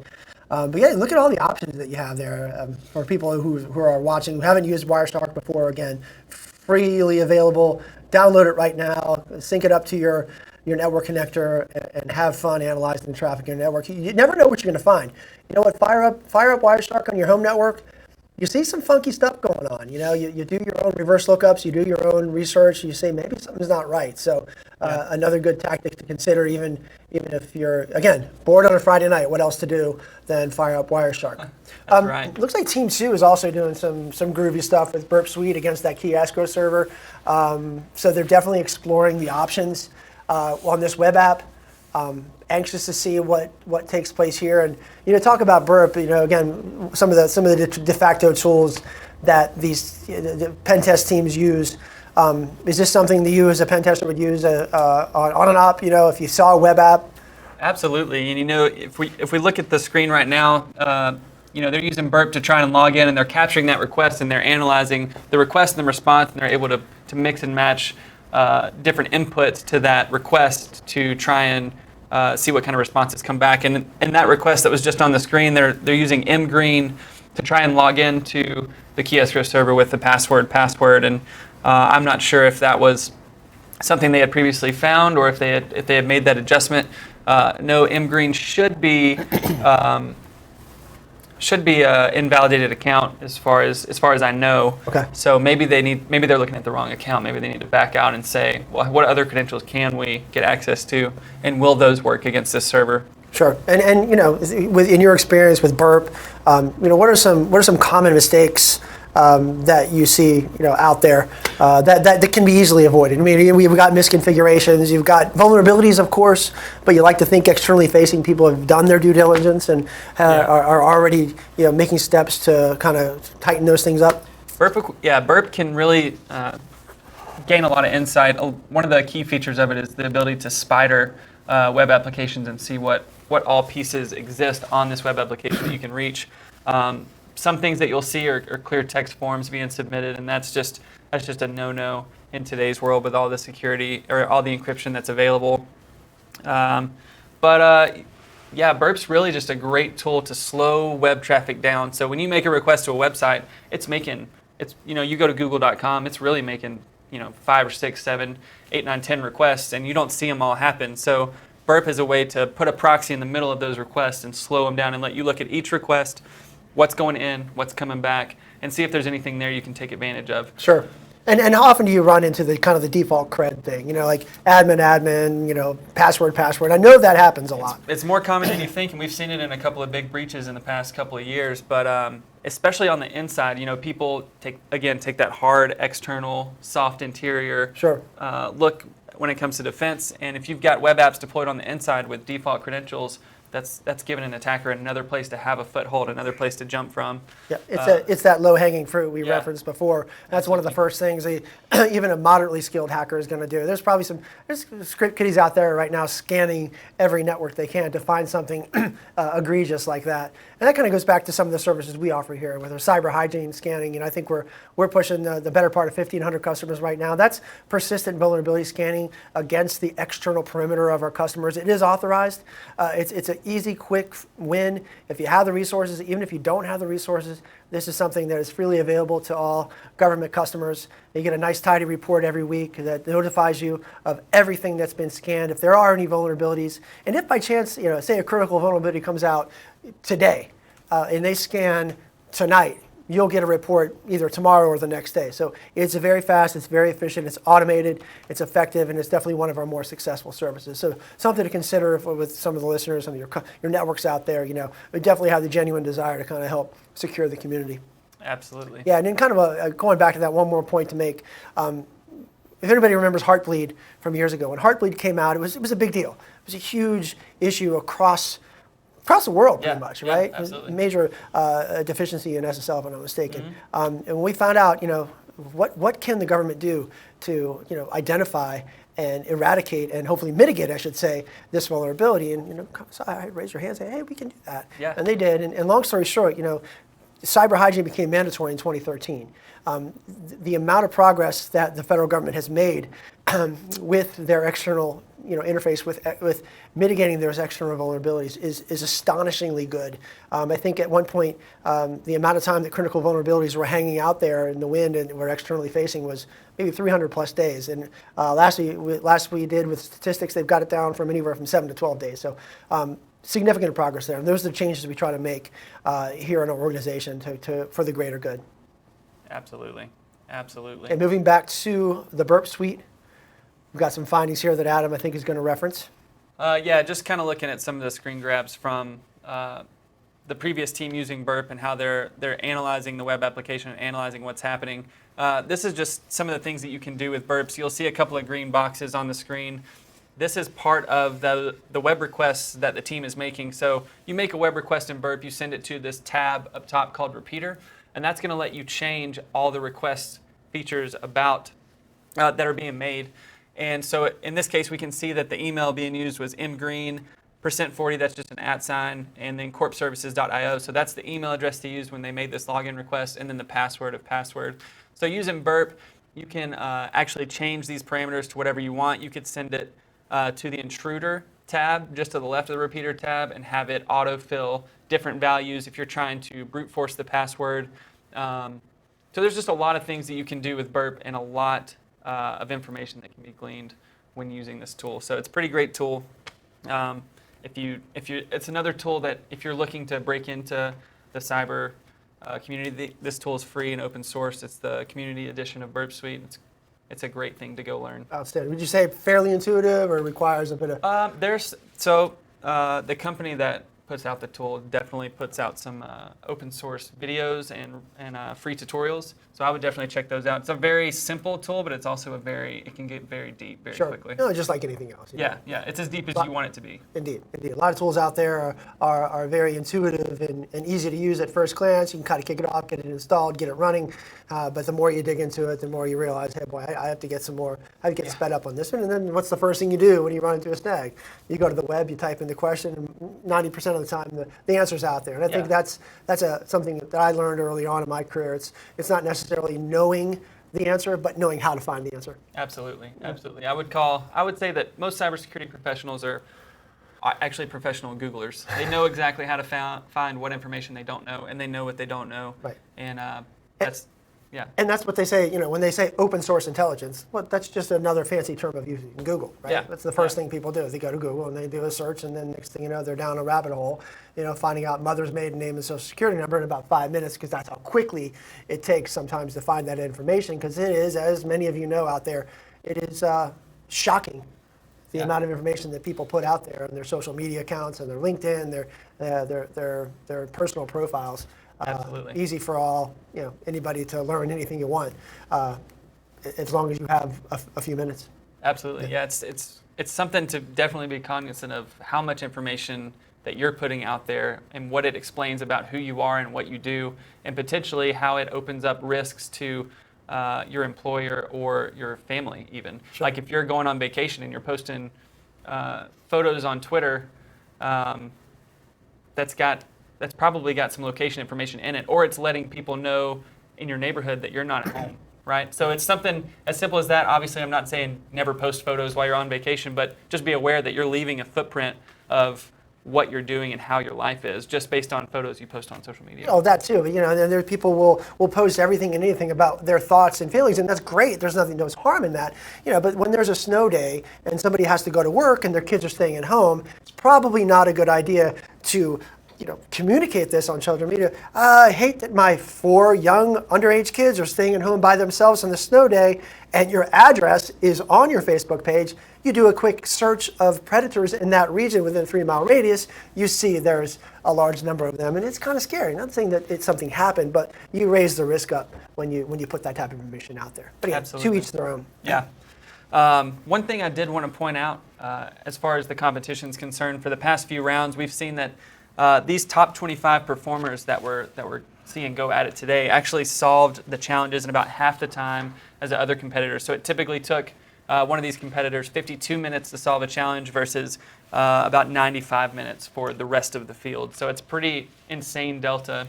And we're seeing even today that challenges aren't so simple, and they can be really tough. So it's exciting to see how these teams have progressed this morning so far. Very much so, especially, we have officially, I think, or almost unofficially reached the halfway mark. So if you look at the leaderboard here, you can kind of take a peek and see where the teams line up. Team 5 still leading the charge, close by the other teams behind them. Team 5 still, trying to hit their stride there, and I think hopefully they will very soon. But we're progressing quite quickly, and based on the icons on the right side there, they're slowly obtaining all of them, or not all of them, but a good number of them. So Absolutely. Progress definitely being made. Yep, the icons light up when each team makes it out of that certain phase. So there's still one team that hasn't made it out of the janitor's room yet, but I believe their points are doing well overall. So the points carry over from the previous day, and the fastest team will have the higher points from today, and then the points totals will be combined, and then we'll see who winds up on top. Sure. Bob at AOL.com, invalid logon attempt here. So they're just simply probably just still enumerating the web app, seeing what it's doing, how it's processing these login requests, and seeing if there's a way to bypass that authentication. Sure. And is this the kind of the tactics that you would use as a pen tester to try to get through this? If it's open access, there's no defenders. Sure, why not? let's just poke at it, throw some random values in, see what comes back, and. What about the credentials they've harvested? Shouldn't those pay dividends right now? Or no? I mean, it depends. Yeah, I mean, absolutely. It's saying to use your corp services credentials to log in here. So if I'm one of the teammates, I got to be looking at that and thinking, okay, maybe I'm trying M Green because I feel like that's who I need to log in with, but maybe go try and grab some other credentials. Okay. We've noticed that everybody's already logged into their workstations, so maybe even go try to snag credentials out of the auto logon registry setting if you don't feel like throwing a beacon on a box or something. And I'm not sure. We haven't seen every method that every team has used so far, but accessing cache credentials through the registry is certainly an option that they could have considered, and maybe some of them already have. Yeah, absolutely. It's interesting that I feel like this part of the challenge would have gone quicker, and they're definitely on the right tracks. They're looking at the right things. Still just waiting on someone to make it into that key escrow server and see what's behind it, because I'm kind of interested to see what that next step's going to look like. Really anxious for these guys to take the next step. Yeah. They're feeling anxious too. The time's getting close, and everybody wants to make it through the challenge, but there's a certain point where you start feeling a lot of anxiety when you're going through these things.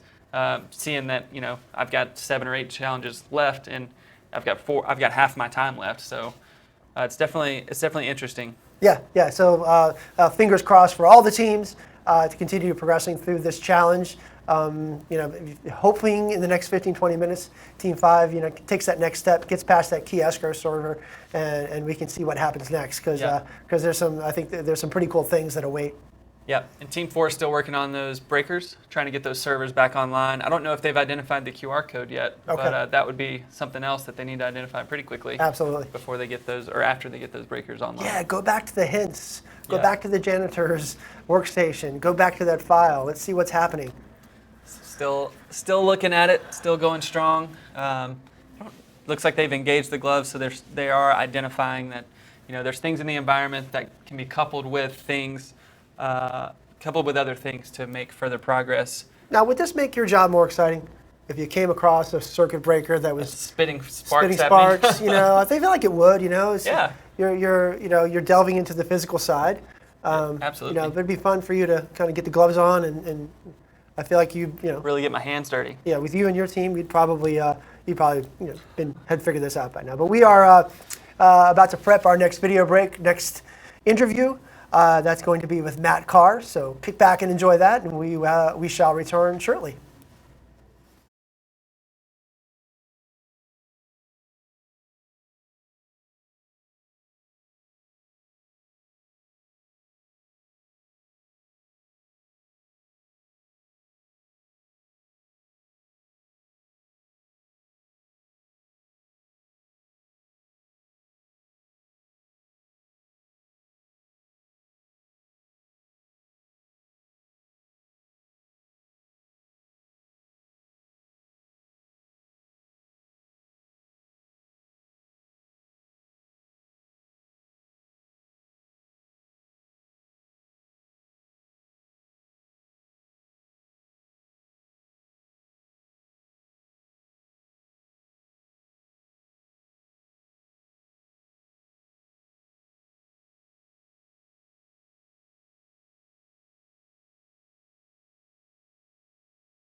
Engineering Institute. So involving other national labs or other organizations with talent in developing challenges to create a wide breadth of challenges that can be brought to the competition. Also developing run-up challenges, other competitions that would feed into President's Cup, as I know is a big interest area, as well as potentially expanding the competition beyond just the federal workforce into other areas of the United States to help to broaden the scope of the competition that way. Do you think that a average cyber enthusiast would be able to pass this test? Or is it pretty hard? I think there is something there for everyone. I wouldn't say passing. It's very challenging. Could they escape? Oh, so yeah. If we're talking about the escape room, I think it definitely leans on a lot of skills. So you have to have a team that has a wide breadth of skills in order to escape. I would say escaping is possible. I'd say that getting out in a certain amount of time becomes the game, becomes the strategy. How do you minimize the amount of time it takes to escape? But certainly, as with real life escape rooms, being able to look around and kind of notice your surroundings and figure out what you should clue in on is an important part of that. Okay, so final question. For people that are interested in either developing or putting together these kind of challenges, or they're kind of looking and saying, that sounds kind of cool, this type of project management or developing these types of projects that are very technical, what advice would you give to those people that are considering trying something like this? Sure. So one of the ideas that we have that was actually a part of the original plan that is on track to happen in early next year is open sourcing all the challenges that were produced as a part of President's Cup, this initial President's Cup competition. So I think that provides a rich corpus of ideas and kind of where we went down thought-wise in creating these challenges, and would, I think, provide the would-be challenge developer some great ideas as a starting point for developing their own challenges. Do most of the people that start in development, is it mostly through school? Is it more tinkerers? Like, where do most people come from that start doing this? I'd say it's very diverse backgrounds. I'd say one of the individuals, one of the engineers on our staff tends to have a very philosophical background, which is kind of interesting when he looks at how to craft challenges and what people should think about when they're delving into a challenge. But it's pretty widely varied. I'd say creativity is the biggest thing. It's coming up with the ideas, because we have a lot of staff that can execute ideas, but to actually come up with novel ideas that force challenge participants onto a particular way of thinking. That's kind of the real challenge when it comes to getting started with developing for a competition like the President's Cup. So if I had a group of students and the skill sets that these students had they were very creative, but they were also they had a high technical acumen, this is the type of thing that they might find a lot of fulfillment in, do you think? Absolutely. I think it's one thing to develop the content. It's another to see it executed by over 1,000 federal employees and military service members, and also to have a stage for the finalists such as this, where you have folks kind of looking on and seeing your work being taken so seriously in a competition like this. Awesome. Well, thank you so much for your time, and thank you for putting on the President's Cup. You're very welcome. It's been our pleasure. Okay.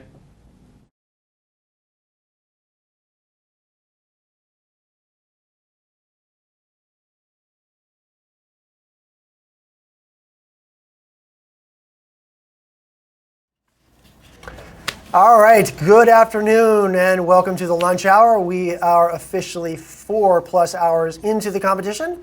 I have a question from Twitter here I'd like to read, if I may. Dear Bobby, does it bother you that Adam has more hair on his chin than you do on your head? Yes, it does. I'm kidding, that wasn't a question. All right, let's cut to the competition. We've got some progress being made by one of the teams here. Team 1 is doing something with something. We got Autopsy pulled up. Believe this is the team that's they're still trying to get out of this janitor's room, and they've got Autopsy up, looking at some deleted files, potentially looking for that deleted file. So they are on the right path. Yeah. Yep. Still, apparently they've collected a lot of notes. They've been doing a lot of things. That's what we're looking at here in Notepad, just keeping a running track of what they've done, which is smart. because when you get into these situations where you've done a lot of things, you start to forget, okay, what have I done, what haven't I done, what information was gathered while I did X, Y, and Z. So it's good to keep a running log of what they have done, the commands they've run. That's an excellent point. Tracking, keeping a detailed log of not everything you do. I mean, I don't know if you do that, if you have the time to really write down everything you do, but it certainly helps to have those high-level notes of what's been done and what hasn't. Absolutely. And ask you, do you ever get mad? You slam your fist on the table, punch a wall because you're frustrated, or you just kind of take your frustrations out on the operation? The frustration is all mental for me. It's just a mental game of trying to keep my cool and keep the frustration down and keep my head focused on what I actually need to be doing. Sure. And you ever run into that one problem where you know the answer's out there, you just can't find it, can't put your finger on it. or as a previous Active Directory administrator, I know what the problem is. I'd find the same person that answered the question, and then the thread ends like, what was the answer? And you don't get to have that. So maybe these guys are kind of, so the audience knows, there is no external access, or correct me, access to their personal phones. Can't get hints from anybody. Right. But they can do their own research if I'm not mistaken. Absolutely. But they don't really. They can't get hints to the show or to the competition from anything that we happen to reference or that anybody else happens to see. Absolutely. The stream is off limits for them. Any contact with people that could be watching the stream is also off limits, so they're left to their own devices and their own wits to figure these challenges out. Yep. You hit on a good point though. For people who have done earlier rounds of the competition and you never solved that problem and you are wondering, what was the answer? Details about the problems and the answers are going to be coming out sometime, I think probably in January, somewhere around that time frame. So if you want to check out older challenges or what these competitors went through to get here, you can certainly do that. Yeah, and that's a fantastic learning experience for from everybody from seasoned professionals down to the novice. Hey, what did they encounter? What did they do to get past it? And kind of hone your own skills there. And thinking and looking, Team 3 really got fingers crossed for them. They're close to the breakers. They were right there. They're right on the edge. But they kind of took a step backward, it seems. Yeah, looking at ICMP traffic, which they might be able to gain some insights, but really what they're looking for is DHCP leases and how those DHCP offers are distributed out and what times. Sure, and when they do stumble upon that, they're probably going to just, darn it, why didn't I think of that sooner? They will get it. They've got the knowledge, they've got the expertise. It's only a matter of time. Absolutely. And now, Team 5 is doing some. I don't know. Would you consider this kind of more on the high-level side of the pen testing realm? They're writing a PowerShell script to decrypt these encrypted files because they found an AA script online. Is that, where does that land on the scale 1 to 10? With 10's like this is rock star and 0 it's kind of basic. Yeah, definitely. I mean, it's definitely on the higher end when you're taking. As long as you understand the scripts that you find and the scripts that you're writing and the scripts that you're running, that's the real separator. So if this team understands what they're doing and how this script should help them and how it works, then absolutely that's a rock star move for sure. I don't believe they have the AES key yet. So having a script that decrypts the files is, maybe one piece of the puzzle, but they're still missing the main piece, which is that AES key. And I think they probably have the hashes. They just don't have the actual passwords yet. So they just need to crack those passwords and get to the next level. Yeah, definitely. And they need to access that key escrow server. That's really going to be, that's what they're hinging on right now before they can make any further challenge. So if you don't know what's going on, they found an encrypted removable media device. If they were to scan the QR code on the wall with that phone, visit that wiki server that was down before they flipped all the breakers on, now that server is up, it's got some information about how the removable media policy is at this organization and that all removable media is encrypted with a password. That key escrow server has all of the backup passwords. If you forget your password, the wiki says if you forget it, just go to this key escrow server, log in with your domain credentials, and you can recover your removable media password. Right. So if they would take a couple steps back, look at all of that, gather some domain credentials, log in to the key escrow server, maybe that would produce a little bit of information. Yeah, and I have to imagine it's easy to get ahead of yourselves here. You get excited, you get focused on the mission at hand, and forget about what's taken place in the back end. And imagine that, in theory, these teams are also breaking one of the main number one rules of they're using someone else's thumb drive. I mean, I feel like that's also bad practice. Just picking it up and plugging it in. No one is reprimanding these teams for this terrible practice. So, man, maybe they'll lose points. Well, they don't own the computer, so they're not worried about what happens to those things, Right, they're all going to blow up in 8 hours anyway. That's right. No, yeah, true. If they 4 don't hours. It's the world. Something's going to explode here. Yeah, Something they got to get out of there soon. Still looking at Wireshark, not quite honed in on the DHCP protocol yet. But they were looking at time earlier, which was an interesting thing because time on these packets are definitely going to be an indicator of when the correct sequence started. Indeed, yeah, that's good because they'll be able to break that time to 8 o'clock, hypothetically 8 o'clock started, went down, 8:10 it started and went. And they can go in those increments to determine that order. So You'll see that. And something else I think we're noticing is that they're trying to crack these passwords, but that's going to be pretty tricky to do. Especially with the lowercase, uppercase, special character number kind of sequence there. That's going to take a little more time than I think we have at this point. Yeah. Good point. But wishing those guys good luck that they can kind of step through. And just as a reminder that, again, we keep talking about that janitor workstation. That holds so many keys, not keys to the kingdom as it were, but so many different. Right. So many different hints on what's to come. Yeah. So we've got a team right now trying to use PS Exec. PS Exec is a tool that uses SMB to copy a service binary over to another workstation, puts it in one of the shares, creates a service, starts that binary as a service, and then allows access to another machine. Looks like they're using password hashes with that module, which I don't think is going to work. Right. I think you need the clear text password for that to work. So I didn't get a good chance to look at it, but I don't think that's going to be fruitful for them. And you think about as far as the process is here. Do you feel like they're on the right path? Is this what you would be doing as in this? It's hard to say because we've gotten to see all of these teams and what they've put together, and we've got kind of the collective knowledge of all 5 of the teams. But when you're in the moment, it's hard to see exactly where your mind would be and which information you'd be clinging to. So, especially when you kind of feel like you might be under a little bit of pressure. There's 3.5 hours left in the competition. Yeah. These guys might be feeling the pressure a little bit, which under pressure sometimes people thrive, sometimes people make mistakes. But hopefully everybody will continue to persevere and take next steps. Absolutely. We've got a team using auto runs, which is a sysinternals tool. Mark Krasanovic releasing a ton of those tools, really greatly expediting the way that researchers can do some of these research on Windows internals. So fantastic there. Auto runs, I guess they're looking for maybe a startup script or something that could help them out. This is on the kiosk machine in the janitor's room, I believe. So the second workstation they've unlocked in there to try and get out of that room. Yeah, and kind of going back to the sysinternals, that is one of the more dynamic suites of tools available, toolkits available to system administrators, to the offensive side.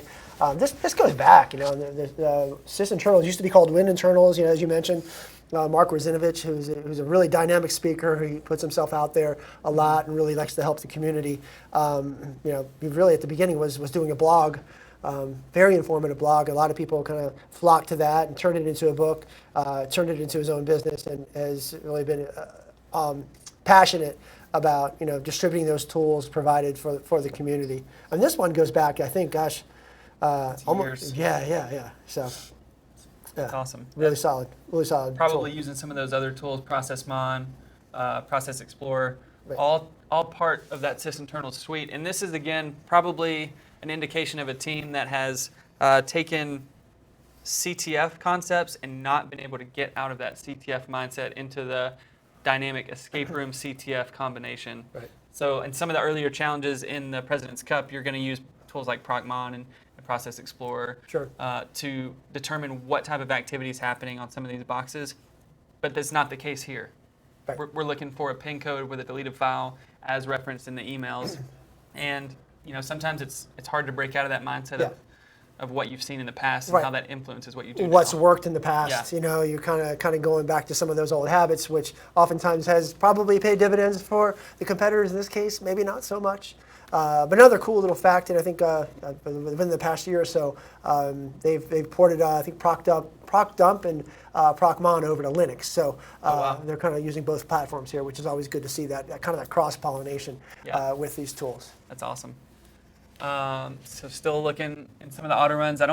They see the kiosk binary running there on startup, but it looks like they're going to maybe reboot the computer. Yep, going for the restart computer commandlet. A couple of errors there, but I'm not sure maybe they're trying to restart the kiosk Right.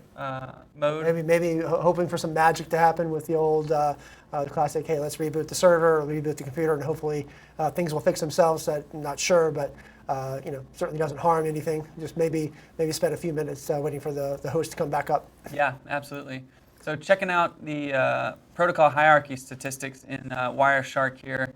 Looks like we've got everything's IPv4. We've got TCP all the way to NetBIOS traffic. This looks like they've got a filter applied. So this isn't everything. This is they're using a display filter of source port 445, which is going to show them all traffic that's flown over 445 and what protocols were in use there. And obviously, all of that is boiling down to some type of SMB traffic, DCE, RPC traffic over port 445. So not quite what they're looking for. Right. On the right path. They're there.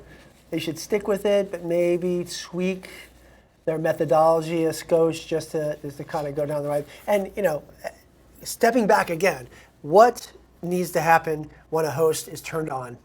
Right. Bang. DHCP. Yeah. That's the thing. That's why it's so important for attackers and cybersecurity professionals in general to, I keep going back to attackers because I'm on the red side of things, but Sure. Cybersecurity professionals in general to understand exactly how computers work, how protocols work, because that enables you to back up, look at the whole picture, and then use that information to solve your problems. Right, and it's not just those those pen testing skills. It's, as we mentioned before, Kerberos. It's how the computer works. It's how what does a computer do? What does a host do when it does a lookup? For a website. What about networking? You kind of have to have a thorough understanding of networking. Yeah. Now, do you have to know, down to the ones and zeros? Probably not, but it's good to know the kind of the OSI model and some of the other components of networking so that you do understand how those things work. Absolutely. The more you know about it, the better you can troubleshoot and the better you can problem solve. Yeah. Especially when some of these cases when you're trying to figure out the boot sequence of servers and all you've got is a PCAP file. Sure. Network traffic has nothing to do most of the time with booting, but you can glean information from that if you understand that to get on the network there has to be some type of DHCP Sure. interaction. Yeah, and 20 years ago, Microsoft dominated the industry. There, Linux was still making a lot of progress. A lot of people didn't know it, so if you wanted to get into this field, you kind of only knew Windows, but you had to know Linux, and I think the learning curve for Linux is significantly greater, depending on what you're doing, than some of the other operating systems. And the open source community has really made strides to try and make Linux a lot more user-friendly, which just opens the door to cybersecurity to a lot of people who otherwise would not have been able to figure out how to get into it. Right. What do we have here? Looks like a PowerShell script in Notepad++, and or it looks like they're just looking through it. This might have been it's some type of crypto PowerShell script. So, definitely exploring all avenues and trying to figure out what is my next step and how do I accomplish it? What are some ways that I can do it and how will I go about doing that? Sure. And back to the escape room here. For those of you just joining, this is kind of the concept. We've got a hallway here with some couches, a traditional office. Now we have Team 3 trying to do a pin code here. This might be on the storage locker in the break room. Hop over to going to go into one of the terminals, checking out just the available computers. Again, there's so many different interactive elements in this escape room and so many different terminals. You really have to be careful, especially with 5 people. You don't know who's worked on what. You've got to make sure you're not duplicating efforts in a lot of different ways, because at that point you're just wasting a lot of time. Or that not all 3 to 5 people are staring at the same screen. Right. Sure, there's going to be some of that, but as long as they're not spending too much time all focusing on the one thing, and maybe have one person stepping back to do some research. Yeah, absolutely. And that's one of the dangers of team environments when it comes to some of these cybersecurity professions. It can easily become a spectator sport if you let yourself get lazy and stop thinking about the problems. Right. Somebody has a good idea, everybody stops working and just watches and tries to provide input, which can be good, but it can also be a little bit distracting. Sure. Because these people love solving problems, and if they see that somebody's close to solving a problem, everybody wants to jump on and help. Absolutely. And something I used to kind of preach to previous teams, and maybe try to preach to this team, although it doesn't really apply, is the 10th man rule. If you're not familiar with that, in the movie World War Z, everybody's familiar with that, kind of the zombie apocalypse kind of thing. In the movie, one of the Assad agents is explaining to Brad Pitt's character why Israel was so prepared for the zombie apocalypse. It's because they leveraged something called the 10th man rule. Okay. And the concept of that is you get 10 people in a room, and if 9 people come to one conclusion, it is the fundamental responsibility of that 10th person to choose the opposite path so that they can avoid what's called a black swan event. And in this case, in World War Z, the black swan event was the zombie apocalypse, because the 9 people said, we don't have to worry about this, but the 10th dude was like, yes, we do. Let's build the big wall. And that's what helped. That's what the black swan event is. An extreme example for what these guys are trying to do, but maybe utilizing that 10th man rule, maybe having one person step back and go, let's do the other thing and see if that works. That could possibly help out a little bit. So. Absolutely. Definitely in the cybersecurity profession, all those rabbit holes that we were talking about earlier going down, you need that 10th man rule to make sure that your team doesn't just get sucked into that rabbit hole for days and days and days. And that's key is and maybe it's not really applies to the 10th man rule, but not being satisfied with the status quo, not accepting the norm, not stopping when you think you should stop. And in your experience, maybe you reach that critical asset, maybe you reach that high value crown jewel, like, yes, we got it, we've got the creds, you log in, success. Yeah. But do you really have to stop? Probably not. I mean, or why did you do that in the first place? Right. Why go for those crown jewels? Sure. Why aren't we going for the other ones? What else is there? Yeah. What other kind of value can you provide, the stakeholders out there during your operation? Yeah. During one of my first pen tests, actually, Jason was on that with me. We heard from earlier, and I said, I want to, I found a vulnerable FTP server. He said, that's great. Are you sure it's vulnerable? And I said, yeah. And I proved it. And he said, okay. Now what? And I said, well, I want to exploit it. And he said, why?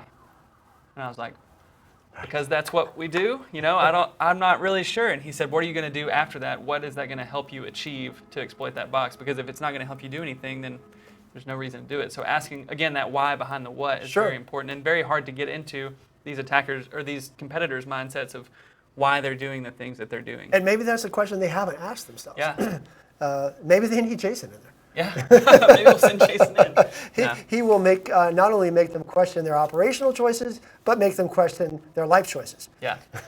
Another incredible person that's helped put all this on is Harry Muertos, and he's been the President Cup project lead here at CISA, so we're going to cut to him and hear from him.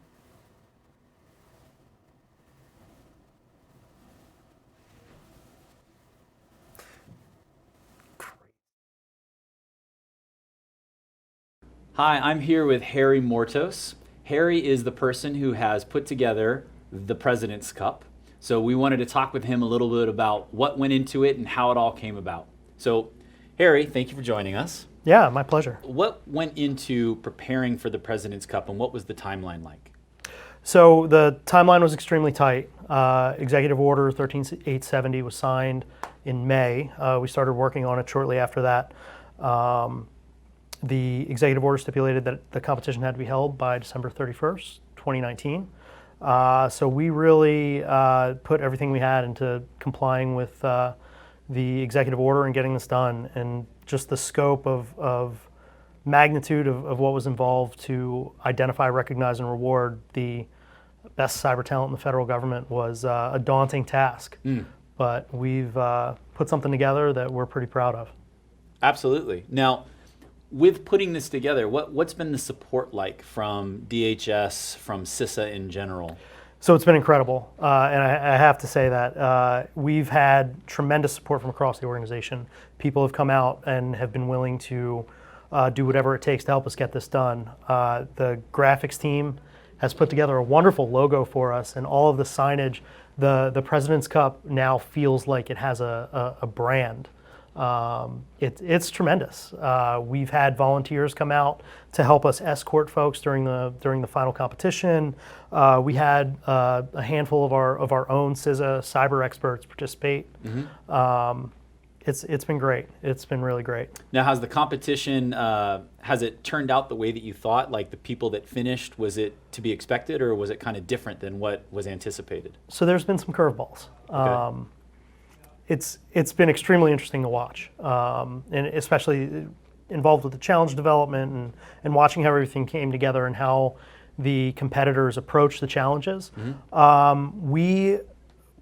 Part of one of the benefits of doing this the way that we did it is we were able to sort of learn on the fly, because this has never been done before. This concept for the entire federal government, it's never happened. So we had some lessons learned along the way, and we're able to implement them in order to make the competition progressively better as it went along. So being that it's such a short timeline, right? What were some of the obstacles that you guys just had to like hit and keep going through that were not expected? I mean, time was number one.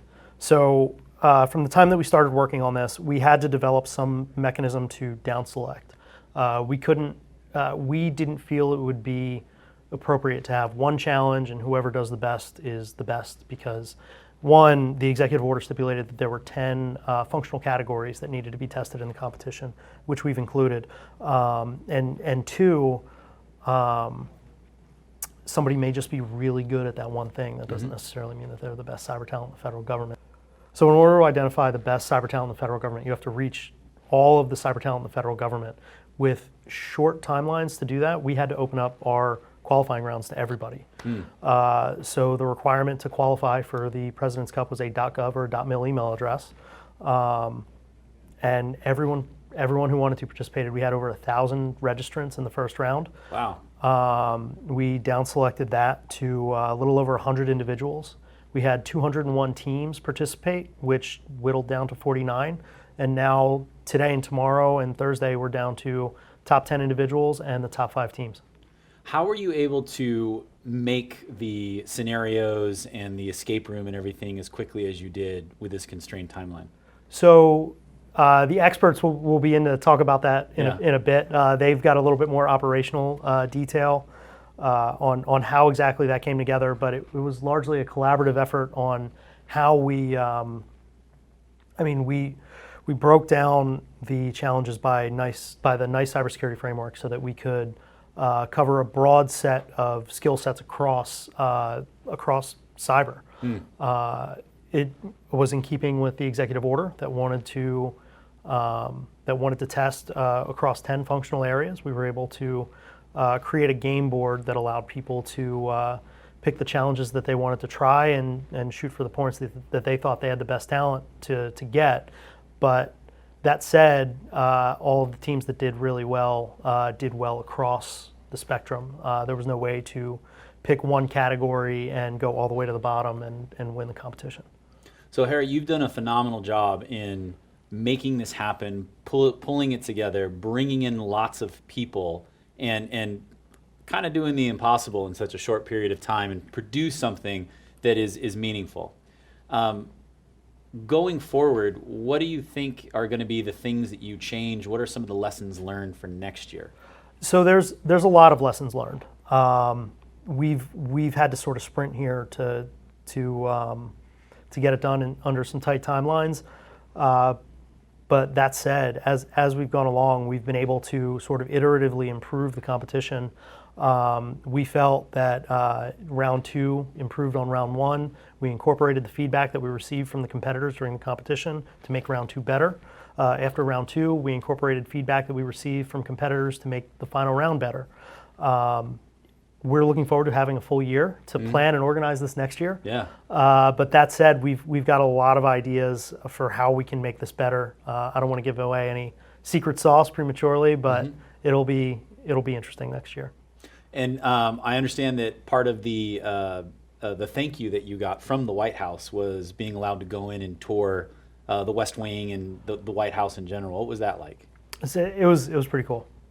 It was definitely pretty cool. Yeah, I got to go too, so I think it was pretty cool. I mean, I was very surprised by just the ornate, like the working space. A lot of them, and like the doorknobs. Like I always show people pictures of the handcrafted doorknobs. It is pretty impressive. Right? Although I got to say, the Eisenhower building was there was a little bit more space over there than in the White House and the West Wing. Okay. So what advice would you give to people that are considering competing next year? All of the challenges are going to be open sourced at some point over the next several months. We're planning on releasing write-ups and potentially videos on the solves. Use them for practice. They encompass a wide range of skill sets across the NICE Cybersecurity Framework and across the 10 functional areas in the executive order. And using that will definitely help somebody get better and familiarize themselves with maybe some areas that they don't work with on a day-to-day basis to get a little stronger. Okay. Now, final question.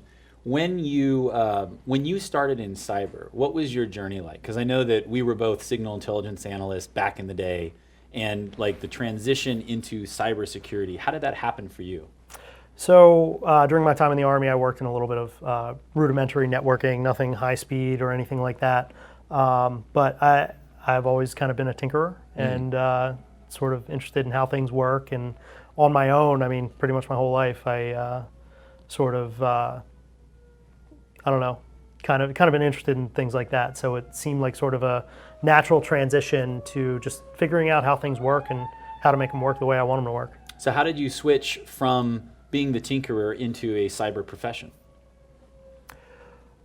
That is a really good question. Okay. Because I know you went to school after the military. Yeah. Were you a computer science major? I was not. What were you majoring in? So I majored in international relations and Middle Eastern studies. I had attended the Defense Language Institute during my time in the military, studied Arabic out there. Sort of took a bit of an unconventional path to winding up at CISA, but extremely glad that I did. So that seems to be a common thread that we're seeing is a lot of people that have come in here and they've really succeeded have come from unconventional means, right? Like they didn't start in cyber, but it seems like the main thing that you have is that you and Rob and the other people that have talked, it's that you tinker, you're curious, you have a deep curiosity for like what's going on. So it's always fun to kind of see these commonalities, and so encouraging people that maybe they're considering working at a place like CISA or doing a similar mission, and man, if they've got that curiosity, this is probably the right place for them. Yeah, absolutely, and there are a ton of resources at CISA.gov for those interested in learning more about those opportunities and looking for some training and resources. They're available there. Awesome. Well, thank you so much for your time, and thank you for putting together this competition. Austin, thank you. Well done, sir.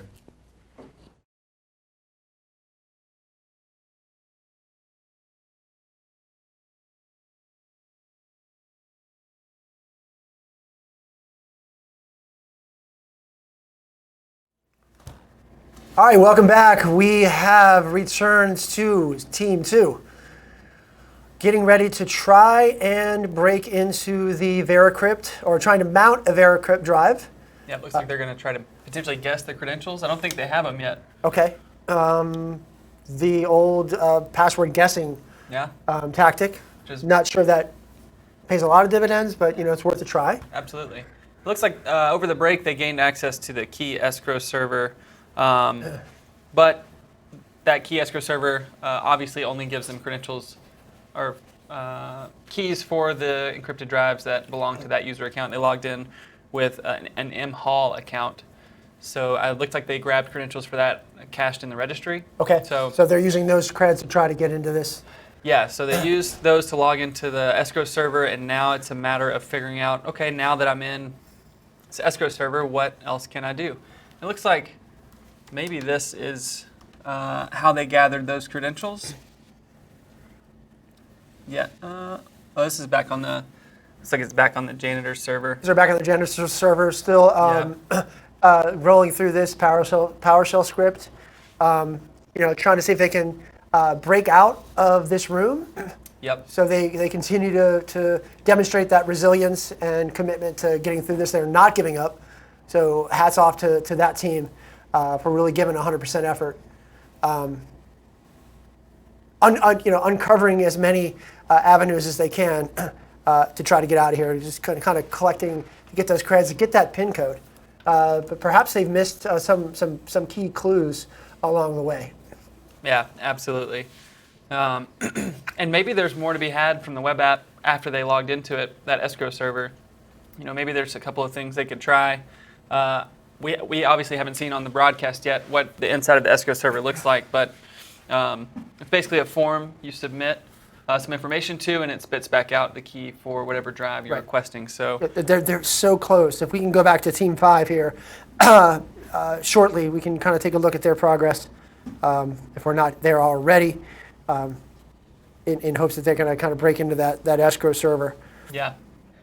And then once they do obtain the keys for the drives and the key escrow, they'll be able to unlock that encrypted drive. So here we are in the key escrow server. This is Team 2. Now, is here where maybe a SQL injection? Yes, well, maybe. So yeah, look, it looks like they're inputting a domain and then hitting search, and it's returning all of the keys that belong to that user. So they're logged in as C. Jackson right now. So close. It looks like maybe the back end of that could be it could be pulling from a SQL database and doing some type of query like, select all the keys where the email matches the email that I'm logged in as on the domain that they input. Indeed. And I think a fairly, I don't want to say rudimentary, but a fairly standard, straightforward injection that would not be complex might work here. I don't know what the developers had in mind, but I suspect at this stage of the game they're not trying to make it too difficult for the competitors.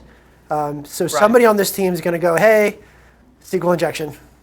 Just only a matter of time before that happens. Yeah, and it really depends on how familiar the team is with web app penetration testing. So one of the things to point out in the cybersecurity profession is there are many different sub-avenues that people take once they get into either offense or defense. Some offensive people focus on web apps, some focus on Windows, some focus on Linux. So it's going to take somebody at least with some web knowledge to know how these SQL injections work, where they might exist, and in this case it is in that search form that it could exist. Well, let's talk about this tactic, this SQL injection aspect for just a minute at a very high level for the audience. Maybe there's some people out there who aren't completely cognizant and privy of what a SQL injection attack is and what's required for that to be.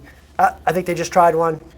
They just tried a very simple command. Oh, they're onto it. This is definitely it. So they put an apostrophe in because these query strings are built with apostrophes and double quotes in them. So if you insert an apostrophe and it is not protected against, input like that is not protected against, it will actually malform the query and cause the server to return an error, which is what we just saw. They input that apostrophe, they hit search, and then the server returned an internal error, which potentially means from a black box perspective that this thing is not sanitizing input, and we might be able to inject our own SQL query into this. Very nice. So it looks like that's what they're going to try to do here. Yeah, they're pretty close. It's hard to see from the screen there if that was a dash or an apostrophe. I think that was a double quote and a semicolon. So what they're doing right now is they're enumerating, okay, what type of things are breaking this query. They're trying to, without being able to see the query firsthand, they're trying to guess in their mind, hypothesize what the SQL query looks like on the back end. Sure. So here they do corp services IO again. Should it insert, so the way these things work, if you can break out using one of those apostrophes like we talked about, then you can actually add your own additional parameters to the query. So if this is saying, give me all the keys where the domain is corp services IO and the email is C. Jackson, what they can do is say, they can put an apostrophe on the end of that, break the query, and then put their own SQL in there, something like, or, give me all the keys where the domain is this and the email is this, or where true is true. Right. And something that will always evaluate to true, and then it'll just dump all of the keys out. Right. So they're getting there, they're doing some debugging to see what else gives in here. and kind of going back to the SQL injection, this is, I would say, from a cyber infosec defense standpoint, it's a fairly trivial deficiency to overcome. You really, Absolutely. you should be able to, traditional cyber hygiene tactics are gonna prevent something like this from being available on the outside. Absolutely. In the early 2000s, SQL injections were rampant. They were on every website that you could find on the internet. Now, given the way that web development has gone through using frameworks and secure coding practices, SQL injection it's still out there for sure, but it's much better today than it was 10 years ago. Much more rare to find something like that. And I don't know what the stats are, but it's rare, very rarely, if ever, is detected in some of our tests. Yeah, absolutely. And that's due to a lot of the use of some of these popular frameworks that have this sanitization built in, right? Right. And we're getting a little more. Here we go. This looks good. Yeah. So he broke it. He said, or 1 = 1, which is just something that will always be true. He put it looks like he's still got a malformed SQL query, but that's the right idea. They're definitely really close to cracking this thing. For those of you on the edge of your seat, remain there. They're getting ready to break it. And how many of you out there watching on YouTube are screaming at the screen, do this SQL injections? I'm sure there's a lot of pros out there who've been through this and can probably do it in their sleep. So. Yep. One of the problems people run into in SQL injections is the thing they inject is actually in the middle of the query. Okay. So if the query may finish out its own different way, but what you can do is you can comment out everything after what you inject. Sure. And that's going to make the end of the query useless, and that's probably what this team is missing. And another common tactic, another common older deficiency that websites would be the kind of the cross-site scripting deficiency. And that's not something. Is that something that for the audience here that is that something that would be that these teams would try to leverage? Probably not in this case. Cross-site scripting is usually something that you can use to exploit clients using the site. Okay. In this environment, the environment's been great with interactive and generated web traffic so far, but in the real world, you only want to exploit cross-site scripting if you can get some kind of client interaction along with it to steal cookies, to steal sessions, or to hijack sessions. Right. So if I'm one of these guys, I'm probably thinking not going to be quite so useful for me in this. I was thinking, I'm not the expert here. He's so close. Probably missing a semicolon and maybe a dash or two. Yeah, he's missing. So he probably wants to comment out and end the SQL statement as soon as his part is evaluated. Okay. So he doesn't want anything after, if this is getting inserted in the middle of the query, he doesn't really want the end of the query. So he needs to end the query here and comment out the rest of it. Okay. So yeah, a semicolon would end the query, and then a dash or a hashtag, depending on what SQL server it is. It's going to happen. Yeah. It's going to be done. I feel like he's got his finger on the key. So close. So close. And this is where, if you've got web development experience, it's going to help a lot, because SQL is one of those things that changes subtly from MySQL to MS SQL. Now, are there any automated tools out there that are going to do this for you that the adversary will use? You just kind of run through various. What about SQL map? Is that something? SQL map is definitely something an attacker might reach for if they've tried some of their bread and butter, some of the SQL injections that they know should work off the top of their head. If those don't work, you might turn to SQL map. If you find, like in this case, where a single quote breaks something, that's when you might turn to SQL map and say, okay, just automate, try to find SQL injection. But on the flip end of that, even the most mundane vanilla intrusion detection systems are going to pick up a SQL map attempt. I mean, that's standard stuff. Yeah, anytime a SQL injection point or a form submission to a database might start throwing 500s, somebody should be taking a look at those. Right. You get the right team on, performing the right analysis. That's going to fire up every time. Yeah.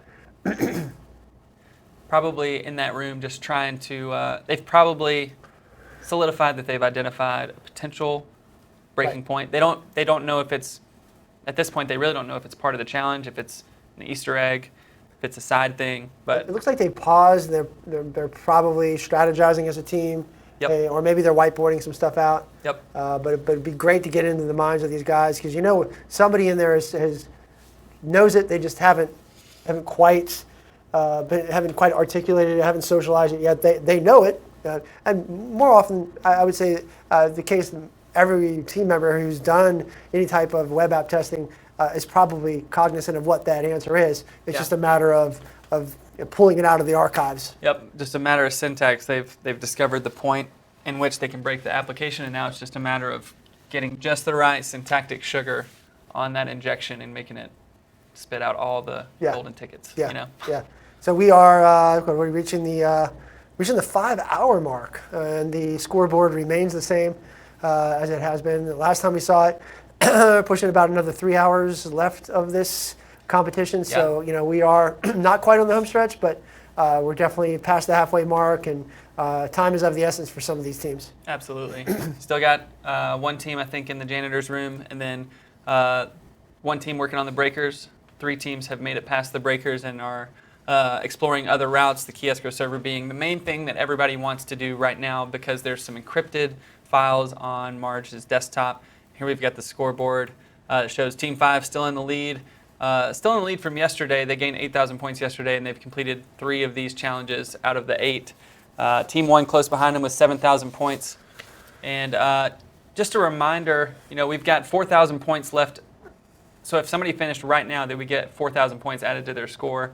However, in the case that no one makes it to the end of this challenge, each stage on the right that's lit up will be worth 1,000 points. So that could really change the game for some of these teams. If no one escapes, each challenge is worth 1,000 points, or each stage of this escape room is worth 1,000 points. Sure, so points to be had, points to be gained. Competition not close to being dependent. No matter what the ranks are here, teams can still certainly make a lot of progress on the scoreboard despite where they stand at this current point. Absolutely. Nothing is sealed in yet. Now put that semicolon in. Someone's going to put the semicolon in. He's got to remove that first. Oh, it's so close. There we are. Nicely done. So everybody on watching can breathe a sigh of relief. It has happened. So now we've got keys to every removable media device in the organization. Is your heart rate up? Because I feel like my heart rate's up based on my heart rate monitor. I went from 60 to like 120. So 120. This is riveting stuff. Yeah, man, this is riveting.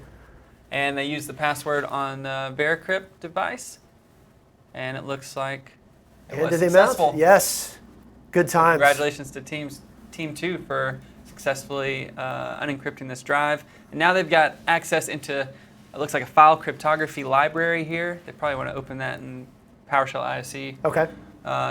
Get some syntax coloring going on so they can really understand what's going on. And one of the emails suggested that Dr. Isender, which is our insider double agent, he suggested she just use her door pin or her pin code as the encryption key. So if they analyze these files closely enough, they should be able to pull out that key. Yes. Or at least you hope that's what they're going for. And there it is in the top right after key is plain text, those numbers in quotes, that is going to be her pin. So if they reference those emails now, they should know exactly where that pin fits into the challenge. So just to kind of clarify a little bit on the points on how the scoreboard works, the challenges are not worth points. It's either all or nothing. You either escape or you don't need points. Right. So. Oh wow. Okay. Yep. That was my mistake. Standard, straightforward stuff. But then, again, the riveting's a lot more riveting than the back episodes of This Is Us that I'll probably be watching tonight on my couch, wishing I was still watching a cyber competition. All right, back to the escape room. We got another key code where we're going to work on a pin. And is the pin going to work based on what they just discovered? I love the comment in the code that Marge put in. She said, "I'm using my door pin code for testing per Dr. Isender's instructions." Yes. So she's leaving some breadcrumbs of her own, saying, it's not my fault that this was so weak in integrity. Right, and these guys are using the clues made available to them to continue to progress throughout the escape room. And it looks like they're the first to access a little bit further into the environment. Yes. And now if we remember, there was that robot that they were able to move some obstacles out from in front of the door, so maybe that's going to come into play here. And we see, what is this, this looks like a chemical lab. It's also referenced in the janitor's emails. Sure. But I think it goes without saying that the escrow server to which they had access is certainly, they're going to have to use that later. They didn't Absolutely. just need it for one thing. Yeah, they may find other encrypted media So throughout the environment. Right. And just like a standard operation, you find something like that and during a pen test, you're going to keep that stuff handy. You're not just going to forget about it. Absolutely. Looks like they've got some more systems that they can access now, but maybe they're not turned on. So Right. maybe And there's some more things to. that and are they forgetting about the thumb drive? Oh, it says to please scan with a valid badge. So it looks like they need to find somebody else's key card before they can access these systems. Well, and hopefully they're not forgetting about those unencrypted files on the desktop Yeah. that have to do something at some point for this team, for this competition. Absolutely. They're trying to brute force them earlier, but now that they've got the encryption files and they can actually reverse what's going on there, let's hope they don't forget about them if they do need them. That's going to be fun to watch. Okay, back to reviewing some documentation, some files from the emails. So doing just that, reviewing some of the hints and tips that they've been given earlier. Maybe there's some breadcrumbs here that will help. Definitely an interesting email there on the right, talking about a couple of chemicals and how, let's see, they've basically blacklisted some of the chemicals in that chemical lab. Okay, so this is new. We haven't seen this one yet. So those of you following along at home and are trying to, solve this on your own, this is something new. Yeah, instructions for how to mix fuels, how to access the PLC for some of those lab. That's right. Yeah. Yeah. That's a key part. And also telling them how to. There's some SCADA systems out there, some human-machine interfaces that they can access in the environment. So we'll see what comes into play. And these guys are excited right now. I think they get the sense that they're close to finishing this thing up. They're not under a lot of pressure. They've hit their stride. Absolutely. But it's part of this cyclical cycle that cybersecurity professionals run into. Is you enumerate, you find something, you act on that thing, you see what you gain access to, and then if you gain access to new things, the enumeration starts completely over. Sure. So now they're back into that point of gathering information. Right, and by way of comparison, if you hit a dead end, you hit a brick wall, you you step back and you start over and see where else you can go. Gosh, and you just can't help but root for these guys and hope that, not this team specifically, but everybody in the competition. Yes. You're just watching. You're thinking, you're just a couple steps away. Come on, figure it out. Yeah, because these guys, they didn't reach the finals Right. by not knowing their stuff, right? Yeah, absolutely. Every team here has the skill set. They have the proficiencies. Granted, some of them have more strengths than others, like certain teams are strengths in log analysis, reverse engineering, but it's there. It's just a matter of tapping into the potential that they have to actually get through. So, and how much of that skill set that you don't have can you tap into to complete and better round out? Yeah. Just looking for anything. Looks like they're dragging their finger. So these are touchscreen monitors that they're interacting with in some cases, and looks like dragging their fingers across the screens, trying to figure out what all is interactive. Right. What all they can gain access to. Luckily, most workstations, or a good handful of workstations in this competition, have something on them, some sort of clue. Absolutely. So they've got access with the PIN cards, and they just need a PIN code to get into that server room. Yeah. So at this point, still, Team 4 still working on the Breakers challenges, I believe, and then Team 1 still in the janitor's room. Trying to break out of there. Yep. I think they've uncovered as many stones as they can. They still have a few left. Hopefully they'll uncover that one stone to get them out of there, because again, that's probably all they'll need to get that sense of confidence and move on to the next step. Absolutely. So we see Team 2 having the most challenges completed in this stage so far, with four of the 8 stages complete. Team 5 close behind them with 3 stages, and then Teams 3 and 4 with the one stage complete. It looks that way. Yeah. And then Team 1 still holding solid second place, but they haven't made it out of the janitor's room quite yet. With coming up on the 3 hours remaining mark.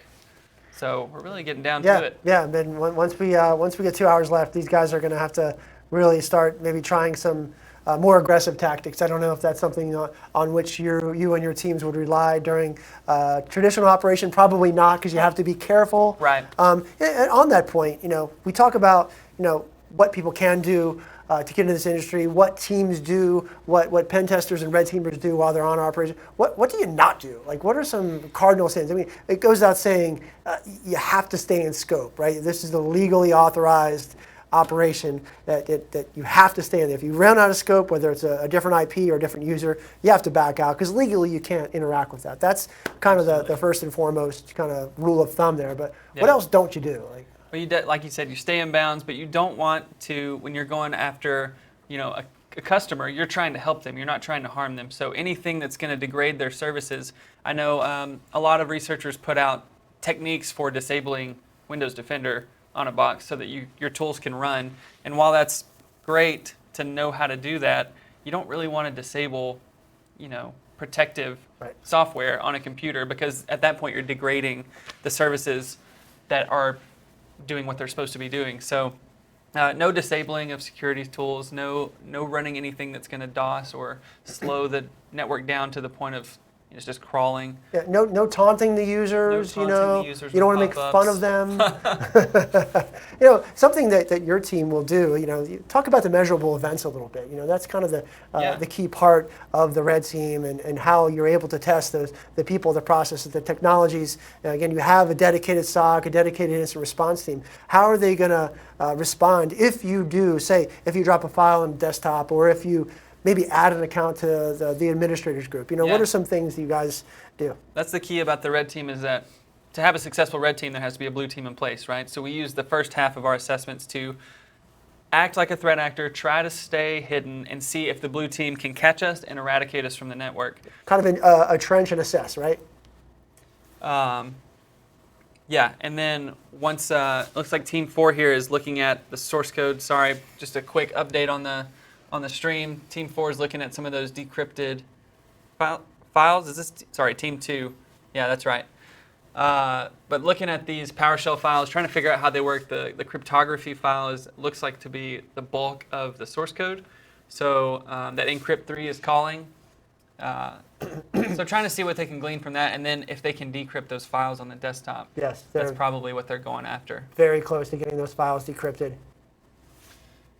But yeah, like I was saying, just some of the things that we'll send flares up after we consider the assessment over, to see what types of things trigger the defenders and in what their response is. And it's not up to us to determine whether the response is good or bad, but we want to see what happens when malware is uploaded to a domain controller. Sure. What happens when you detect a new administrator is added to the domain or added to a local machine. What happens when your users think that they have ransomware pop up on their box? Right. Do they call somebody? Do they just try and close it and keep working? What's the process, and does the process work? Sure. Yeah, and do you try to do the users, like you said, do they send a notification to their help desk? Hey, I got ransomware, or do they try to hide it themselves and reboot, and Absolutely. Get away with it? That's probably something you see every now and again. Looks like Team 2 is writing their own decryptor. Pretty close to finishing. Yeah, it looks like there was definitely a function in that library, I think I saw, to unprotect the file, and that looks like what they found. So they're calling unprotect. They're using the key as plain text, and they're passing in. They were in the wrong directory there, so they are changing directories and making progress. Absolutely. So really important step here. They've made sure to not get ahead of themselves. They've really diligent, very diligent. They unlocked the key escrow server, and looks like they've got an Excel document out from decrypting files on the desktop. This should have the pin. Storage locker tracking sheet. So remember, there's a storage locker in one of those first rooms that had a pin code on it. Looks like there may be some pin codes in here that work. Yep. So we've got J. Isender and M. Green. So they're going to hook it up right now. Yep. Looks like they're about to. If they can remember, where these pins apply. Right. If they can remember the storage locker, which is, again, just another element of the escape room aspect mixed with the CTF. So we'll see if one of their other teammates takes that PIN number from them. Looks like they're about to open the storage locker in what I assume is the break room. Yep, and I'm going to make a bet that they're going to get this right. They should have it. There were three options, so maybe one failed attempt, but I can't see more than a couple. Nice. And you unlocked it. Fantastic. Wonder what was inside of there. Looks like some more media and some. It's an AR. Headset. Yeah. Oh, and a badge. Snagged instantly. So they'll be using those goodies. Will come in handy later on. Oh, and look, there was a. They remembered that there was glasses on the door, and now there's a secret passcode. Very interesting. So they are. Good catch. catch. They're really making a lot of progress right now. Yeah, they've leaps and bounds, huge strides. So they put those glasses on. They saw the glasses indicator on the board, and once they put the glasses on, able to read some type of code, which you can assume is. There's another pin, maybe, yeah. or a decrypt. Maybe it's a decryption code of some sort. Maybe. With just under 3 hours to go, Team 2 is making some strides at this point. Very close to completion. Anyway, talking a little bit more about what we don't do. You know, what you don't take out data, right? You don't steal any of the customer data. You know, we don't Right. do any type of denial of service. Any type of modification records. Right. Make every effort not to interfere with the mission, as you said before. Right.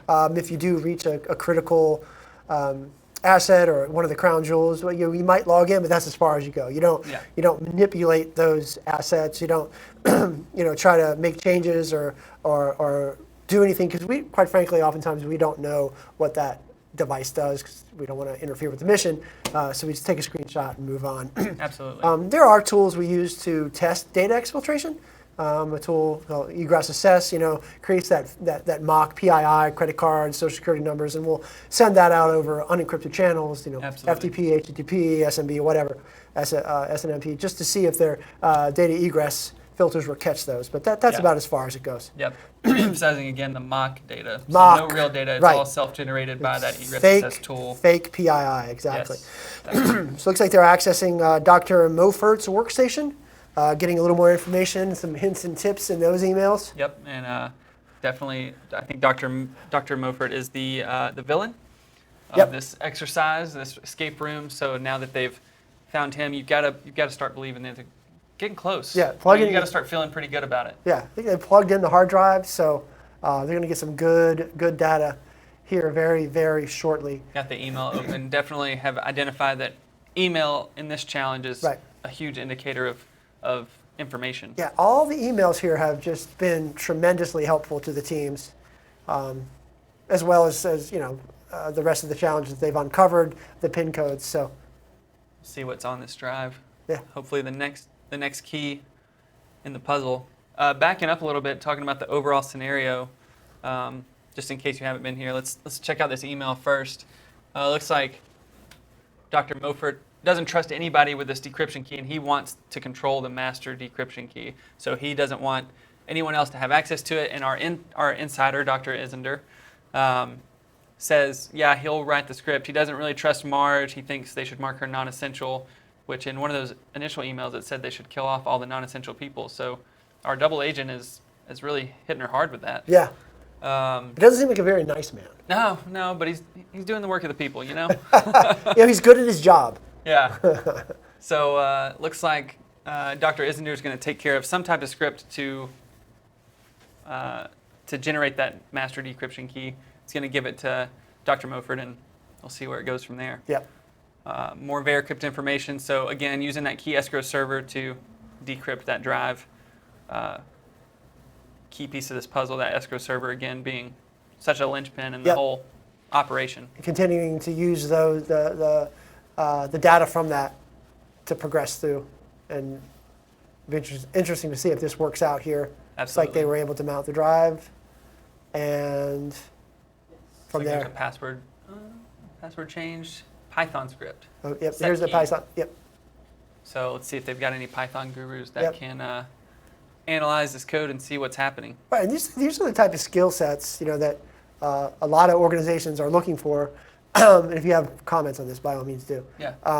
Because you go back to that, executive order that was signed in May. It's really intended to kind of grow and strengthen our nation's workforce that meets the challenges of what we're facing now and what we'll face in the near and distant future. The movement between the private sector, the public sector, supporting workforce development and education, expanding and sustaining that workforce to make sure that we kind of maintain that competitive edge in cybersecurity in the federal government. That's really what we're trying to demonstrate here, the skill sets these individuals have. This is precisely what the kind of talent that we're looking for, and not just this type of talent, but talent across the board. Yeah, absolutely. I mean, it's incredibly hard to find good talent, but it exists, and there's obviously people working right next to us every day that are extremely skilled in all of these different areas. Yeah, and it's not a slam dunk. Hey, you want to be in cyber, you got to join. There are parameters you have to meet. They'll use aptitude tests to identify those skill gaps and those training opportunities that could potentially allow individuals and teams to be reskilled, and that's a big push. Is reskilling existing workforce. Maybe somebody who isn't in cyber, who's interested, they're going to be trained, they're going to be educated to take the next steps in their career. Absolutely.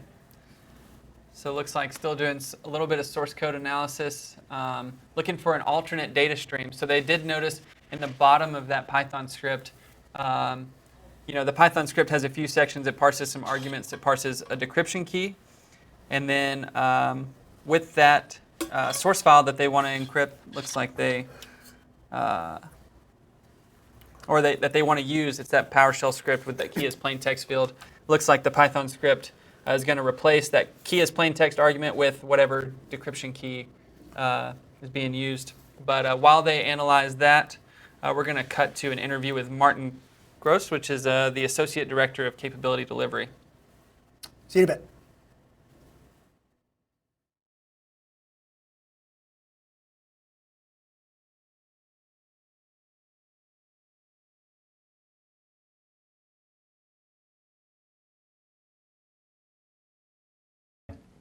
So I'm here with Martin Gross. Thank you for joining us, sir. Certainly. As the Associate Director of Capability Delivery here at CISA, can you tell us a little more about what your group does and how you support the CISA mission space? So my group provides the acquisition and engineering of the capabilities that we use to protect the federal .gov domain. If you ever heard of the Einstein program, we monitor net flow. We provide intrusion detection and intrusion prevention services that protect the .gov, and then we develop all the infrastructure and analytics that allow us to capture all that data and make it available to our cyber analysts so that they can actually analyze the data, do protection things, and make sense out of what's going on within the federal .gov domain from a cybersecurity perspective. So that kind of sounds like a pretty big space to be swimming in. It is a very big space, and we have data engineers, data scientists. We do a lot of leading edge analytic work with artificial intelligence, machine learning, all the things that you hear about we're putting into practice with respect to protecting the federal .gov domain. Okay. So in terms of because it sounds like a lot of what you do is dealing with a lot more IT security, DevSec operations. What do you see in people that thrive in your environment? What are some of the qualities of those people? People that are willing to partner with other people that are willing to explore different approaches and technologies, people that are willing to open and looking at new things and how we get incorporated into our environment. So people that have a willingness and ability to share and collaborate, because in the government, you're not all doing everything by yourself. You need to be able to look at a broad range of things. You need to be able to partner and collaborate with other people. Those are very key skills. And then people that have actual deep technical skills and are able to use them and apply them to help us protect the federal domain. Okay. Now, what major improvements have you seen in your mission space since joining CISA, and what improvements are you striving for? So it's all about getting capabilities into operators' hands as quickly as possible. So it's a question of implementing things like DevSecOps, moving to cloud-based infrastructure so that you can rapidly spin up capabilities and turn them off when they're not needed. It's about the ability to effectively and provide resilient services. A lot of times we've developed services they're needed right away, but you don't develop all the capabilities that go along that make them resilient or maintainable over the long term. So it's all about how do you quickly get cyber capabilities out there to be able to make them effective and efficient for our cyber operators. Okay. And do you work with groups outside of CISA? And if so, what's that like? We do a lot of partnerships with the intel community. We do a lot of partnerships with foreign governments, okay, especially the Five Eye partners, because what we've found is that we all share common capabilities, and the more that we can share and provide data sets for machine learning and AI, the better off we're all going to be. So my mantra is, no matter what we develop, even if it was developed specifically for something we're doing in CISA, we make it available for our other mission partners to be able to use. How important do you think AI and machine learning is going to become in the years to come? It's critical. So I'll give you an example of where we need to get to, and I've used this example many times. Take a look at the retail industry and where the retail industry was 20 years ago. If you called into a Land's End or someone like that, you dealt with an operator, and that operator was an interface to a computer system, and that operator was the intelligence. Hello, Mr. Gross, how are you doing today? What can I do for you? I saw that you bought a shirt that was size 16.5. Is that still your size? So the operator was the one that was the interface. Look at the retail industry right now. If you go on Amazon, what has happened? You're dealing with a heuristic algorithm, and the person that used to be that interface is now the heuristic engineer or the data engineer programming that, figuring out how that all works. Where we are from a cyber operations perspective is we still have operators that are the interface between the machine and what's going on in the environment. We need to get to the point where we build those heuristic models and use AI so that we're operating at machine speeds to be able to not have operators or humans in the loop. How far out do you think that is until it becomes more commonplace? I think it is commonplace right now in a lot of industries and a lot of places. We just need to push ourselves beyond what we currently do and figure out how to incorporate those capabilities. So it's more a question of not having, that the technology is there, it's how you apply that technology, and we need to do a better job of applying it across the .gov. Okay, that's fascinating. All right, so what advice would you give to someone who's interested in joining your organization in particular?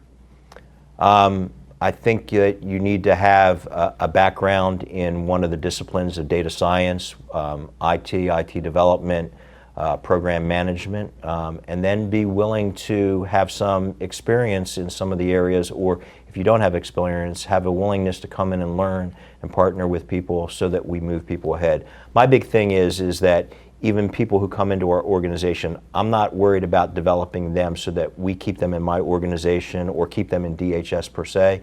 I'm willing and I'm looking to develop people so that they become national assets, so that we have more people who can help us with a cyber mission across the whole mission space, the whole federal space, the whole commercial space, the whole country.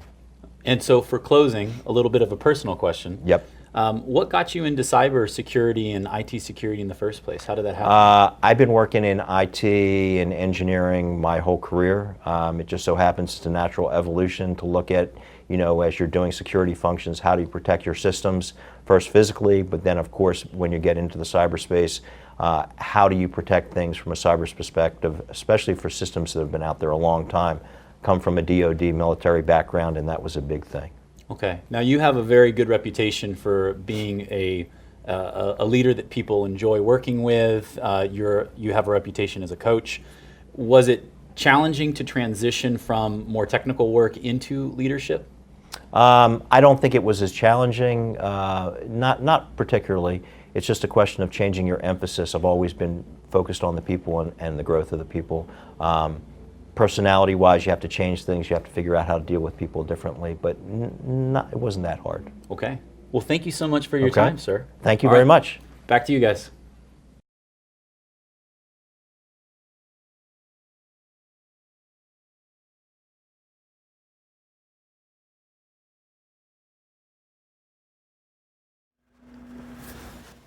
All right, welcome back.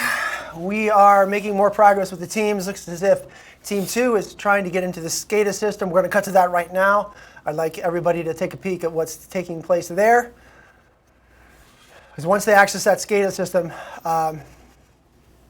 lots of fun things I think are going to happen. Yeah, absolutely. And if we remember back to the instructions they received, I believe an email, some instructions on how to connect to that system and the credentials to use. So you can see looks like they pulled out PuTTY from their tool USB drive, and they're going to use that to try and connect to the system. There's also a web address, but it looks like they can't reach it from where they are, so maybe there's other systems to take advantage of that from. And then Team 4 did indeed complete the breaker challenge, so they've turned on all the servers. Now they've got access to all of that information as well. Sure. Once they fire up that PuTTY client, again, PuTTY's been around for, it feels like decades. Once they fire up, they should be able to get to that SCADA system via SSH. That's just a hunch, but these operators are well versed in protocol and tools, and will surely figure that out very, very quickly. Absolutely. What do you think might happen with, accessing a SCADA system? What are the implications of that? Yeah, I mean, you think about SCADA, how the importance of SCADA, and how protective the stakeholders and systems are of our SCADA systems. They get skittish with a simple vulnerability scan. Yeah.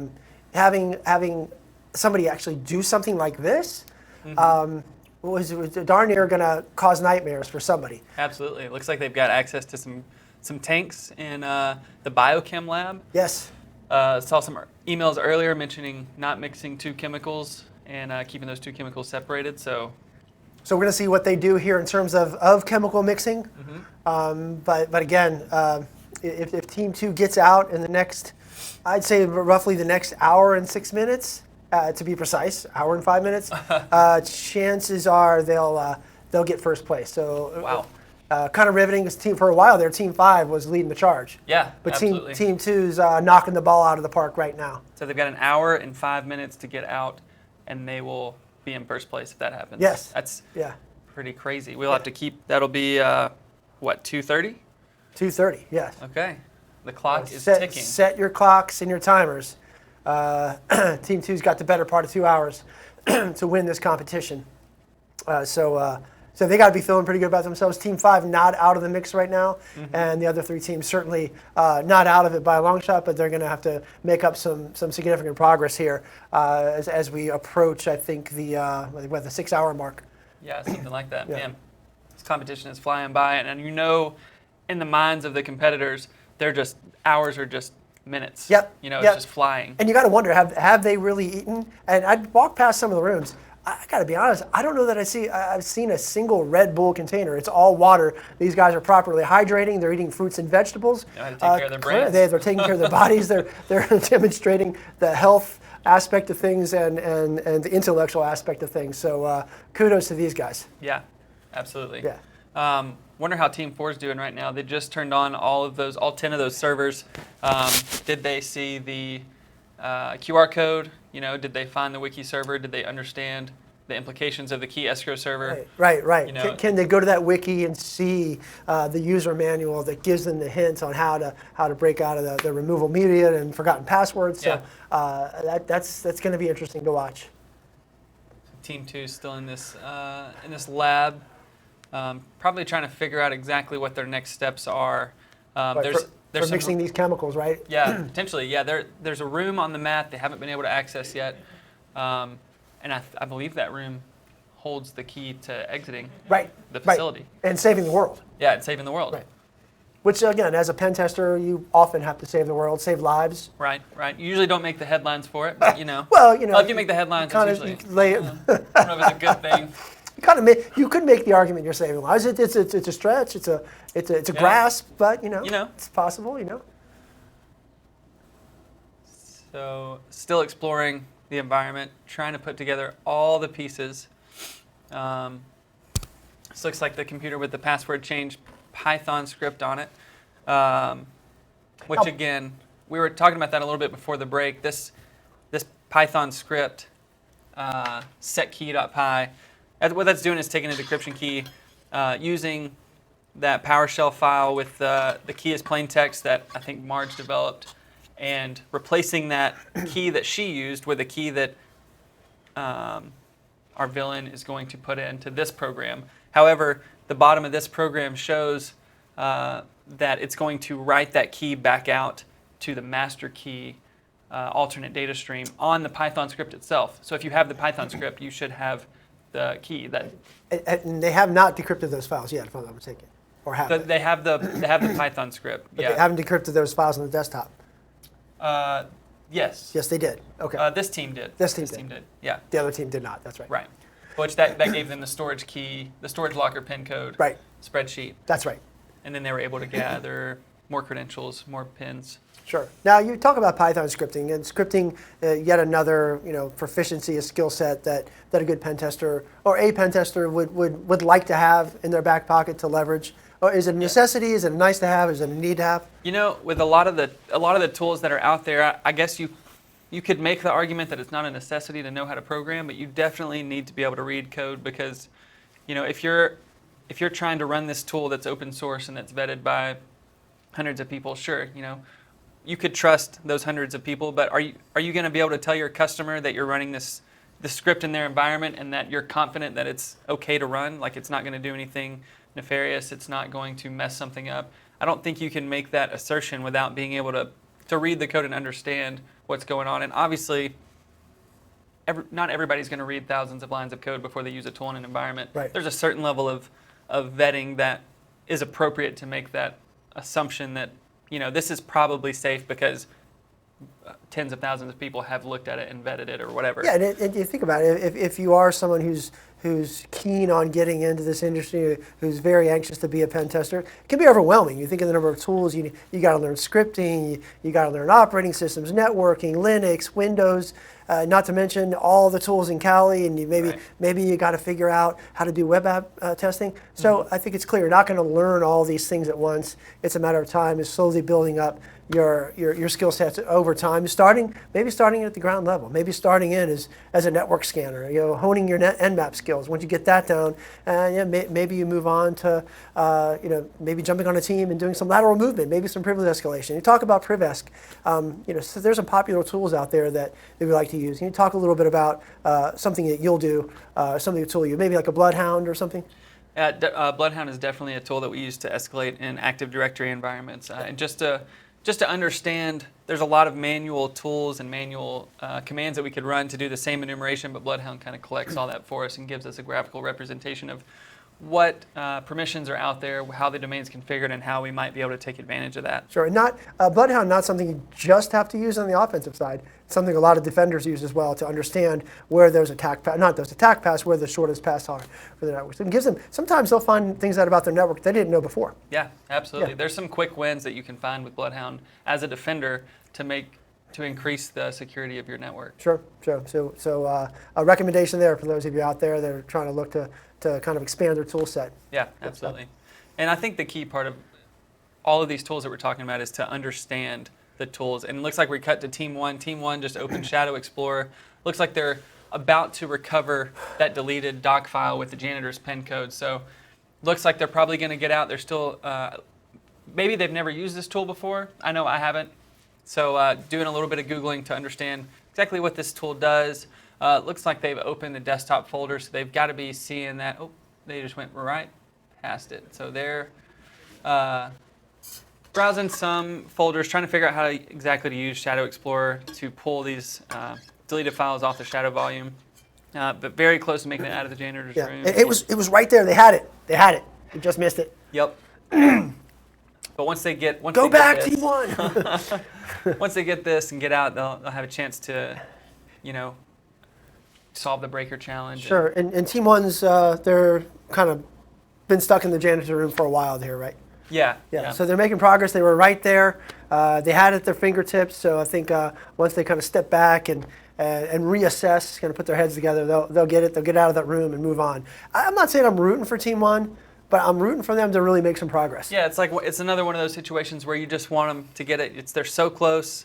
You know what they need to do because we've been watching some of the other teams do these things. Sure. And you just want them to get it. I feel like they're so close. These teams, we're friends with all. We've never met these guys, but they're our friends now. Yeah. We've been with them this whole step of the way, and kind of wish them all the best. Absolutely. And here, again, looking at the instructions for the SCADA documentation, the PLC that they can SSH into, programmable logic controller, trying to figure out exactly, if I'm them, I'm thinking, what is this for? They don't seem to be able to access some of these machines from this computer. So that's, again, where you've got to be able to step back and say, okay, well, why can I not access these? Are they on a different subnet that I can't reach? Are they powered off? Sure. A lot of different theories and hypotheses that they should and could consider to help them get out of this. Absolutely. And the prospect of just giving up does not even come close to appealing to these teams. No, it doesn't even exist in their minds. There's 2.5 hours left. They're not giving up. They want to give 1,000% to the very end. Mm-hmm. They're probably not paying attention to the scoreboard. They really don't care about that. Probably not. What they care about is their own progress, their own team, and their own objectives. And this competition is great, but at the end of the day, it's about their own internal pride and what they can accomplish with the challenges with which they're faced. So absolutely. Every team, no matter, again, win, lose, or draw, I think every team is a winner here. Absolutely. Today. Here's a map of the escape room with a few of the labels. So they started out in that facility storage room in the top left. Some teams have made it as far as that biochemical lab in the top right. And from that biochemical lab, it's situated right next to an elevator. Elevator could be the door to the end of the exercise. Right, yes. So close, extremely close to that elevator, just one wall preventing them. I don't know what they're going to do about a wall. You don't open walls. Right, you don't break the wall down. They don't have the robot to tear that wall down. But again, they're clearly onto something. They just need to figure out those last couple steps to I guess, mix those chemicals, get the code, and get out and absolutely be done with it. And then some of the other teams still in that, the whole left side of the map there, still stopped at the intern hallway. So we'll see how they progress. Well, and we can talk a little about ransomware before. Ransomware, that's still remaining a very prevalent attack method of that. Again, these adversaries know they can make a lot of money. They know they can. It's doable. That a lot of organizations are susceptible to it. Mm-hmm. So why change until somebody finds a way to stop it? Yeah, absolutely. And I think what the new threat out there, if you will, that these ransomware adversaries are using is no longer, hey, we're going to hold your files hostage until you give us money. We'll decrypt them. But it's no. You either give us the money or we release your files to the public. Yeah. And that's a real just as problematic. Yeah. That's terribly. That's got to be scary for people out there that have very important data. Everyone's data is important to them. Yeah. Mm-hmm. It's just hard to play into. When somebody's holding you hostage like that, because you have no proof that they're going to delete the files if you pay them. Right. And this is the kind of thing you have to imagine keeps. Chief information security officers awake at night.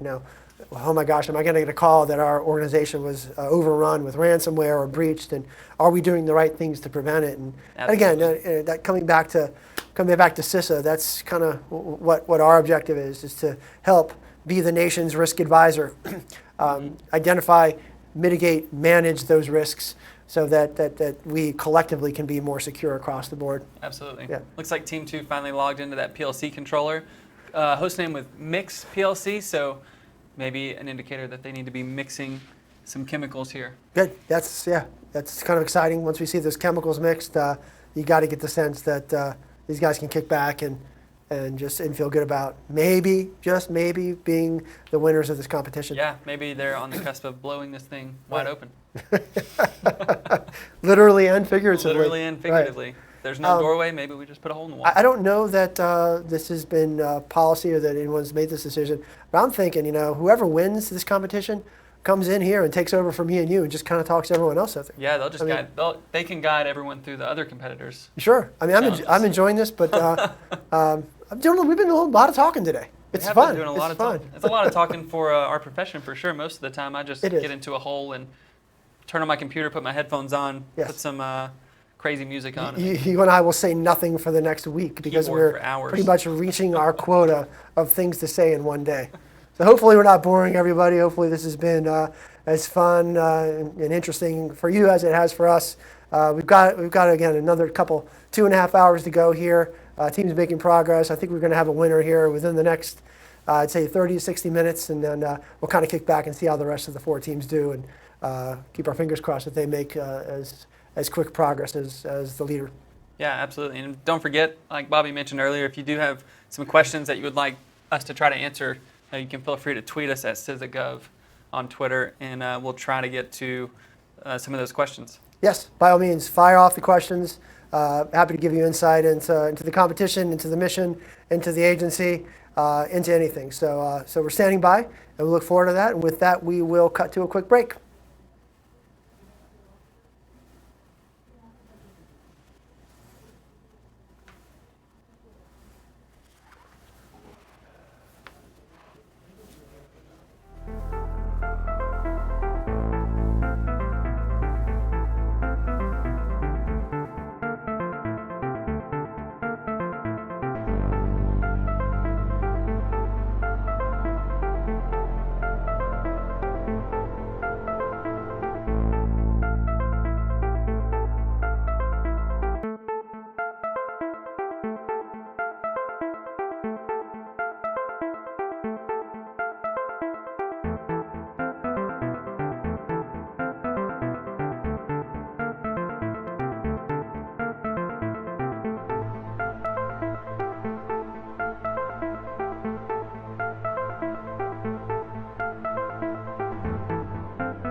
So I'm here with Matt Carr from Carnegie Mellon University. Matt is the project manager for the President's Cup effort led by SEI.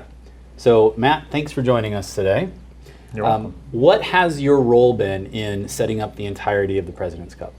So thanks for having me. I am a project lead for this effort. I work for the Software Engineering Institute, as you already mentioned, and we are a federally funded research and development group.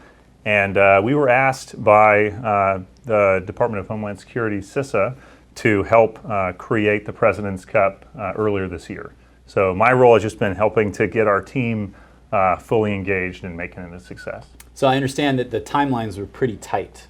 Can you tell us a little about like what you had to do in order to make all of it happen in such a short time period? Sure. So the executive order which established the President's Cup was signed in May of this year.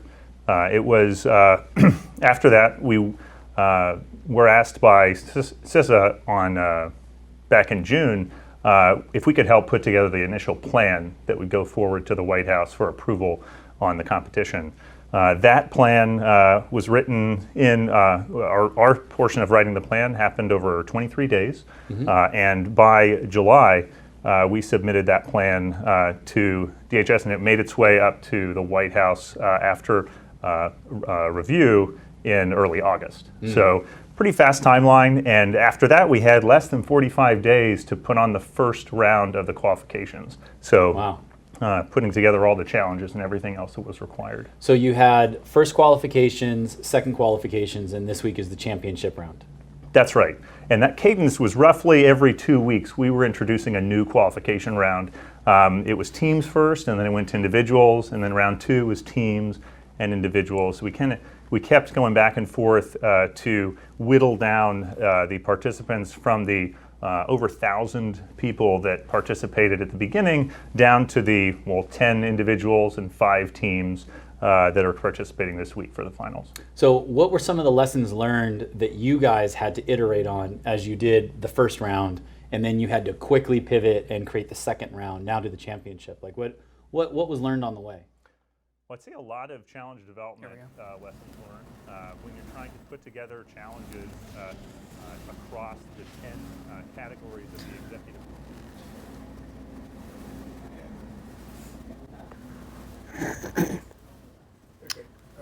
Okay, welcome back after the short break. Team 2 has logged into the PLC, and is about to do something quite interesting. Please keep an eye on. Yeah, it looks like they opened a mix XMPP file, which may be a controller for how chemicals are mixed on the machine. And then it looks like they enumerated a little bit of what they can do as super users. So it looks like they can reboot, shut down, or run PM suspend. So, maybe to have that that new configuration take effect, they may want to reboot the machine. Yeah, no harm there. But we're going to go on record to say probably the next 5 maybe to 15 minutes, this team could and potentially should be done with the competition. It's definitely, they're definitely close. Sure, and we think a good recap of kind of what this team has had to accomplish Absolutely. to get here. You have this, you think of the story. You wake up, you're given a thumb drive and not a whole lot of other clues. You're in a janitor's office.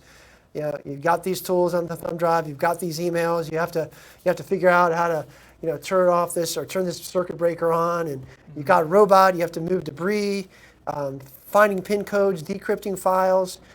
It's been a journey for these guys. Yeah, and they really demonstrated a lot of prowess with their skills. So they got to be feeling good. Yeah, connecting the problem-solving skills of the escape room with the technical challenges in the escape room has been impressive to see how quickly they've been able to move through the environment and figure out exactly what to do.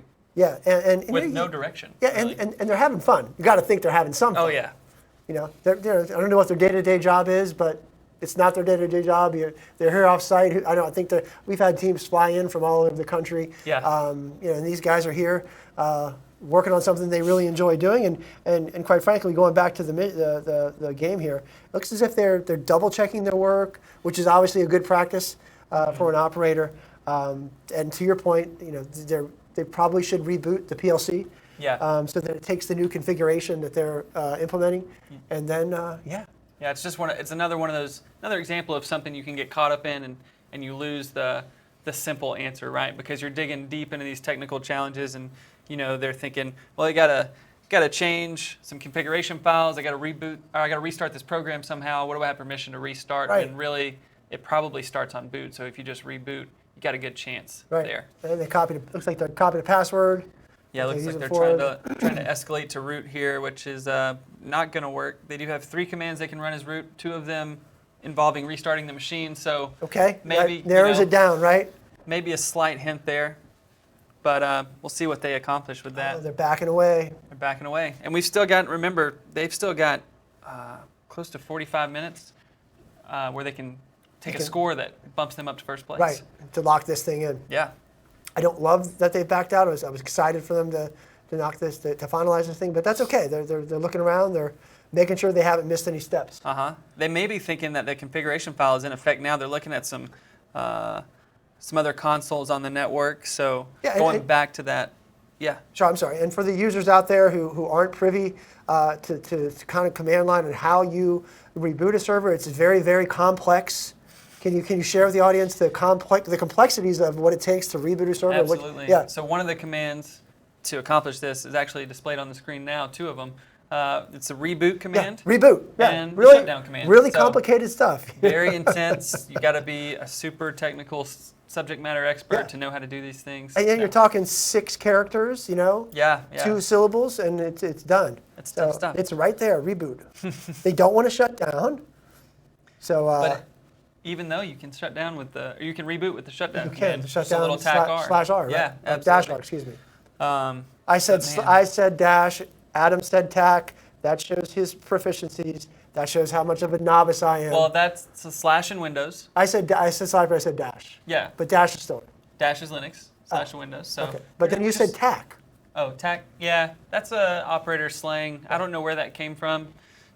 Just means dash. I say a lot of weird words apparently. For those of you listening, never say dash. From here on out, say TAC. You'll sound super elite. And you'll be, again, I'll tell you what, nothing impresses the opposite sex more than your knowledge and prowess of TASH versus DAC. Yep, absolutely. Looking at the Etsy password here, seeing what other users are on the box. We got the challenger user, which is seemingly the only non-standard user, and they're already in that challenger context, just missing that hint of what they can do as the super user. Right. So they ran command sudo, so super user do, what can they do as a super user, and they had 3 commands, one of them being reboot, one of them being shut down, which hopefully they step back, take a look at this again. Remember, just backing out of the problem a little bit. You made a change to a config. General practice, is it general practice to kind of reboot, restart a service? That's typically what you're going to want to do. Definitely restart a service. If you change, say, something in an SSH file, it doesn't just take effect. You have to do a restart of the SSH service. It doesn't take a whole lot of time. Do they have to reboot the entire server? Maybe not, but what harm does it do? Right. That's probably the easiest way to get the service to restart is just reboot the whole computer. They may be worried that if they reboot the computer, that service won't start back up. Okay. That could be a concern. It's hard, like it said, it's hard to get into that attacker mindset or that the specific attacker's mindsets and know what they're thinking. Yeah, but they are close. If you go back to the leaderboard, I think we're still showing that I don't know who's leading. I haven't seen the leaderboard a bit, but it's either between Team 5 and Team 2. Should we leave it? Yeah, Team 5 is there with 8,000, but even though Team 2 is in 3rd place, again, they can still wrap this up on the quick. Check that out too. Team 2 with 1, 2, 3, 4, 5, 6 challenges completed with 2 remaining in this room, and the closest person to them, or the closest team to them, is Team 5 with 3 of the challenges. So 3 challenges ahead of the team behind them. They've got a really good chance here to take the lead with 2,800 points remaining. Yep, and a little over 2 hours. Yeah. All they need to do is reboot that machine. And there was, in the instructions, it mentions not having permission to access some files. I think maybe they've focused on that a little too much, and they're not taking that step back and thinking, okay, I changed the configuration. I need to restart the service for it to take effect. Again, this is something they know. They just haven't decided. Absolutely. Right. They've proven that they know this stuff. It's now just under pressure with the time limit. Looks like Can you do it? Uh-oh. You did try a reboot. They do a reboot? Well, let's see. Yeah, it looks like they checked out the reboot file in the SBIN folder. So they are there. They think they know what they have to do. Now they're looking at system control because it's symlinked by reboot. Let's just, oh, come on. This is one of those situations where you're just pulling for them. You just want them to type those words, and they're just not doing it. And this is the other file they have sudo access to, the PM suspend, which actually looks like there is no file there. So.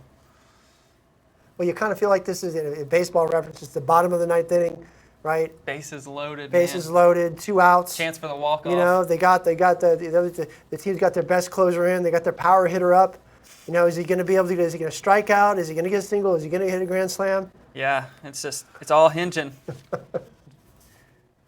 It's exciting stuff. It's just six letters away. Right. Just 6 letters. Again, it's very easy. This is just one of those rabbit hole moments where you see that they're diving down this hole that maybe not, it may work out, but it may not be necessary. Right. Right. There's an easier way. And as a cyber operator, you want to take the lowest hanging fruit possible. You want the easiest way through because you don't want to spend any more time than you have to. Well, and to your point earlier, the concern is that rebooting the service, the whole server, something else might go wrong. Interesting what he just tried to do there. He tried to copy the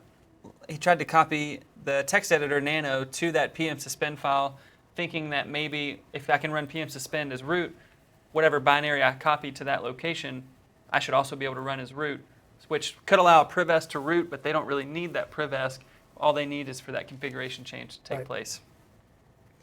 Good attempt. They don't have write permissions on that folder though, so it's not going to be a good privest technique in this case. When they find out, it's not if, but when they find out that it was a simple reboot, Oh, absolutely. There's going to be some chop busting going on Yep. in the room. This is- Good-natured, busting of chops. Oh yeah, for sure. And maybe some name calling, right? you insult your team and good-naturedly insult your team members. Only good-naturedly. Okay. Yeah. You got to have a little bit of that. Only to keep them humble. Such a great team here. You got to do something to keep them Exactly. humble. You know what? If they say if you're not giving somebody a hard time, you don't like them, right? Yeah, absolutely. Man, still doing a little bit of enumeration, trying to find files with certain permissions. Just man, it just hurts. Yeah, going back. I kind of feel like they're going backwards. At least they haven't left the screen. Absolutely. They're still here. They know something is here. They're not going back to the janitor's office. That's for sure. Yeah. Thank goodness for that. Yeah.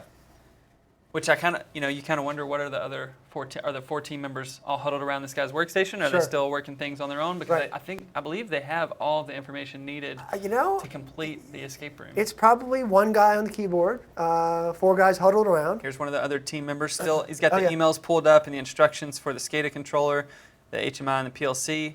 Well, I stand corrected. They're not. They're still digging around. They're still performing due diligence, making sure they haven't missed any steps, making sure there's no breadcrumbs or tips in there, like, hey, reboot the server.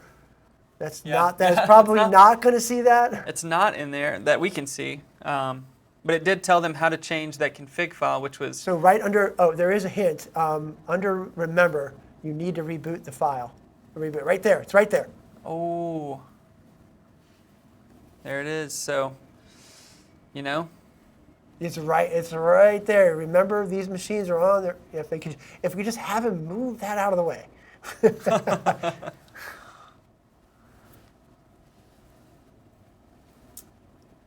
And we're back Yeah. on Oh, man. PLC controller. Man, if they would just read that whole thing one more time, Right now, you know what? It's gone from 3 balls and no strikes to now I think it's 3 balls and 2 strikes. Yeah. They're fouling pitches off. The reliever's running out of gas. Alive, yep. Right. Looking at some listening ports here. And again, you wonder what... Yeah, what's listening to what are they trying to determine by understanding which ports are open? Right. You don't know. Maybe it's valid in their minds. It's easier for us to sit here and say, hey, why are you doing that? And it's easy on our side of things because we kind of feel like we know the next steps, but from a black box perspective, who knows? Click on that Word file, dude. Just look back at the Word file. That mentality of, okay, now I've done something and now I need to privesc, it reminds me of, that's part of the methodology that attackers use is, okay, I get access and then I privilege escalate and then I gain more access. Right. But if you get stuck in that cycle, that loop, that vicious cycle, you can miss the obvious right. sometimes. And they're looking at history right now, trying to figure out, what happened before I got on this box, if anything, and not sure that they're finding too much useful information on that. But, man, so close. Right. Yeah, like I said, I think maybe they got a little overexcited. They've reached what they feel like is the end, and they are forgetting the obvious here. They're going to get it. There it is. Oh, is he reading it? He is reading it. And it's gone. Oh. We can go back to that Word file. Yeah. It should be an instruction somewhere once things clear up on the screen. And they're looking at it too, so you got to be wondering: are they reading it out loud to the room to try and gain more insight, get everybody on the same page? So rebooting, sudo reboot. The PLC is the best for any changes to take place. So it's right there in the script. Yeah, it's there. So He sees it. Maybe they're reading this out loud, and somebody's going to catch the fact that he's highlighting something. He's not highlighting the right part. Yeah, these machines are on their own network. That is an important feature to highlight, but not at this point. Going to help. They've already figured that out. He's read it. They're just not putting 2 and 2 together. But there's bold text below it, maybe taking the focus off. Maybe, yeah. Maybe they're focused a little too much on the bold. And there's literally just written instructions, Yep. which is exciting. They're going to be kicking themselves for any extra time they spend on it, but it's just part of that process. It's part of it's just how these challenges go. When they do figure it out, and they're gonna go, you know what? Again, it's not a mistake. It's a lesson learned. Yeah, absolutely. Yeah. It's one of those things. It's like how the challenges are designed to get you in a technical mode and then back to a simple mode. It's like the challenge designers try and help the competitors as much as they can. Right. Maybe you could highlight that for the audience. Take a screenshot and highlight that for the audience. Sure. Yeah. So we're making sure everybody sees where it is. Yeah. So right in this area here on the screen, if we can cut to that, just highlighting exactly its written instructions of the fact that they just need to reboot. And then we're back to the, is this the PLC?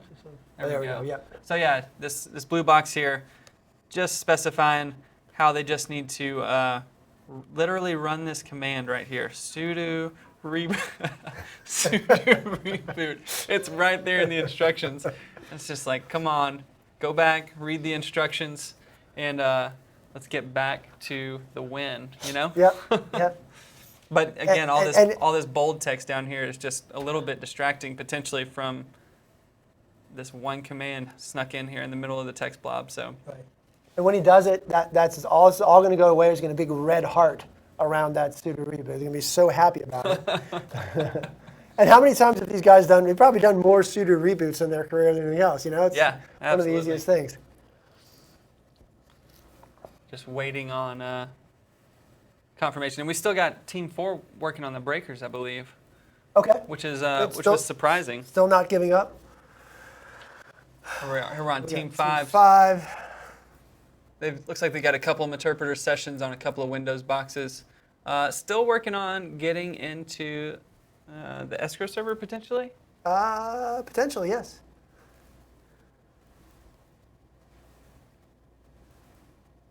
Still got that escrow server pulled up. Got a couple of shells on some of the Windows boxes. Looked like they had some malware binaries dropped. Switching over to Team 4. Looking at some email traffic between Dr. Mofert and Dr. Isender. Again, finding that email that Dr. Mofert doesn't seem to trust anybody, and that he doesn't want anybody to have access to the one master decryption key. He wants to set it himself, and Dr. Isender saying, yeah, sure, we can make that happen. Right. Back to Team 5, still plugging along, still not giving up. Looking at some Kerberos ticket action. Running hash dump on the box, so gathering a few more credentials. Looks like just mainly local accounts from what I can see, which isn't going to be of much help for the key escrow server. And the reboot is still pending reboot. Yes.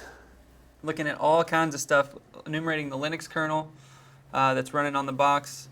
Looking at let's see, a couple of files, RC local. So just trying to, they keep the RC local as part of that instruction document that they just read, and that they were kind of looking at potentially the wrong part of that document. Yeah, again, leaving no stone unturned, covering all the bases, making sure they have not missed something, even though easy for us. Is that going to be sudo reboot?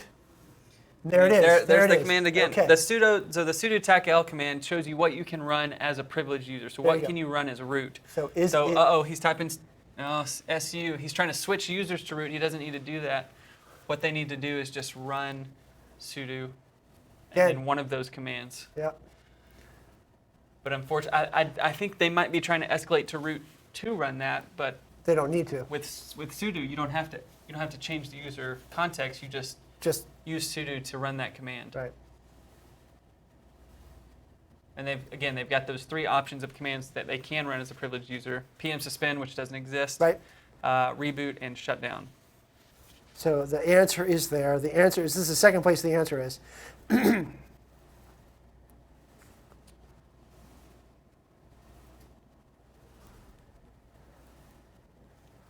I can tell you these challenges from rounds 1 and 2 at least were challenging in ways that the answer was so clear once you stepped back from Yeah. it. But while you're in Afterwards, it, after right, it the wasn't trail so you obvious. followed to get there, it's just your mind is in a totally different context, and you're trying to get out of that rabbit hole. Right. So again, SCADA control room is where that, I believe, where that PLC computer lives, and then the biochemical lab holding tons of different chemicals, all in close proximity, all in tanks that could be mixed together. There's a wall between that and the exit escalator, and that's probably what needs to break for Team 2 to escape the environment. Yep, they do. So let's see. Team 2 has access to all of these rooms here, and they need access to this escalator here on the right. So what they're going to want to do is probably trigger some type of explosion on this wall here. And if they can blow that wall out, they can get to the escalator or the elevator. Get out of the building. There might be one more challenge there, but then as soon as they get out of there. Maybe a timer of some sort, but once that explosion goes off, yeah, absolutely. they'll be free and clear. Yep. And then a lot of other teams still stuck behind this intern space right here. Right. Right? So And not a lot of people have made it past that. And remember, I believe we still have somebody stuck in the janitor's room. Yeah, absolutely. So let's see, we've got still one team stuck in this facility storage area and haven't made it out of there yet. So very, A lot of different moving parts, a lot of different challenges happening, a lot of things absolutely taking place right now. But clear, everyone still with the same objective and goal in mind. Absolutely. Still got Team 4 working on this networks operation room or developer's office, trying to figure out how to get those breakers down.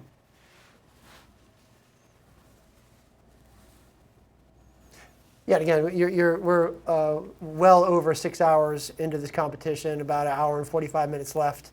We shouldn't say that, about 2 hours left.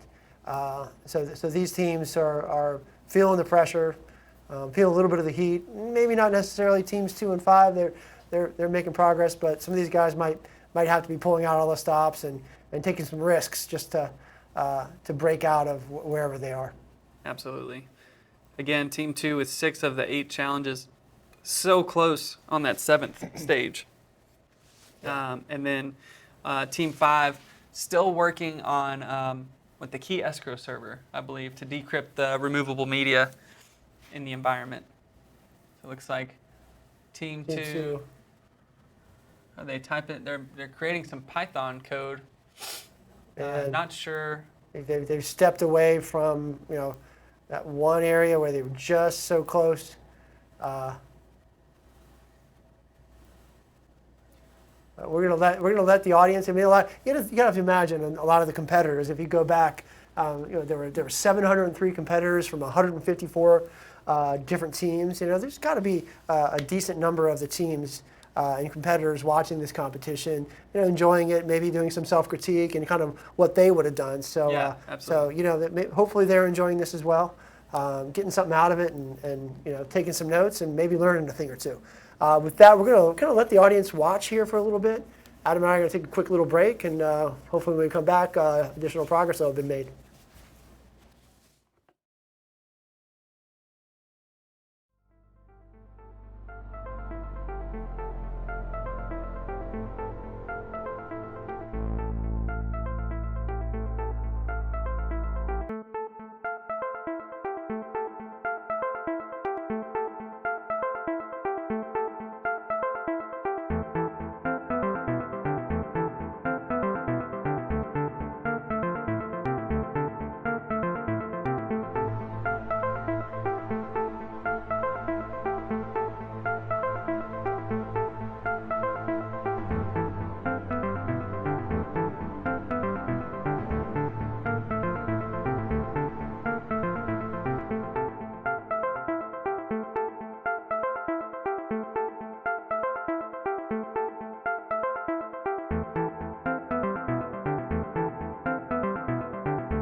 All right. All right. Hey, after a quick break, it seems as if Team 2 has actually done what they needed to do. They rebooted the device, and they are about to start mixing chemicals. Yep, looks like this person's going to have a front row seat to quite the show if they don't get out of that chemical lab, assuming they mix the chemicals the right way. Right. And maybe that's what he's there for. Maybe he's just waiting on that to happen. Maybe he's taking the hit. Again, just based on a map of what's going on, there's a couple of mixing tanks right in the top right corner of that biochem lab that are potentially what Team 2 is trying to mix right now. Two of those chemicals that have been previously identified as dangerous to mix and that could cause explosions. But have we seen the chemicals actually being mixed in those containers? We haven't yet, but assuming they configured that file correctly, the reboot should have prompted the new configuration changes to take place and then the mixing the chemicals to proceed once that reboot's finished. Excellent. Looks like they're back into the PLC controller, so the booting has taken place. On the right, we see that rapid SCADA system on the web browser. Should be updating with the correct chemical amounts in each tank. And what are they going to have to do here? In order to mix the chemicals, what needs to take place? I believe they modified that mix.xmpp file before the reboot to tell it how to remix the chemicals. Gotcha. We didn't get to see them do that, though, so I'm not sure exactly what configuration changes were made. Looks like this user's just hanging out in the chemical lab, maybe helping another. Right. They're probably still continuing to strategize on what the next step is, but they can kind of taste the victory here at this point. Yep. They know they're close. They know they're towards the end. As long as they mix those chemicals properly, maybe within the next 30 seconds, should see signs of that. Yep. If they didn't mix them properly, then there's more work to be done. Indeed, they probably need to step back and reassess their tactics, reassess what they need to do to finalize this. Absolutely. This competition. And I believe if we're looking at it correctly, explosion might happen just to the right of where this person's standing. With those what looks like propane valves back there, maybe. Yeah. It does. These not knowing SCADA devices. If you do mix chemicals improperly, certainly an explosion isn't going to happen immediately. It probably takes some time for those chemicals to react, for an explosion to take place. So looks like they're still trying to. Oh, it looks like they rebooted again. You can see all the values on the tanks are gone on the right in the web browser. So it looks like the machine probably went back down for another reboot. Right. We're going to proceed to continue to mix those chemicals back up. Yeah. So it'll be interesting to see, because as an attacker, sometimes you do something, and it might be on the right path, but you might get it just wrong, and then you might back completely out of it and change directions. Yeah, you make those efforts. You take the right steps. You're right there. You maybe even accomplish your goal, but 90% of your goal, but you haven't done everything. So you step back out and maybe start doing things you shouldn't, or maybe the things you should do, but might not help you reach your objective. So it seems like maybe that's the path these guys are on. And that could be a path that some of the teams are hitting on the key escrow server as well. Sure. Logging into it, noticing that they don't have the keys for their drives, they assume they got to go compromise those other credentials some other way, rather than doing the SQL injection. Yeah, and that took a while. They had to go through their own thought process, their own strategies to. So we should, in theory, there should be an explosion taking place because they rebooted the server, or maybe they got the mix wrong. Could be either or. I feel like they're waiting in as much anticipation as we are. Yeah. They probably don't know a lot about the SCADA device. They know the chemicals had to be mixed. In just an hour and 54 minutes left in the competition. They're coming down to the wire here. They've got 18 minutes to ensure victory. Where is this explosion? And maybe they're wanting the same thing. There's got to be an explosion. There's got to be something that happens here. There's So close, but again, just like yesterday in the competition, towards the end of the day, a lot of the teams were tied at, I think, 5,000 points with like maybe an hour left to go. And just in that last hour, the amount of things they were able to accomplish in that hour, climbing the leaderboard. Somebody takes the lead by 1,000, another person takes the lead, another person takes the lead. They're all tied again. It moves very quickly towards the end because these teams work well under pressure. That's right. And I think, again, that maybe they're missing another key step. If they checked the chemicals, they could actually see the formula, you can actually see what needs to be mixed. But those parameters continue to change on the device, which tells you that perhaps in their minds they're on the right path. But since there hasn't been an explosion yet, perhaps they're going back to the drawing board there to maybe reboot again, I'm guessing. Yep, and we still, to my knowledge, we still haven't seen what chemical mixing they can figure. Exactly. But assuming that they've got to think back to that, what are we trying to do? What did the information we received in the emails and the documents say about it? And are they even considering that? Have they forgotten? Have they gotten so far along like that some of the answers have been right in front of them? Yep. Another one of the can't see the trees for the forest type of situation. Forest for the trees. However you want to say it. It's up to you. Yes.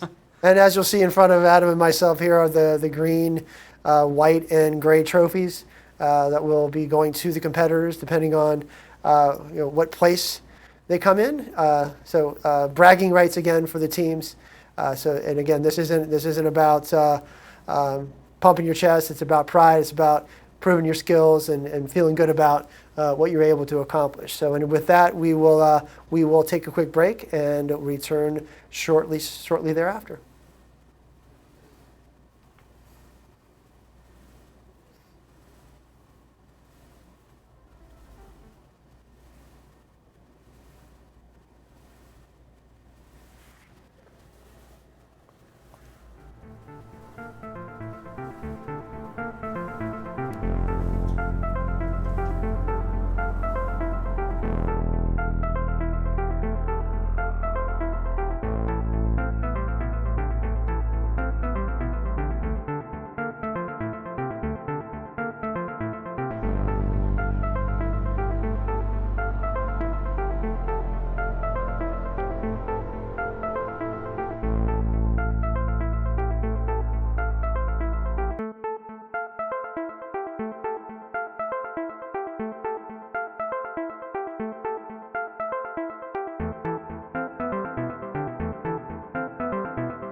So with me is Director John Felker of the Integrated Operations Division.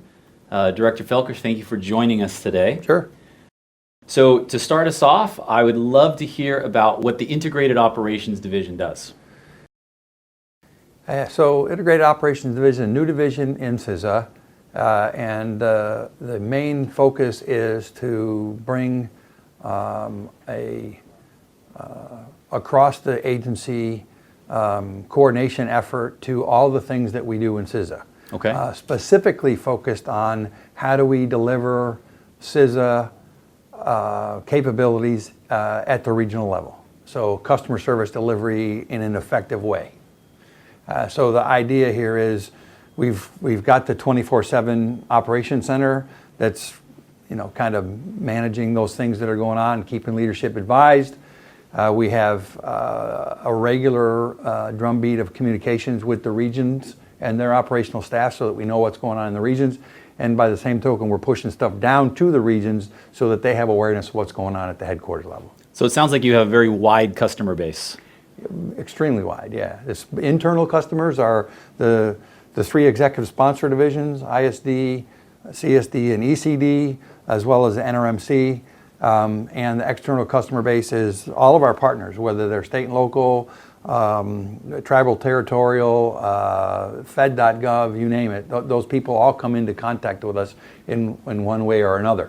Our goal is to help the executive sponsors deliver the services that they've scoped out in their areas of discipline expertise in the most effective way down at the regional level.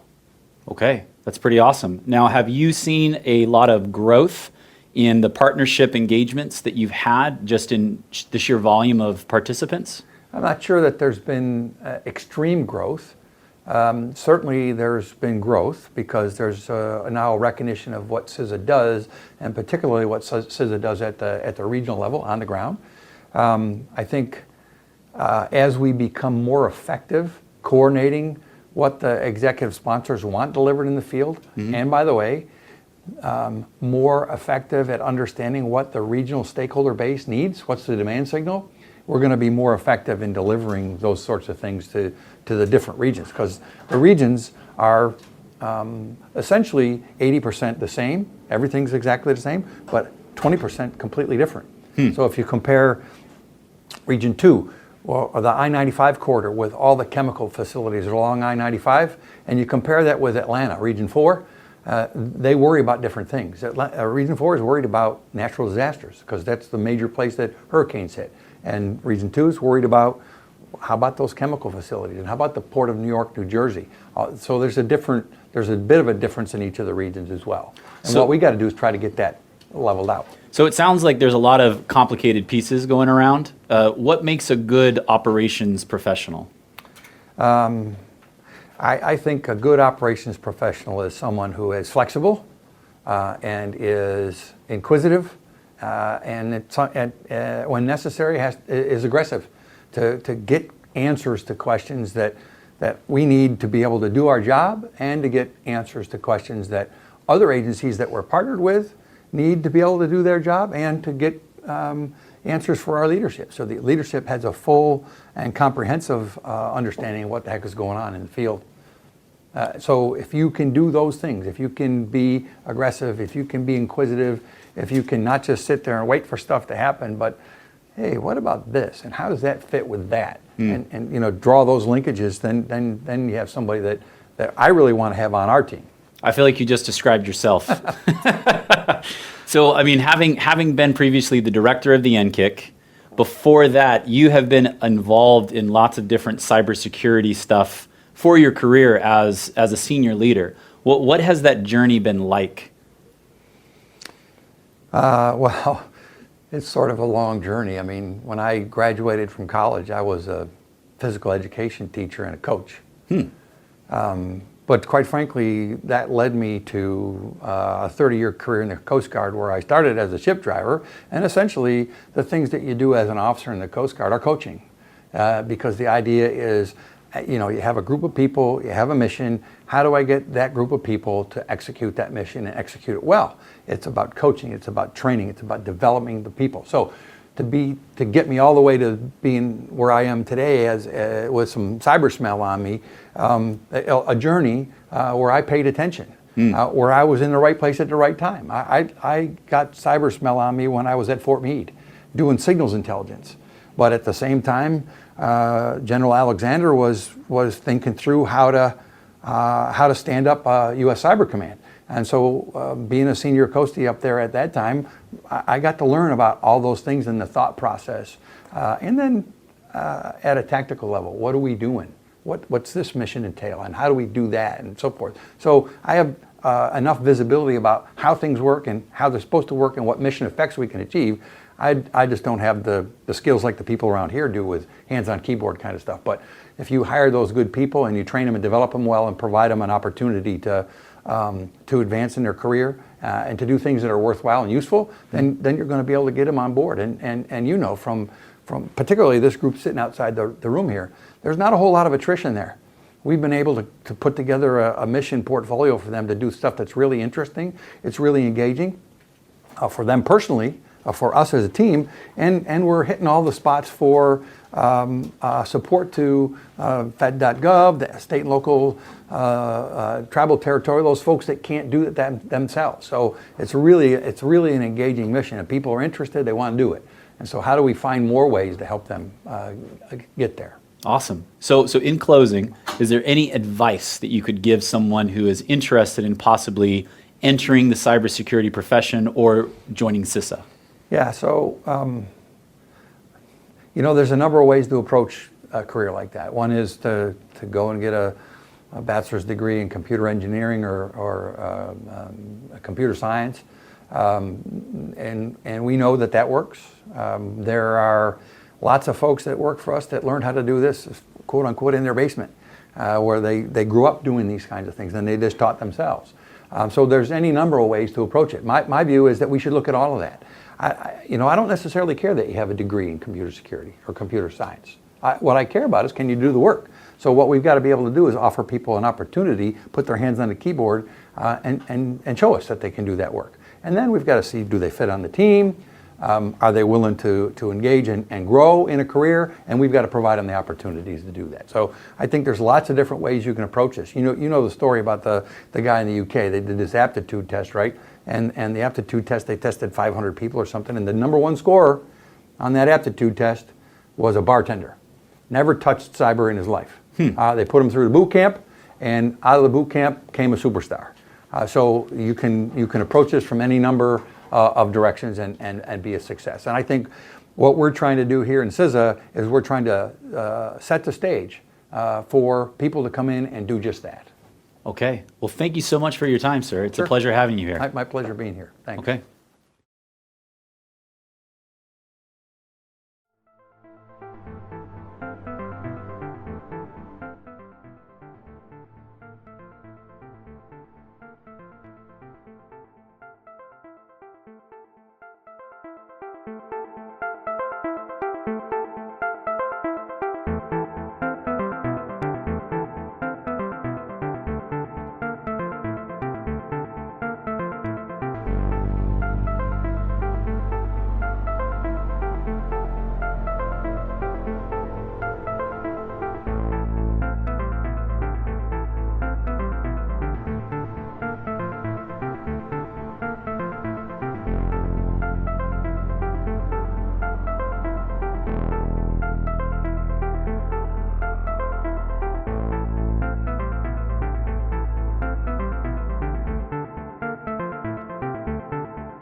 Ladies and gentlemen, welcome back. We have reached the 6.5 hour point. We are neither tired, nor thirsty, nor hungry.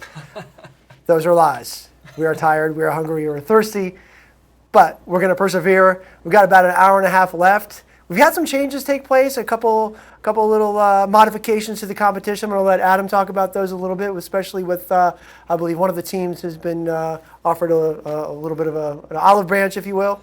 Absolutely. So the team that was still remaining in the janitor's room, as of the last break, they were offered a hint of how to get out with the trade that they would forfeit any ability to win the competition, but it's going to let them get out and explore the rest of the environment and play in the rest of the environment. So that'll be good. Yeah, thumbs up to that. You know, these guys have worked, and gals and teams have worked so hard to get this far, and to know they've been stuck in the janitor's room for so long for the past 6.5 hours. Let's give them a chance to at least navigate, have a little bit more fun for the last 90 minutes, and see how far they can go. You know, again, I'm rooting for all the teams, but I've got my fingers crossed that that team can continue to make progress, maybe get those circuit breakers down, and take some additional strides for the rest of the competition. It seems as if Team 2, as far along as they've been, they didn't save the chemicals. So they understand what needs to be done. They understand what needs to happen. So they got the reboot. They didn't save the chemicals. So I think they're going to do that next. And hopefully soon we'll be seeing an explosion on the screen, and hopefully one of the teams finalizing the competition. Absolutely. Absolutely. Yep. So we're looking forward to them actually doing that. Yes. Team 5 still has a chance. Team 2 we just hit the 230 mark, so unfortunately I think they are within. Yep. So we just lost the ability for Team 2 to make it to first place. However, still got about 45 minutes or so for them to take over second place.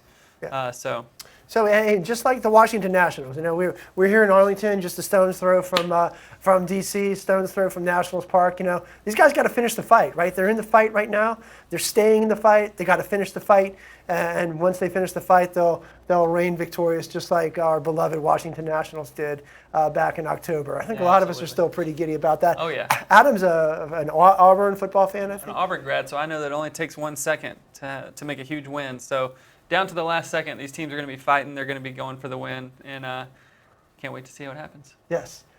Sadly, being from the D.C. area, I'm also a Redskin fan. Not a whole lot to brag about there. I just heard Clinton Portis and a bunch of other Redskins are getting arrested today. So wow. Congratulations to the football players. Don't know what they did wrong, but they're going down. But what is going right today are these teams. I like to cut back to Team 2 to see what kind of progress they're making on the chemical spills and see if they can get that explosion to take place. And maybe we can, maybe if we get authorization, we can get the team in to kind of do a quick wave. They probably won't want to do that, but we'd at least like to acknowledge that, Department of Defense is going to have bragging rights for today's competition, because all 5 teams do indeed reign from the DoD. So our cyber brethren over there are knocking the ball out of the park. So Absolutely. Good stuff. And they'll have those bragging rights for a whole another year until the next President's Cup. Yes. This is an annual event, first annual one here at DHS CISA. So lots of good times to be had by a lot of people, and hopefully the competitors that were part of this event over the past couple of months are watching and can feel good about participating in this event, and that making it what it is. So nobody had to do this. This wasn't mandatory. Should note that because this was a government-funded competition, that it was only eligible to government agencies. So again, huge thanks to everybody who has participated in this. It took a lot of time, a lot of effort, a lot of passion, and your efforts have not gone unnoticed. Adam's identified something here on the command line he'd like to share from Team 2 with this particular challenge they're facing. Absolutely. Looks like they're in a directory. So something we've identified, and I'll highlight it on the screen here for us, if we can kick it over to that, is the mix XMPP file that holds the configuration for the mix in the chemical lab. We can see the modified date here is December 4th. Unfortunately, today is December 12th, and you can see some other files here with that December 12th modification date. So it looks like Team 2 unfortunately did not save that configuration change. Right. So the reboots and everything like that aren't going to help them. And I don't know if they've identified the fact that they haven't saved that file. Right. So their mix changes will never take effect until they re-edit that file. They need to correct that config file in the correct location. Then they need to reboot. Then explosions can happen, and we can all high five and feel good about the victory. So they're right here. They've made it this far. You've got a smart team there that's going to figure this out. We're pushing, hour and 45 minutes almost. So time is of the essence. They can't be monkeying around too much. They need to focus. They need to be giving their full attention if they want to walk away victorious. So we still see Team 5. They haven't made any forward progress, but they've been learning a lot about the environment and learning about what they don't know about. So no progress isn't always no progress, and so they've still got some time left to figure this thing out and hold on to first place. Absolutely, yeah. They're still making a lot of progress. I mean, again, going back to what we discussed earlier, over 1,000 federal employees, 200 teams over the last better part of 2-3 months. It's been quite a journey. Some really complex cybersecurity challenges. We've seen a lot of interviews from the leaders of our organization and what CISA has to offer, what challenges they face, how to break into the industry, what type of talent we're looking for. Adam and I have talked about that today quite a bit. Diverse array of skill sets. The number of departments and agencies that are participating in this that have offered up their time. We don't want to lose sight of that. Nobody had to do this. Nobody had to grant authorization for these teams to step back from their regular mission. These guys, everybody has jobs to do. Yeah. The men and women who are the cybersecurity professionals in this industry have a very important job, particularly with their own agencies and with ours, and we don't want to lose sight of that. And to step away from a day or two sometimes can be quite a hit. And the fact that they were able to step away really means a lot to us and to the organizers of this competition. Absolutely, and everybody's job function competing in this competition have been, these crucial job functions. It's not easy, like you said, to step away from, but extremely grateful that for all the participants that took the time and just made the effort to make this a successful competition. Yeah, and hope that this is inspiring others who are interested in breaking into the industry, who want to be an information security professional, to kind of take that next step, to know that there's opportunities out there for people who are driven to be in this industry. You don't have to have all the certifications. You don't have to have necessarily have to have the college education. If you have the right attitude, you have the right mindset, you have the right drive, you fit in with the culture. The culture here is one of the key things that makes us successful. If you fit in there, kind of everything else will fall into place. You might not hit the ground running. It might take you some time to expand your skill set and reach a higher level. It'll happen. But again, if you have that right attitude and you're willing to put forth the work, maybe do a little of the grunt work and maybe make some sacrifices. I think in the end, success is not far off. Yeah, it's all about the curiosity.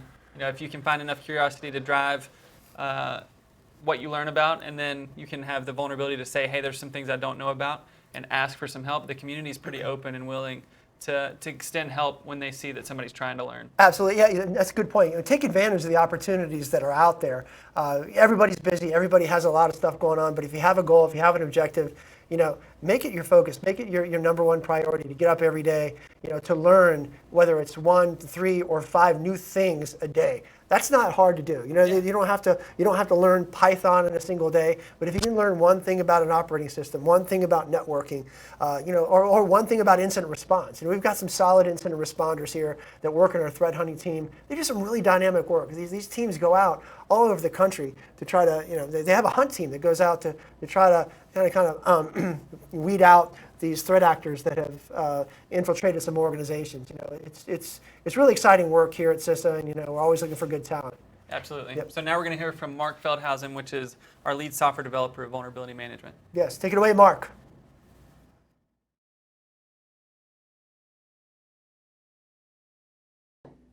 Today we're with Mark Feldhausen. Thank you for joining us. Thanks for having me. Mark is the lead software developer for the Vulnerability Management Group here at CISA. Can you tell us a little more about what that means and how you support the CISA mission space? Sure. So my background is software development, and I have a team of other developers that I work with. And our job is to help the rest of vulnerability management achieve their mission and look at their goals and make things easier for them. So when we see repetitive processes that people are pushing the wheel and really turning on, our job is to go in there, automate that stuff, make it reproducible, robust, faster, reliable, and really be like a force multiplier for all of our assessors and penetration testers. So we're really kind of the background guys that are making the tools that make lives easier for everybody up front. And you have a team that participated in the President's Cup. We do have a team that participated. It was across a couple of different groups. It wasn't just from the developers. A few of them were.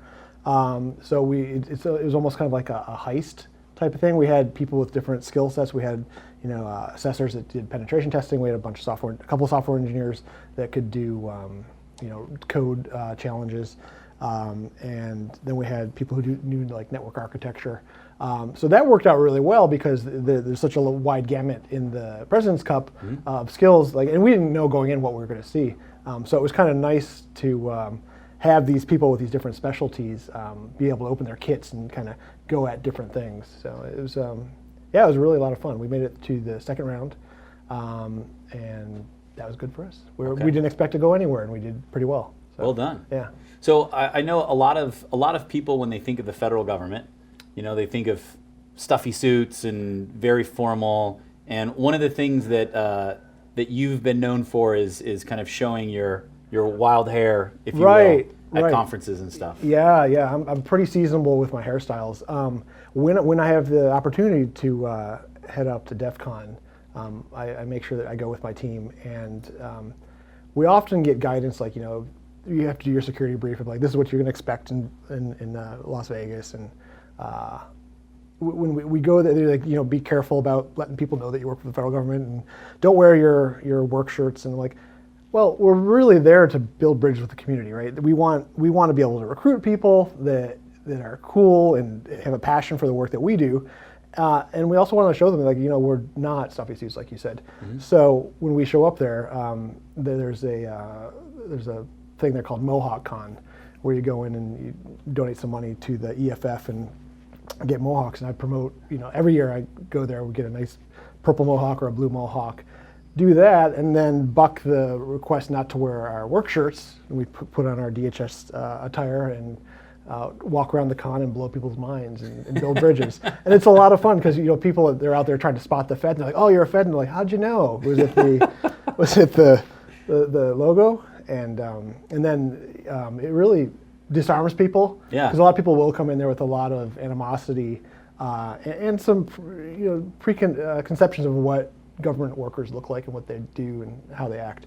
And that really helps out a lot. So we've had some great conversations. We've met great people out there. And I don't know that we've got any recruits to come back here, but I know that we've really built some bridges through different organizations. So now fun. With these building bridges, you were mentioning earlier about this culture of openness that you guys have. What's that about? So everything that we do here is I try to instill in my team is that we're open, and the people that I've hired also have agreed with that culture.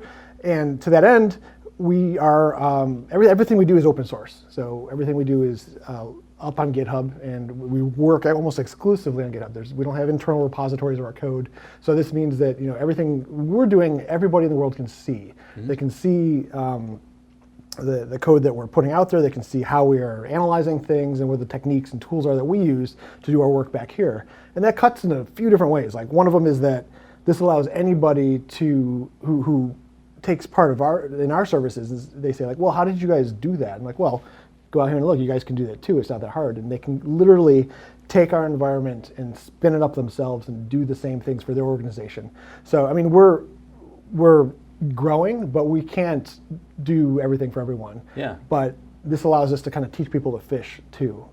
And so it cuts that way. We're sharing all our work, we're transparent. So people, again, it's about building bridges. They can see that the work that we're doing isn't secretive, it's not nefarious, it's all up in the open on the level. And it also helps us because then we get contributions back. We get people that are engaging with us out in the community.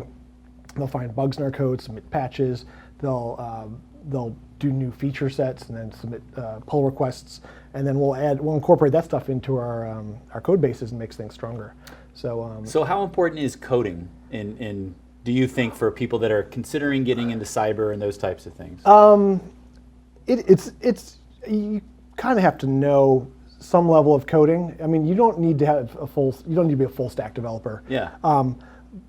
And this is me speaking from the engineering side. So the more you know, the better. Being self-taught is great and fine, and as long as you're open to learning more and more formal techniques. I think coding is a lot like typing used to be. Okay. So if you know how to script something, you're going to be able to make your life a lot easier. Like even if it's just something that you run yourself, it's just this little job that you've got that it's annoying, you don't like doing it.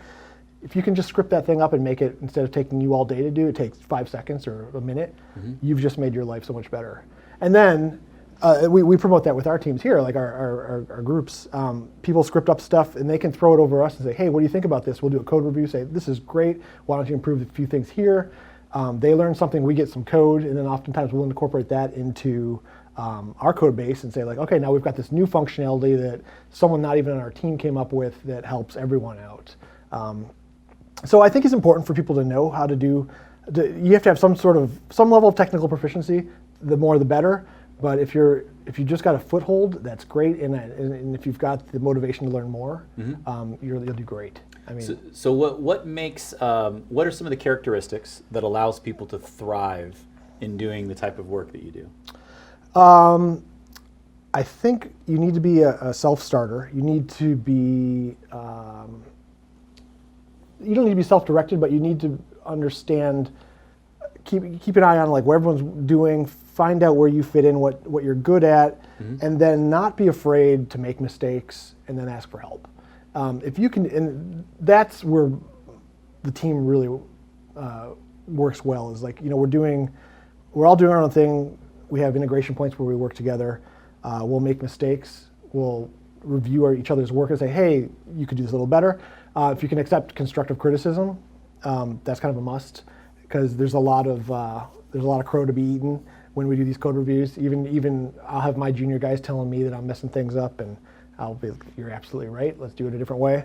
So I think it's working with the team, being able to accept criticism, being willing to learn, being able to help other people when they need help, and just cross-pollinating and teaching people the skills that you've got, because we all know something different, and people will, once they know what you know, that they'll come and keep tapping you on the shoulder, and you'll learn real quick, like, I can teach you this, and then I'll get a little less shoulder tapping. So one of the things that you guys are known for is you're known for building communities, right? So building communities, and you're also known for just agilely going at something and then refining as you go along to make it happen. Yep. So along those lines, I'm told that you wrote the automation for the cyber hygiene program, and I'm curious, what has that done for the community? So cyber hygiene started out as a few analysts looking over like Nmap and Nessus logs and kind of putting together a report in Word. And back when we started, this was back like 2011, we only had a handful of agencies that we were working with, and we would give them a report quarterly. It took about 8 hours to put this report together by hand. And this is a perfect example of where I think like the engineering team comes together and says like, okay, that looks like an awful job. Like what's coming out of there is super useful, but having to take 8 hours of running through Excel and Word and putting all this stuff together, it just doesn't scale. So this is back when the team was me and one other guy, and we sat down and started automating things one bit at a time. So we work on the back end data and then a little bit of the front end, and we got that 8 hour process down to 4 seconds. So we could generate, now that we got this thing going that quickly, instead of delivering reports to our customers on a quarterly basis, we could now do it on a weekly basis, and then we got down to daily basis. Now we're down to like as soon as something happens, we can now tell people, like, we just saw this event happen, this is of concern, and they can react to it. So you guys are actually doing it in real time? Right, yeah, Wow. we can do real-time notifications. I mean, they're quasi-real-time, we'd still do them at a set time during the day. Sure. But if we needed to, we have plans to step that up to, like, some sort of push notification where you look at your watch, you're like, oh, I got a critical vulnerability, I gotta go. And things like that. I mean, anything could happen, and that's what's nice about it. It's a very creative process. Like we're looking at doing like maybe AI analysis of the results and see if they're meet some sort of threshold. We could do phone calls where we call people and say, have it read to you what's going on. Still doing it in a secure way. We got to balance that, but still, the more we can engage people with what we do, the better traction we get. And cyber hygiene has been amazing started out to be the government, and now everyone that we offer it to. We've seen what we try to, the metric that we're trying to optimize is what we call time to close. So we'll detect a vulnerability, and then we'll say, hey, here's the thing we found, you need to fix it. And previously that might take, we had, might be a few hundred days before we'd see that vulnerability get closed. And now we're down to, less than a couple days. So we'll say this happened, someone will react to it, we'll go back and check, and it's gone. So I think cyber hygiene has been hugely effective. I mean, we know it's been hugely effective and helped improve the security of everyone that we work with. So where do you see things trending in the future? Like what's right over the horizon that's going to be the next big issue that we're going to be dealing with? So that's the thing with the work we do, right? Anything 5 years old is ancient, and we don't do it anymore.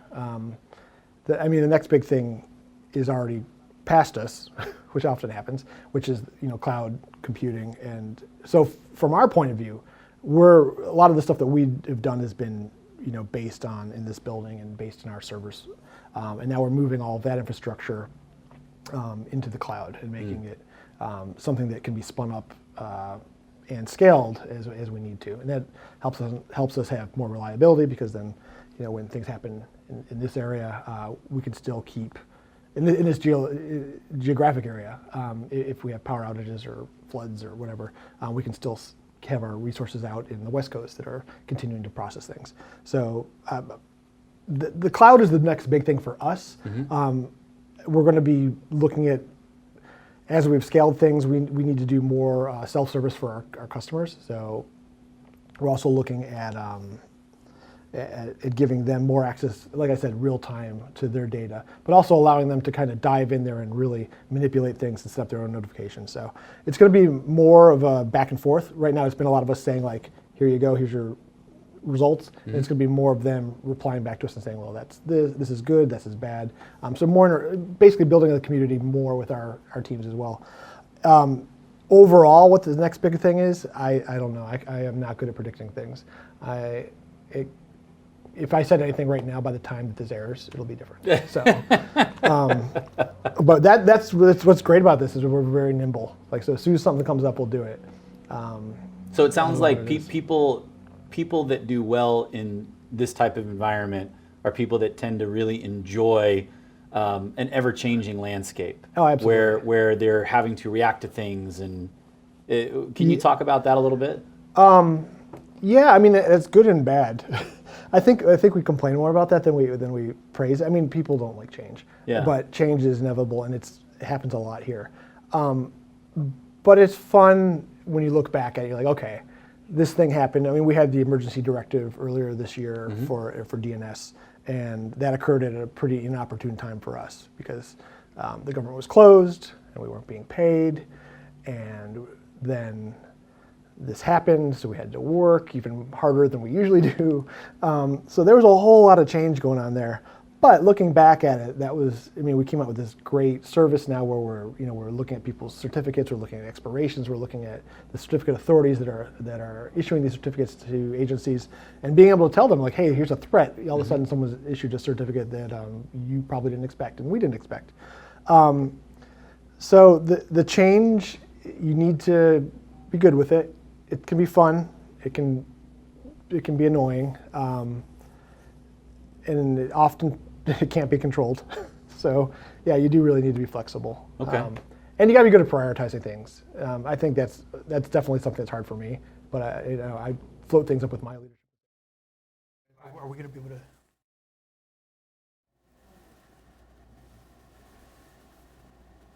All right, hey, we have returned, and there has been significant progress made.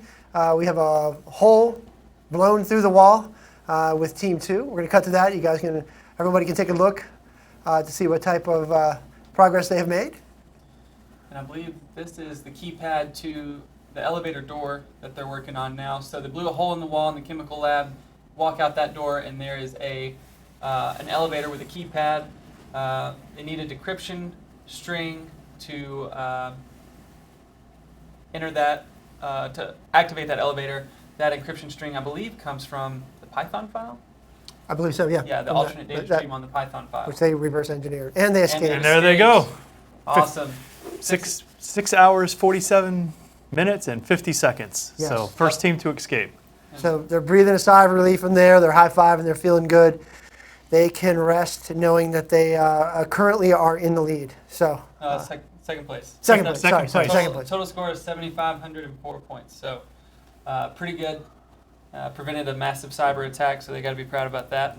Yep. Absolutely. Major crisis was averted today, and they captured the mastermind at sea. So yeah, absolutely. It's fantastic. Yeah, so. and, well, with us right now is Rob Karras, who is with the Office of Cyber Education and Training. Also with us is Ollie the Orca. Rob will talk about him. We have, as the show has progressed, we've slowly increased the number of items on the desk. We went from 1 eagle to 2 to 3, and now we have an Orca. Rob will talk about that and a little bit about what his team's mission is.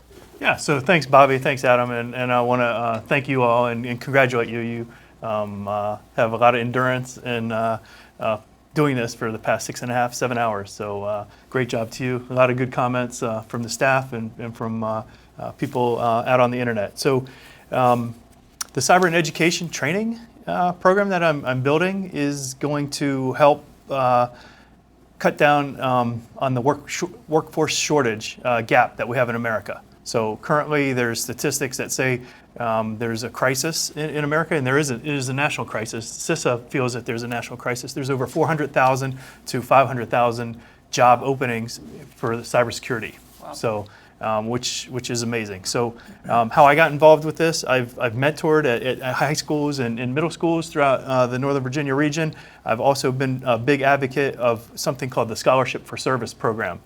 This is a program where college students go to school, they get their tuition paid for, but then they have to give back to the federal government. Mm-hmm. So if the federal government pays 1 year of schooling, then they have to come work for the government for 1 year. If they pay for 2 years, they have to come and work for the federal government for 2 years. I've hired about 18 students from various colleges, from Florida State, California, Auburn. Adam was one of the War Eagle, one of the great hires that we found from that program, and they want to give back, and it's a great program. They get their education for free, and then they give back to the government, and not just to CISA, but to anywhere in the federal government. So, Bobby, you've seen some of the hires that we've had, and can really attribute to some of the young talent that's coming in. You bet. And I'll echo what Rob just articulated. There is a significant work shortage in the skilled workforce for the cyber profession. And we really want to see what we can do to make up for that deficiency through cyber education, through training, through grassroots marketing, getting kids, students involved in cyber at an early age, and helping to understand and realize the passion and importance of a career in information security. Hey, Adam, you want to talk a little bit about your SFS experience? Yeah, so Auburn has an SFS program, and was lucky enough to be involved with that to do my master's in software engineering. SFS has a job fair every year that we're all at to recruit from. They make it as easy as possible, I think, to enter the federal workforce, to pay back those years of scholarship. And I was lucky enough to run across one of our team leads here, Dave Link, at that SFS job fair, onboarded about a year after that job fair. So it's been an incredible experience. It took me literally from I was just going to finish my bachelor's and go into a job that was going to be okay, to being able to get my master's for free and then work and make a difference and make a positive impact for the government, which I thought was a very cool opportunity. Right, and the job fair, it's really easy. So they used to have it in Arlington or Alexandria, Arlington, Virginia, so Crystal City. They moved it to Washington, D.C., but they bring all the SFS candidates up, and then they bring in all the federal agencies. So it's in a big hotel, and they make it nice and easy, and it's a 2 or 3 day event. And the candidates come around with their resumes. We interview them. We talk with them. We get to know them. Sometimes we have internships over the summer, so we get to know them for internship for the summer, and then they come back next year, and then we offer them a full-time job. Or sometimes we just, like Adam, we offer them a full-time job. It's a great program, and there's at least 40 or 50 different agencies there. It's a madhouse. So, have you ever experienced interviewed down there? Or I have not. We have to get you down there. Not had the pleasure. I've heard good things. Yeah. So you're there for 2 days, and you're on your feet for 8 to 10 hours a day, and you just have some young, bright kid just coming at you, and you have a line as far as you can see.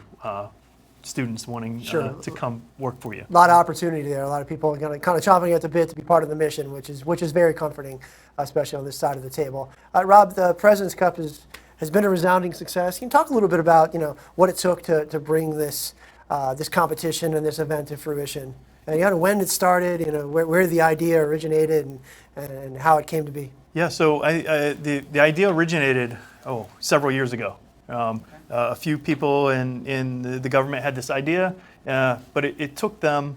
It took them 18 months to write the policy and the executive order. It took them a long time to get the language right. 18 months. 18 months, right? So, and the executive order was signed in May of 2019, this year. Okay. So we received it, and the executive order said that CISA will put on a cybersecurity competition by the end of December 2019. So let's see, May, so June, July, August, September, October, November, December, 7 months. 7 months to actually put on a cyber competition where we had 5 rounds. We had 2 individual rounds, 2 team rounds, and then actually 6 rounds, and then an individual final, and then a team's final. So we did 6 rounds in 7 months, and a policy got written in 18 months. Almost like what these teams are experiencing today with the pressure of 8 hours. You had the pressure of 7 months to put this to conceptualize and put this whole thing together. I mean, you're talking everything from the challenges to the escape room. That had never been done before. It's never been done before. And have done it in the course of 7 months to where we are today is quite a feat. Yeah, well, I couldn't do it with the backing of CISA leadership, and then also personnel such as Adam and Bobby, right? Sure. So there's a whole culture here at CISA where people want to get things done, right? Yeah. And when they see something and they believe in something, everybody will chip in, right? So you guys work over in this cyber assessments program, which is outside of cyber education and training, and you guys volunteered your time. I know you guys have other work and email and assessments that are going up and that are piling up on your desk. And not only are you guys here for 8 hours, but then you had to prep for this, and there were other sessions that you had to do to learn this. So, it's that kind of a camaraderie and team building that I think people love here at CISA, and also the mission, right? You guys get to work with state and local governments. You guys get to work with private sector companies, water companies, financial companies, and then also the federal government. So it's a mission that's really hard to beat. Yeah, sure. And it's been a total team effort from what I've observed over the last couple of days. The organizers, the developers, the support staff, the engineers, the audio, the video, the sound, the technicians, the people that are responsible for putting this live streaming on, the individuals who created the escape room, all the rules, all the challenges, all the technical pieces. Again, a monumental chore in a very short amount of time. So everybody should feel pretty proud about what was able to be pulled off today. It is, and I wish we could take the camera out there and show everybody the support staff back there. We can. Well, unfortunately, there's some competitors and some things that we can't show. I'm not talking about the competitors. I'm talking about the staff. But if we could just take a camera out there and walk through the halls and everything, people would be amazed that we have signage out there. These 3D print trophies that you guys have talked about before. Another way DHS is coming together. ICE printed those, and I know you guys talked about that, but that was fabulous. To put a contract out, to go win a contract, and to actually get a trophy probably would have cost hundreds of man hours, right? And so we had somebody donate the design, and then we called ICE because they have some 3D printers, and I think it was like $6 worth of filament to print that. So all 3D printed. Yeah. So technology before your eyes. That's some great government cost savings, right? Yeah, absolutely. And when we can all pitch in together. Hey, so one more thing, I want to go back to the cyber education training. So one of the things, goals that we're going to try to do and work with is younger children, either through the schools or through like Boys and Girls Clubs of America or Boy Scouts, Girl Scouts, but get into the conscience of America's youth for the future, that people can get a career in cybersecurity, that there's a path, and then show them that there's different paths. You could get a path in policy. You could be a lawyer in cybersecurity. You could be a pen tester in cybersecurity. You could be an incident handler, a data forensics. But just knowing this knowledge, and because there's so many people that are on their phones and doing games and doing coding, and they have a real passion for it. So. But they don't know that there's all these available jobs in cybersecurity. So Absolutely. Part of my mission as I build out cyber education and training is to get them to understand when they're talking about being a policeman or a fireman or a doctor when they're young, that they could be a cybersecurity professional. And what does that mean? And that we have distinct paths in there that they can follow and learn from. And that's not typically the first job that comes to mind. You ask a kid, hey, what do you want to be when you grow up? I want to be a fireman, a policeman, a doctor, a lawyer. Cyber professionalism doesn't really come to mind. It doesn't. It doesn't. And you think about it. What do we teach our kids as they're growing up? We give them the book with the farm animals and how the sounds they make and the shapes. Why don't we give them a book that teaches them maybe some coding, maybe the mouse, the keyboard, the monitor, the USB, how to put a USB in properly. Do you know how to do that? Yeah, I mean, how many attempts does it take you to put the USB in? I mean, probably 2 or 3. Right, yeah. It was me, 8 or 9, because I'm a manager. You know, you guys, one or 2. They've actually created a USB stick now that goes in no matter which direction you put it in. That's progress. Buy me that, everybody. Right. So not to lose sight of the competition, Team 5 is still working very hard to finalize this competition. They have gotten to the escrow server. They compromised the escrow server. They've retrieved the AR headset, and they have PIN access to one of the rooms there. So still making progress here. We have a better part of, 45 minutes left in the competition. So the teams are still continuing to persevere and make the way to finalize this competition. So hats off to them for not giving up. So I don't know if we can take a transition to one of the rooms to see how the teams are doing, but that might be of interest to the audience. But in the interim, we'll continue to talk. How about next year? What kind of changes do you see taking place for next year's President's Cup? So the competitors have already given us some good feedback, and we've learned some lessons in this short sprint to do it. So we're going to wrap it up. We're going to go to a little commercial break here, but we're going to get feedback from the competitors and build it in. And then we just don't want the President's Cup to be our only cyber competition. We want to grow and get into other fields. Outstanding. All right, we shall return.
If you can see this, that's good.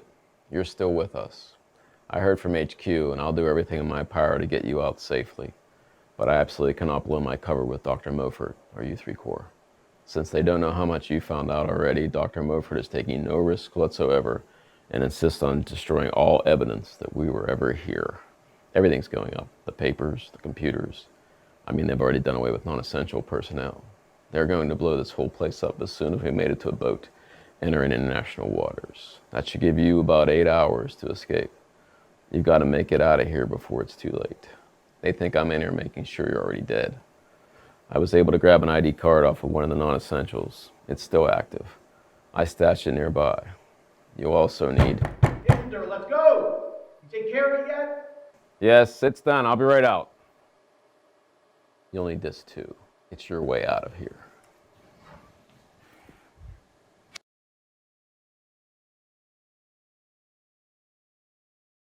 Hi, we're here with Jeremy Falls, who's representing the team who completed, the first to complete the escape room. Jeremy, thanks for joining us. Thank you. Okay, so was this what you expected? So as a whole, this whole competition has been fun with the Jeopardy style for the first 2 rounds, followed by the last round. The last round we didn't know what to expect. We heard there's going to be an escape room piece, and then also a capture the flag traditional style the first day. And so as far as that goes, we were expecting the first day. We weren't really expecting we didn't know what to expect on the second day. But getting into the second day, the escape room piece was really exciting and pretty tailored to what our guys' skill set lines up with. So it was really fun for that aspect. So this escape room format was something that you were not used to, or have you guys prepared on stuff like this before? So we had a little bit extra time, I guess 2 days ago when we got here, so we went to an escape room. Outside of that, not really. Like you went to a physical escape room? We went to a physical escape room. So okay, that's pretty just clever. Just to get the mindset going. Probably a good move. Did it feel different, and how did your team adapt to the combining the technical pieces with the escape room pieces? So that piece was it was interesting to know what was a false flag, or that was going to lead us down the wrong way.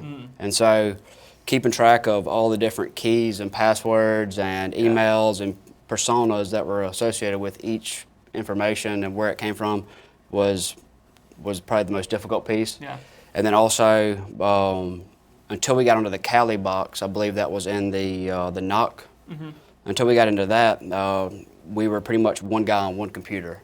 Okay. And so then once we had finally established that box, we started dropping SSH shells from there, so that way we can all work from different computers to help each other out. Yeah, so that's awesome. That was really helpful. But yeah, So if you, looking back in hindsight, are there different skill sets that you had brought to the competition? Absolutely. So from the nice framework that was laid out, the pieces that we were lacking were the forensics piece and a lot of the defensive aspects of it. Looking through PCAPs, that data analytics we weren't really sharp on, so we had to fumble through that. And if we'd have brought a guy on, or if we'd have spent more time on that, I think we'd have been able to more easily navigate yesterday specifically. Okay, and how does this compare to other competitions that you've been a part of? So 2 guys on our team, or 3 guys on our team, do capture the flags a good bit, and so they had more of an expectation in the back of their head. And to be honest, 2 of us don't really do capture the flags much, and so we didn't have any type of judgment coming in with, and so it helped and it hurt, because the 3 guys that we had that actually knew like how capture the flags work and like how to spot information that's considered like a false flag or something like that leads you down like a rabbit hole. Like they were able to pull out of, but then being naive on the other aspects, so like we would just try different things and it would just randomly work. So it was a nice balance between the 2. That's awesome. And you mentioned the PCAP analysis, just kind of fumbling through that. So what did you think of today's PCAP analysis, using PCAP to determine boot order? What was the thought process of how y'all attacked that? So it first started out. I like the y'all you put in there. So that one started out with, we just took the analysis of it and I think we did statistics and then followed the actual which ones came online first, but we made the mistake of not realizing that those were the main servers. And so once we realized that those were the main servers and we were probably getting a midstream in between a very nice, pre-crash and a post-crash.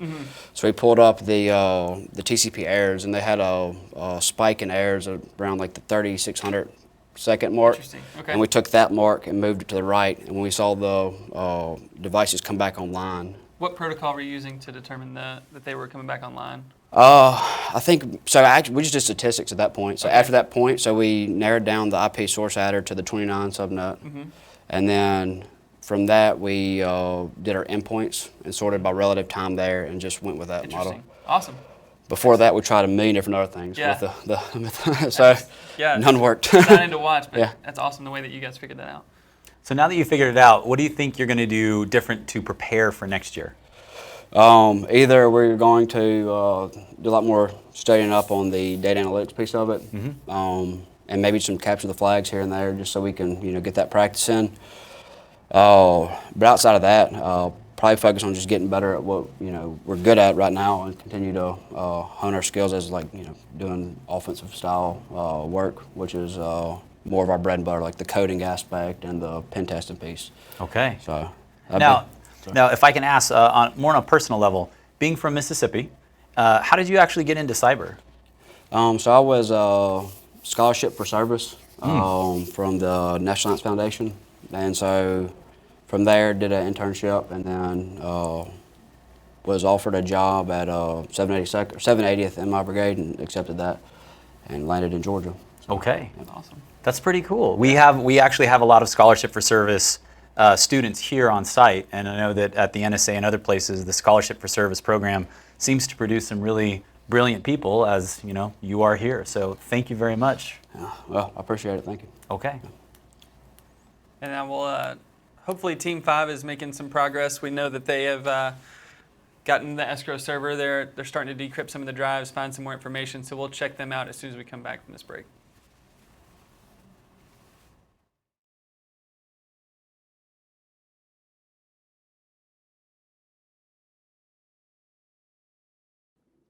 Hi, I'm Chris Krebs, Director of the Cyber and Infrastructure Security Agency, CISA. Thanks for tuning in to the first ever President's Cup Cybersecurity Competition. We're excited to be hosting this competition at CISA today. We started with more than 1,000 individuals and 200 teams, and we're down to the final round. 10 individuals competed on Tuesday, and 5 teams are competing today. The President's Cup is just one of the ways we're working to address the cybersecurity workforce shortage by identifying, highlighting, and rewarding the top talent in government, hopefully inspiring more people to consider a career in cybersecurity. If you're interested in working in federal cybersecurity, go to CISA.gov, CISA.gov, for more information, training, and resources you might find helpful. Good luck to all the teams today, and enjoy the competition.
All right, welcome back. We are on the home stretch. 40 minutes left of the competition.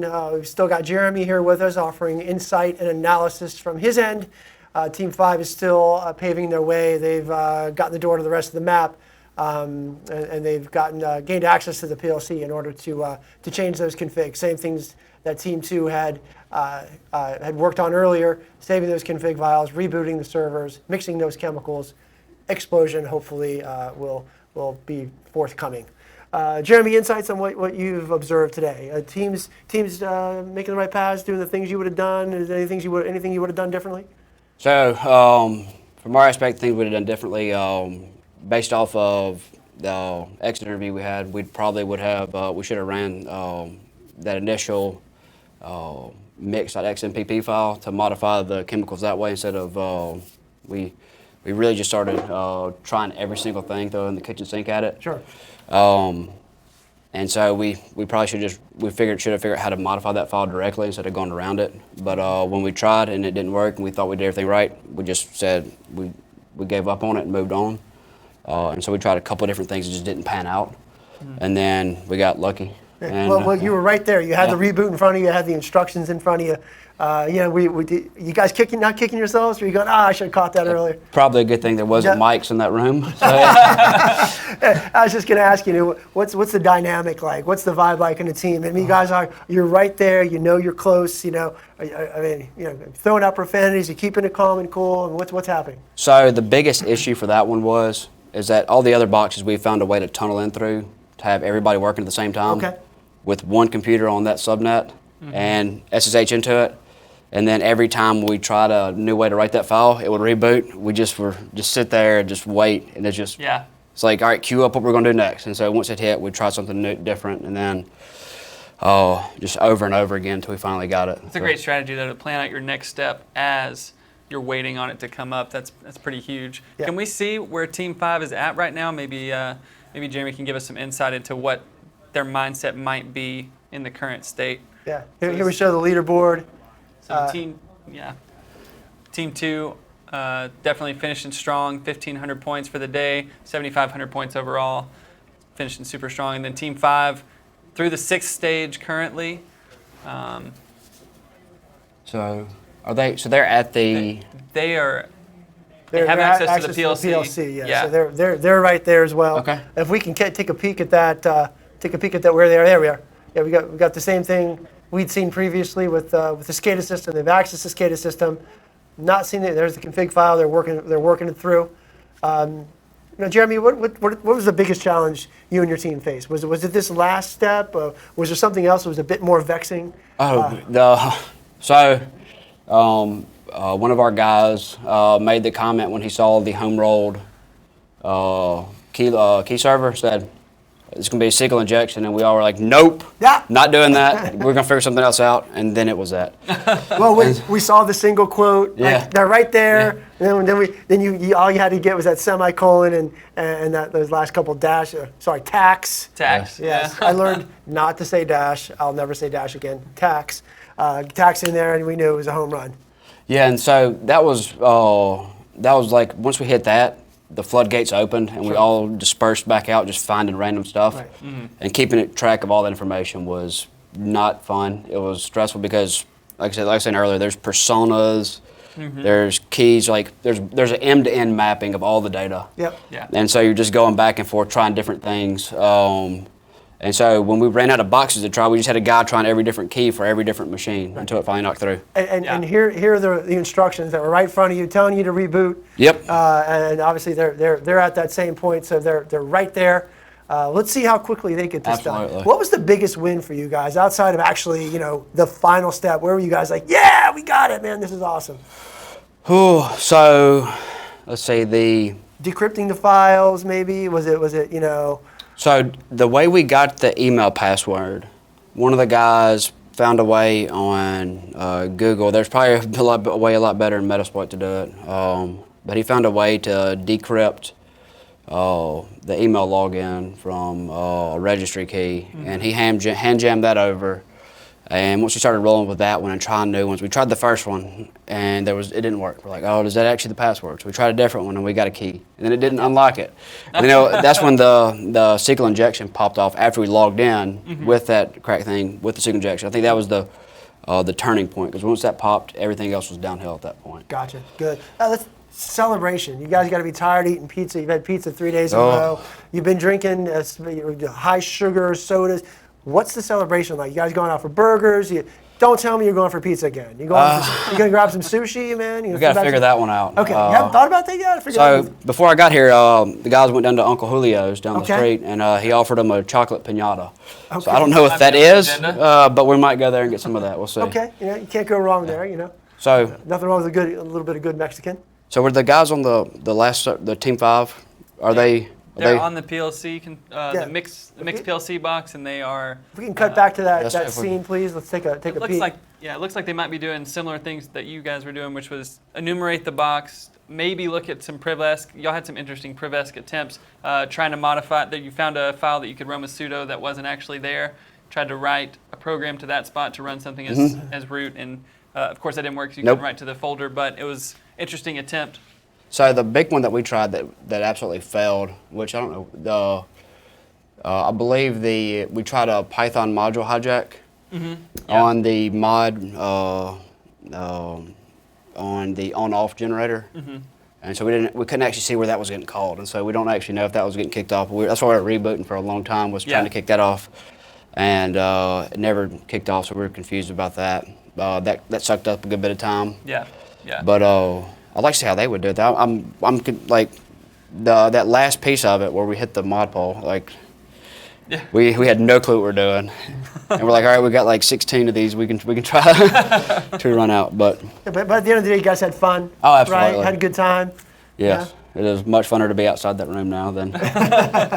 What would you say your favorite challenge throughout the entire competition was? Can you walk us through what it was and how you solved it? Whew. Let's see. Are they getting there? Or are they? Yeah. Well, they were doing a command. I don't know. It doesn't look like it was a reboot. Yeah. So I think honestly, like being able to trip that off at the end was awesome. We had a couple other places yesterday that were fun. I think it'd be, probably take a little bit for, retrospective on it. Yeah. But I think it shows the very end of it, where we had the AES key, we had it ready to roll. We're like, why do we have this? Yeah. And then we got to that elevator, like, all right, here we go. And then it's a long hand jam too. And then we could not find it anywhere. The second we popped it, like everybody's like flipping through papers looking for it. And so, did you guys use paper to track all of your the personas and the keys that you were finding? Tried to, and we tried to use the dry erase board, and it was. It was herding cats. So yeah. Did they make it? Did they get the elevator now? No. So I think they're still in the bouncing back and forth between the SCADA control room and the biochem lab. Haven't blown the wall to the elevator yet. So. Okay. So they're close though. They're close. But they have the AES key in hand too, right? I believe so. I don't know if we've seen that on the stream yet. Yeah, they've got to get the chemical mixture right. Once they get that right, explosions will take place. Awesome. Yep. Now, when you started the competition, did you guys feel a high level of confidence? Not obviously you don't know. Absolutely not. Yeah, you didn't think, guys, we got this. We got the finals. Have you done these competitions before? Not much. Okay. So,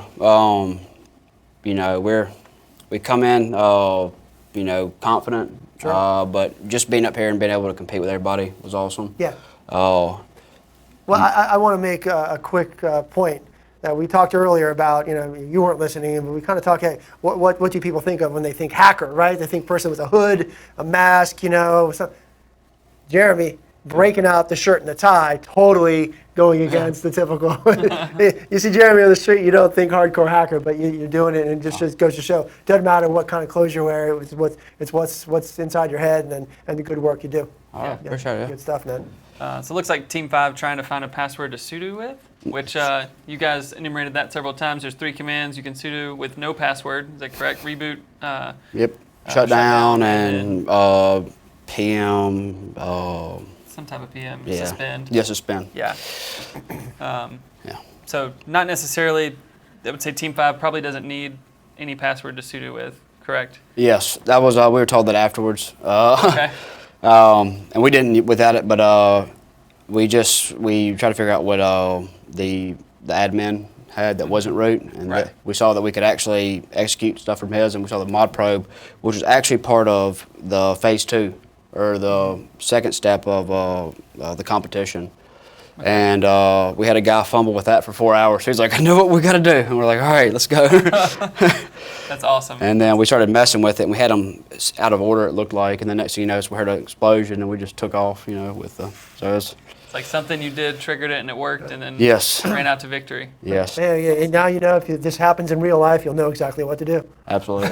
Hopefully that won't happen, but you can put this in your resume. I know that. Well, so that was the thing with the virtual room is we tried the just click every spot on every particular screen because there's a limited number of computers that you could access at a given time. And so like once we felt like we drained a computer, we would do that. Yeah. And outside of like the first room, there was really like the first room in the hallway, there wasn't really anything just laying around that you had to like really look for. It was pretty clear. And so once we got the safe, it was wide open, which is awesome. It looks like Team 5 might be using a little bit different of a tactic here than your team did. Just goes to show there's different methodology.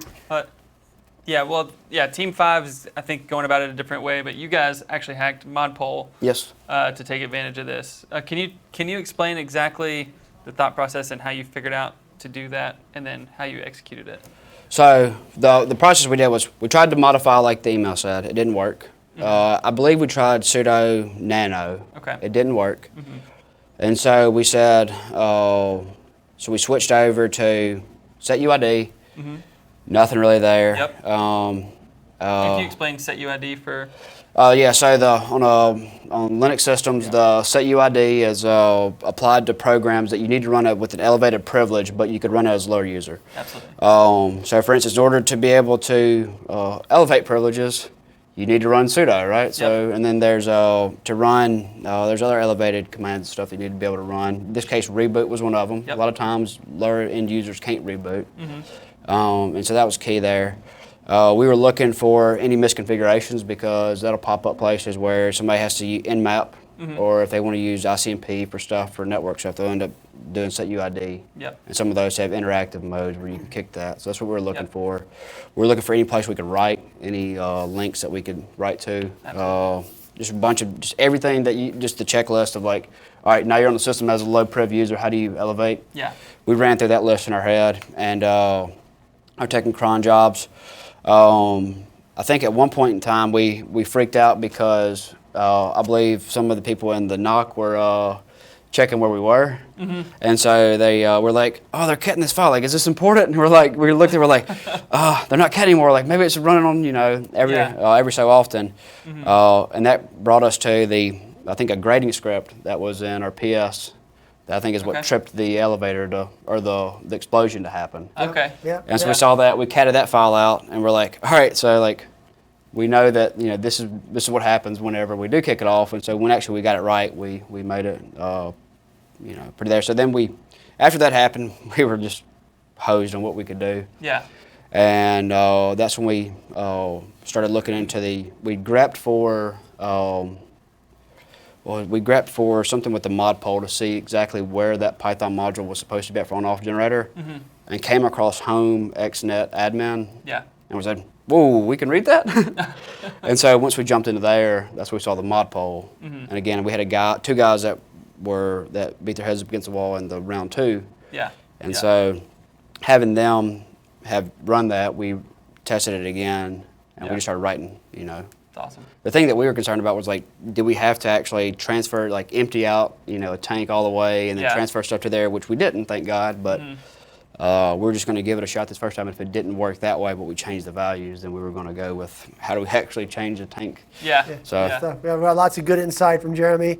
We are going to cut to a short break, and we shall return shortly. All right.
Hi, I'm here with Cadet Sears Schultz, who just won the first President's Cup individual competition. So there were over 1,000 people that participated, and this cadet beat all of them. So pretty exciting stuff. So Cadet Schultz, do you study, I'm assuming you study computer science at the academy? So similar to computer science, as part of our computer science department, we have a cyber science major. So some of the early courses are similar, but then we actually go into more of the specific cybersecurity courses. And actually, in the competition, I had a couple of the problems I kind of thought back to a class I had a semester or two ago and remembered some material from that helped me out. So we had some really impressive people from our agency, and you beat all of them, like hands down beat them. Like, how did you even prepare for this type of work? Have you been doing this for a long time? Is this a recent development that you got into cybersecurity? So since my freshman year at the Air Force Academy, I've been on the cyber team. The cyber team does cyber competitions year round. We'll travel, we'll just do them on the weekends. And so yeah, I've been doing that since freshman year. I have a cyber science major now. I'm captain of the cyber team. So it's a big part of my cadet career. Wow. And I mean, just thinking about resume-wise, this is kind of impressive. This is going to follow you around and be a big like gold star for you. Yeah, hopefully. No, it really will be, because I mean, this is an impressive thing and you beat some very impressive people. Did you do cyber also when you were in high school or junior high? How did you even get into this? In high school, I did a little bit of computer science, just like one class for programming. I was interested in cybersecurity. That's the kind of reason I came to the academy, but I hadn't done it yet. I just heard about the news. I think it was something I wanted to study and have a career in. And so that's why I came to the Air Force Academy, because I have that dedicated cyber science major. So yeah, not much, just interested in high school, but not much getting into it until the Air Force Academy. Okay. Now I mean, you are very much doing the Air Force proud by being here and by winning this. Where do you want to go? What's your career going to look like? So right now, I don't know exactly yet. I'm a senior at the Air Force Academy. We get our jobs, our first assignments in January. But I'll probably I'll do graduate school first. I don't know where yet. And then after that, I'll probably go to the cyber operations training in Biloxi, Mississippi. Wow. So for graduate school, is there any particular place that you would like to go? So I could go to AFIT right now, Air Force Institute of Technology. And I've applied to Stanford, Carnegie Mellon, Texas A&M, and Northeastern.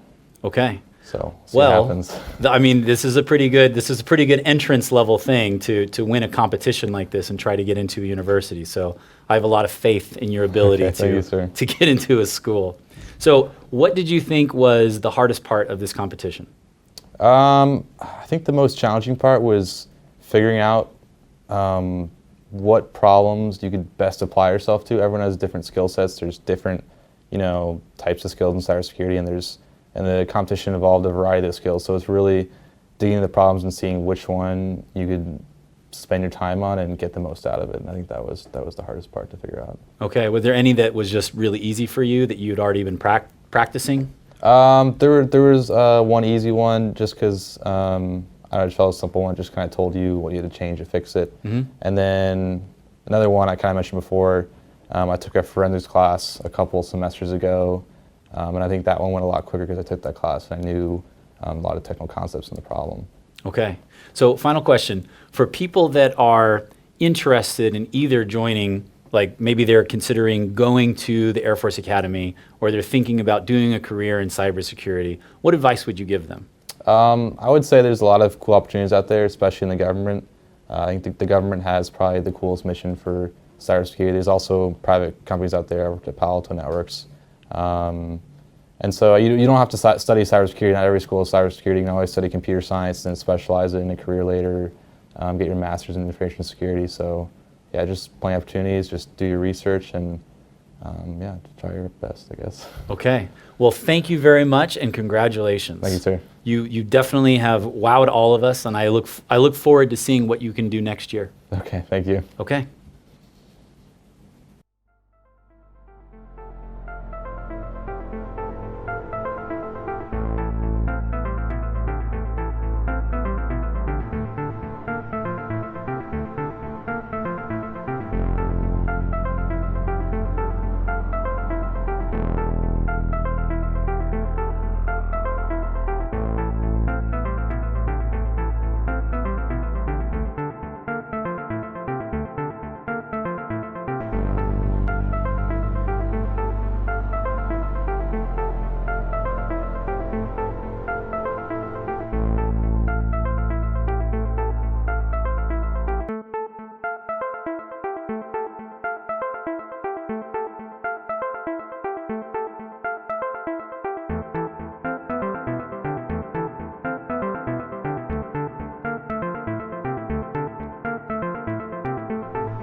Ladies and gentlemen, welcome back. The first annual President's Cup Cybersecurity Challenge is coming to an end. Adam and I have had a lot of fun today, interacting with you, keeping the banter going, talking about the teams, and giving insight and information on the competition and everything else we can think of. This is the first year, as you all well know. This will be done again next year in 2020. To recap and review, Team 2 has taken the competition. Congratulations to them. Congratulations to all the teams, all the competitors who began this journey back in the middle of September, including yourselves, committing your time, your effort, and everything else to see this first competition come through. Absolutely. Yeah, excellent job to Team 2 for being the only team to escape the room today. The other teams did incredible work throughout the entire competition, and Team 5, of course, pulling in the most points overall in the whole competition was pretty incredible. So kudos to the teams, and a huge thanks to everyone involved with getting them out here to compete in this final round. That's been a really fun time. Yeah, lots of celebrations to be had tonight. Again, win, lose, draw. I don't think there are really any winners here. Everybody's a winner because you're able to perform this type of work in this industry. You get to have fun for a living. Being a hacker, being a pen tester, being a red teamer. And as you can attest yourself, it's a lot of fun to do what you do. You get to come to work. You get to be in a casual environment with great people and a great culture and working for the greater good. And at the end of the day, I think something that we forget is that we are, making.